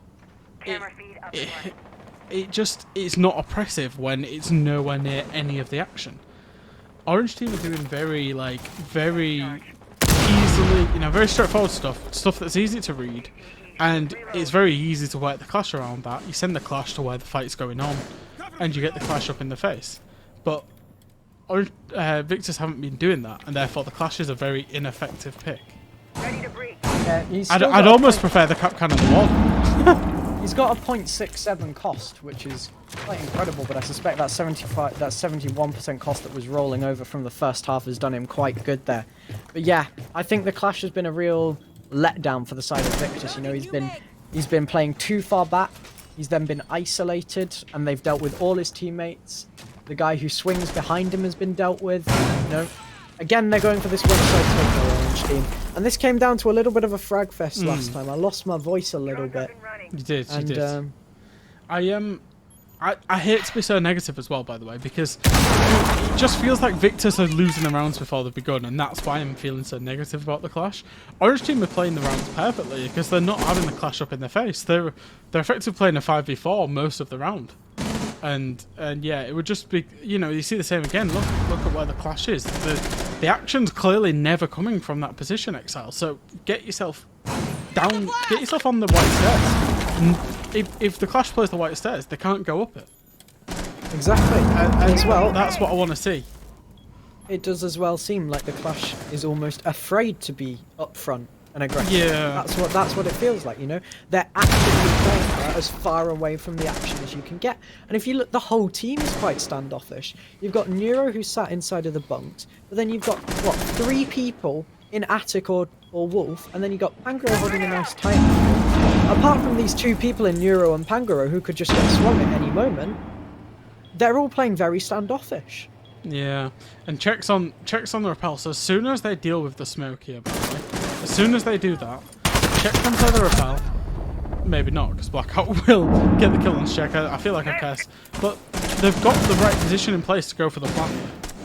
There's that smoke dealt with, as you mentioned, and Rivy, he's now able to go for the plant. A swing across Divided will miss his shots, but I don't think Rivy's got time. He's 0.3, 0.1. Yeah, the bomb will go down. That doesn't matter. We've got the C4 off. Nero's down. They'll go for the res, but 40 seconds. And a lot of outside control now for Mr. Patrick Curley and the side of Divided. They've now got all they need. The bomb plant is for them, but the clash, this could be key. She can sit there and block off the defuse. This could be what they need. They're going to get it. 2, 1. They've actually utilised the clash. Defender mission successful. Wow, so it took 3 kills and the bomb going down, or the plant going down, for the clash to finally move into a position. And maybe this was the master plan all along. The retake with the clash. I am very surprised that the attackers didn't play any vertical whatsoever there, though. Because where the plant was going off, there was a lot of vertical, and it would presumably very easy to get the person with the diffuser.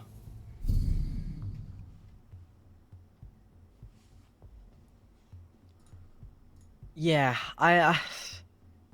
they had the holes below as well. That's what baffles me, is they had those holes below. Yeah. Like, they weren't made by them, but they had holes below the diffuser. You saw when Rivy was planting, there was a teammate below him, and you could see his teammate through the floor. So I don't understand why they just left. I think they all rotated to hold it from big window. That's what I believe, and that's why the opportunity came for the clash to just stand in front of the window. So yeah, but the Exile's sticking this clash, and I don't know Victus well enough as a team to know if this is a trait of the team or whether this is just something they're trying out or whatnot. But again, I'm just wondering, and I know we're talking about Clash a lot, but it just seems so kind of pertinent. 10 seconds remaining. Yeah, I do feel bad because Exile, if anyone's watching this and they're a Victor's fan, they probably feel like we're unfairly targeting Exile, but we just see the potential for him to be doing so much more than he is now. You know, you can bunker down on like a mute, or even, you're not running a smoke. Put him on the smoke, not on the clash. Yeah, and I mean, at least we're seeing some more aggression come out. Maybe it's a confidence thing, and he's now feeling a little bit more confident in the clash. He's facing the small tower, which is a good sign. Hang on. Bingo card. He's feeling a bit more fraggy. There we go. There we go. It is. Have you got a line? There it is. I think I've got 2 so far. Today's been a bit of a slow day for the bingo card. I did better last week. Ash Charge will go out, JJF5 C4 gets nullified. An orange team, they look to be doing some vertical play to try and dissuade these defenders from getting too aggressive. They're trying to force that clash back actively, it seems, and it seems to be working. She's forced all the way back deep into A site, presumably on the door between A and B. Yeah, close enough to the door. So they're actually managing to force the clash backwards, which is what they want. Yeah, but there's a lack of verticality in the far side of dining, so Exile can play there relatively free, and that's where you'd want the clash to play as well, so that's good. JJ's in a bit of a right angle. You feel like he's going to get a freebie from that if he's not efficiently droned. Indeed. I don't think he's going to be efficiently droned either from the looks of it. JJF5 is known for his little ratty angles. Jesus Christ, it is far too late for me to be using words like this. Another impact trick will come out. I'm not sure if that breach gets opened as much as they want. Checking. I think Cookanade a little bit too much. Do some damage to himself. JJF5, there's that angle we were talking about. There's the headshot. There's a very clean kill. My face has gone very white on my face cam. Yeah. Mine too. As we see Blackout here, he's just holding the white window jump in, and that's right because he's holding JJ's cross. It means JJ can just play this 90 pretty much free. As we see Neuro get one onto Chip and onto Patrick. A lovely double little spray. The Alder sings and it rips through people as it sings. Blackout with the frost, a little slower of a symphony. And Rivy, they take a tactical timeout. Okay, yeah, tactical timeout. Rivy's trolling right now. So yeah, all in all, a good defense from Victus, 6-5, and despite their, pretty bad first 3 defenses, they are now going to be on match point. Indeed, I think Rivy's taking this tactical timeout to talk to his team. They know they need to play for this OT. They know what site they're going to be as well, because they've just won basement, dorms, 15 and seconds dining to go. in that order. So they're either going to be basement again, or they're going to go to meeting kitchen. seconds And the remaining. fact that they've not pulled out meeting kitchen once makes me think they're going to go to basement. So 5 Rivy's team, seconds they can left. talk through the basement and go and see. Wait, no. Yeah. I'm waffling. They've got to No, go you're not. basement. Operators, you are out of time. Yeah, No, they orange can- one. Orange one basement. Yeah, they can go basement or they can go meeting kitchen. Yeah. Yeah, but I said they won basement. We're They didn't. expecting basement. Yeah, no. Orange lost it with a clash in the relevant Yeah. positions. Do you reckon they bring a clash? I think they do. I think they've stuck with it this far. Go on, Exile, get on the clash, fella. There we go. There we go, my son. Get on the clash, and it is going to be that basement. It all comes down to this. Same Yeah. lineup from Orange team. The clash on this site has been a bit of a letdown for me because they've always played it in that long hall, and the person who swings out behind has always been traded instantly. Yeah, and it feels like what they're trying to use, or what they were trying to use the clash for, was to walk a man down the long corridor Attackers towards need to pillar, locate but and defuse there's just too bombs. many angles to do that. Yeah, I mean, we'll see how it plays, but hopefully they learn the lesson a little bit, because the 2 times they've defended down here, they've been absolutely outclassed. Indeed, I think it was a 4v1 post plant and a 3v1 post plant or something like that, the 2 times that they went down here on the defense on the basement. But yeah, I think Orange team, they're going to be annoyed that they weren't able to close this out earlier. You know, I think they had some poor defenses, but then they had a really good run of attacks. And then they've 10 just seconds thrown to the 2 insertion. rounds at a very critical time. You know, the Dorms attack was really, really lackluster. 5 seconds That to one has got to insertion. be the most tilting round of them all for me. To lose to a clash that has Attackers' done objective is very to little locate up a bomb until and that defuse point, it. when you had the necessary resources to get around the clash, that's got to be one of the most annoying ways to lose, especially in like a 3v3 post plant when everyone was still alive, basically. Yeah. Yeah, absolutely. They've had plenty, and I mean even on the defense, they were pretty poor on the defense, and they've had a couple of poor attacks and a few poor defensive rounds, but a couple of, you know, we said overconfidence potentially in the first couple of defensive rounds for Orange team. If they just played those defenses on the merits of the defense and weren't overconfident and trying to do too much, this game would have been wrapped up by now. Equally, if Victus played their defenses a little bit more tactfully, using the clash a little bit differently, Yep. then, you know, they'd have wrapped this up a while ago. So I think this is one of those games where, again, both teams should have wrapped it up earlier. It's a bit like the 86 game versus Newell, where it went down to 5-7 and both teams could have wrapped it up. Yeah, if anybody plays like standard, normal, meta Siege at this point, it feels like they're going to win on the defensive side. Yep. Anyways, we see Orange team. They're taking their time. They're droning stuff out. They're going a little bit slowly. That clash, she's playing in the long hallway once more over towards the pillar. And we see Orange team again looking to take care of Blue, looking to take care of Elbow. Looking to take care of pillar, get this pressure Attackers have condensed located a for the bomb. plant that they've been going for so many times. But now time starts to become a worry for them. 1 ADS gets burnt, 2 ADS gets burnt, and Nade gets thrown out. Neuro gets done some damage, but he'll be able to fall back. Will they catch him? No. Half a second away Located. from being able to catch Neuro. But now, 1 minute 10 on the clock for Orange team to plan their final execute of regulation. We see the Maverick holes being made at various heights of the post front. Bulletproof camera gets called out. Ribby on the Cabana Perks making some holes in Victus. They're all bunkering again towards laundry. Yeah, this is almost a carbon copy of the previous attacking round, and honestly, Victors are going to have to do something different, because they didn't do very well. As we see Curly Crouch walking into Freezer, he might be able to catch somebody, although it looks No, the like he's Jaeger's- been held. The Jaeger's Angoro's held it. watching. Angoro catches. Now, the man advantage. 30 seconds and still all 3 smoke canisters. First one gets chucked out. Oh no, sorry, 2 smoke canisters online. I'm trolling. Exile will get taken out. There's the clash gone. Patrick. Lots of crosses being held. 19 seconds left for the side of Orange team. The final smoke canister 15 gets seconds chucked out. They're remaining. going to have 6 seconds to make the shot work. JJF5 still has a smoke grenade. Hangaro picks up 1. JJF5 picks up another. Hangaro picks up a 3rd. A triple kill on the round. It's all left up to Mr. Patrick in a 1 versus 4. He picks up JJF5, but Neuro and Victus, they close it out. A 7-5 win. Much, much closer than it should have been. Wow. Absolutely indeed. incredible. And wow. they came up with a big round there, and it felt like JJ and Pangoro just went huge. And Yes. fair play to them, because they had a few wobbly defenses, but they came through in the end. Indeed. I think that both teams had the ability in them to close it out a lot earlier. I think Orange team, if they don't lose that round to the Clash blocking the Disabler, they win it.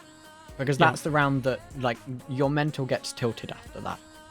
Especially if you're a younger team. I know Rivi only turned 18 a few months ago. I think some of the other players on Orange team are quite young as well, quite new to, like, UKIN 2 certainly, maybe not other community leagues, but I think a lot of them have little to none official UB-sponsored leagues experience.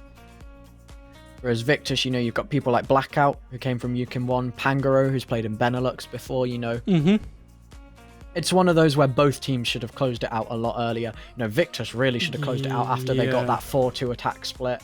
Both teams are going to be, after this game, just kicking themselves. And we said this about kind of 86 and Null, in that it feels like neither of the teams won, and that's kind of how this game feels as well, because there was just so many mistakes and odd rounds where you'd look at that and think, on a day that we did things properly, we would have 7-0'd that team.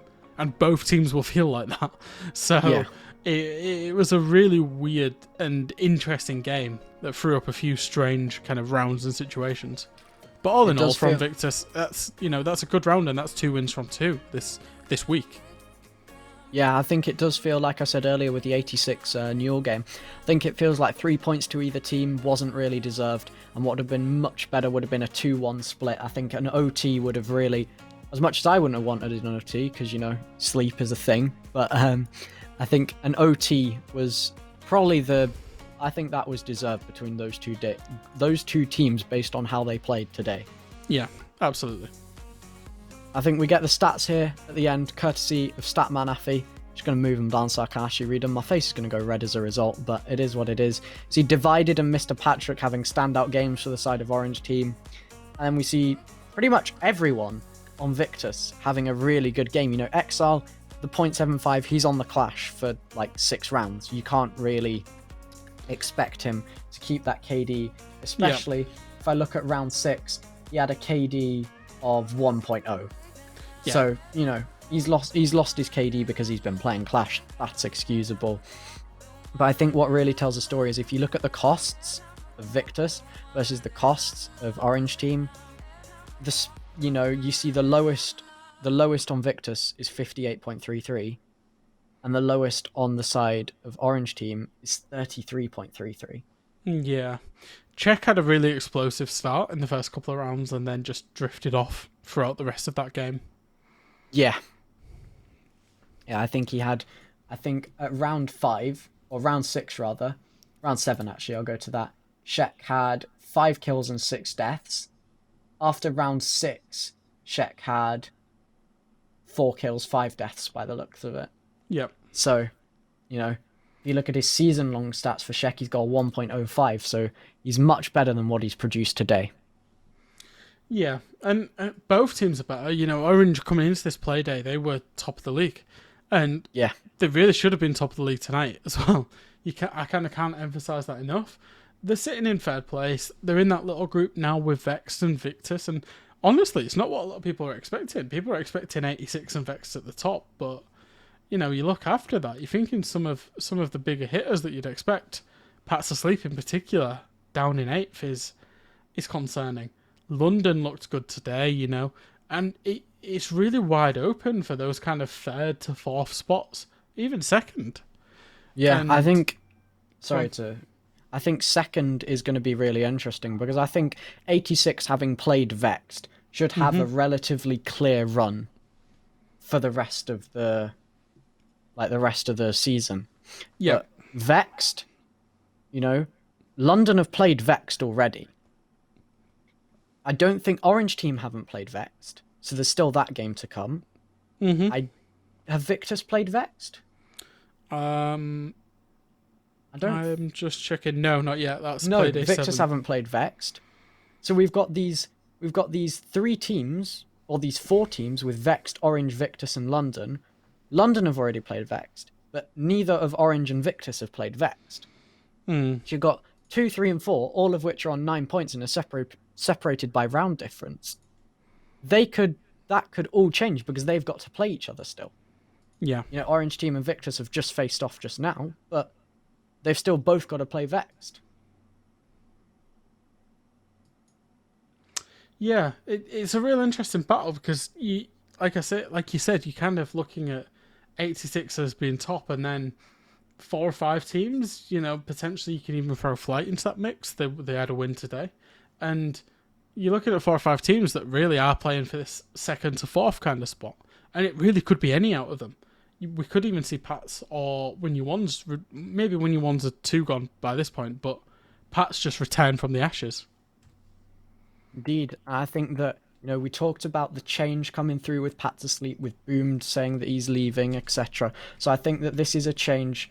This is a chance for Pat to Sleep to turn around their ill fortune so far, and really sort of start to maybe cause a few upsets. Maybe they might be out of the contention for UK main division, but they can cause some issues for teams who are in contention for the UK main division. You know, they could potentially throw a spanner in the works of Orange team, of Vexed, of 86. I don't know if they've played already or not, but you know, there's a potential for lower down teams to just cause issues and be a nuisance for teams in that 2nd to 5th melee. Yeah. Yeah, but it's still all to play for. There's, 5 play days to go. 6 play days to go, can't quite remember. 5. This 5 is play days to go. This is play day 4. There's 5 play days to go. There's still 15 points to play for. In theory, any team is still in it as well.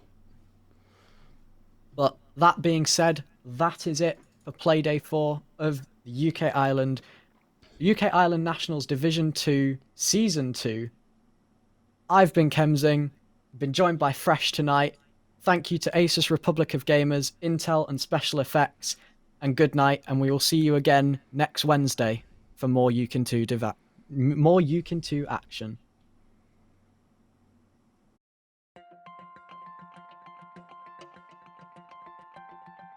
My name's Nikki, I am Chase's mum, and we first met Special Effect at EGX some years ago when both me and my husband went up for the day, and we found a stand called Special Effect. Never heard of it before, didn't realise there was such a thing as a gaming charity for the disabled. So before we visited Special Effects, I mean, we've always been a huge gaming family, and gaming is something I wanted all my children to be able to have the opportunity to do. Chase has got a severe form of cerebral palsy, and he has dystonia, which means he can't fully control his body very well. Even trying to get Chase to push a button is really difficult to do because he just doesn't have the fine motor skills to do it. But he really loved gaming, and you could see that he wanted to do more. So we went up to the gaming room in Oxford, and so throughout the day we trialled lots of different pieces of equipment, lots of different games, until we found out what worked best for Chase. As a parent, it's made so much difference to Chase being able to access video games. You know, I was really sad that I thought that he was never really going to be able to join in and do those things on his own. Particularly to disabled people, I think games are really important because, you know, someone who's able-bodied can go out, they can play golf, they can go and drive a car, they can do almost anything in real life. Chase isn't going to have those same opportunities. So being able to sit down and put on a game means that it creates a level playing field. He can do an activity that he probably wouldn't be able to do in normal day-to-day life. But even better, with gaming, he can play alongside someone who's able-bodied, and it gives a real boost to his self-confidence, I think. That was good, wasn't it? That's pretty invincible.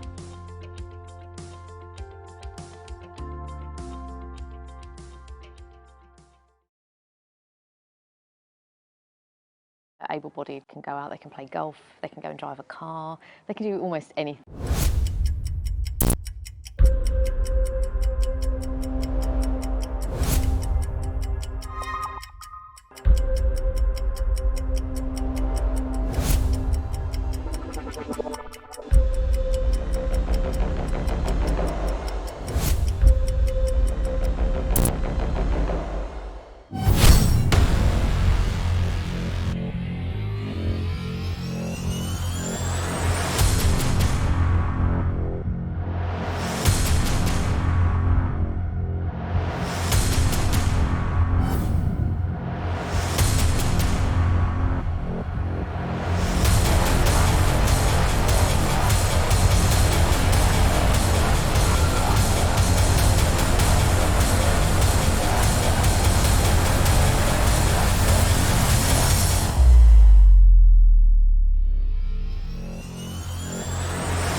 This best of 5 is to prove who is going to go into Tier 1 for an entire year. It's not just the season, you're hitting the big leagues. The stakes are so incredibly high. It's sitting on the back of their brain right now. They're all going, we've got to win this round, we've got to win this round, we've got to win this round.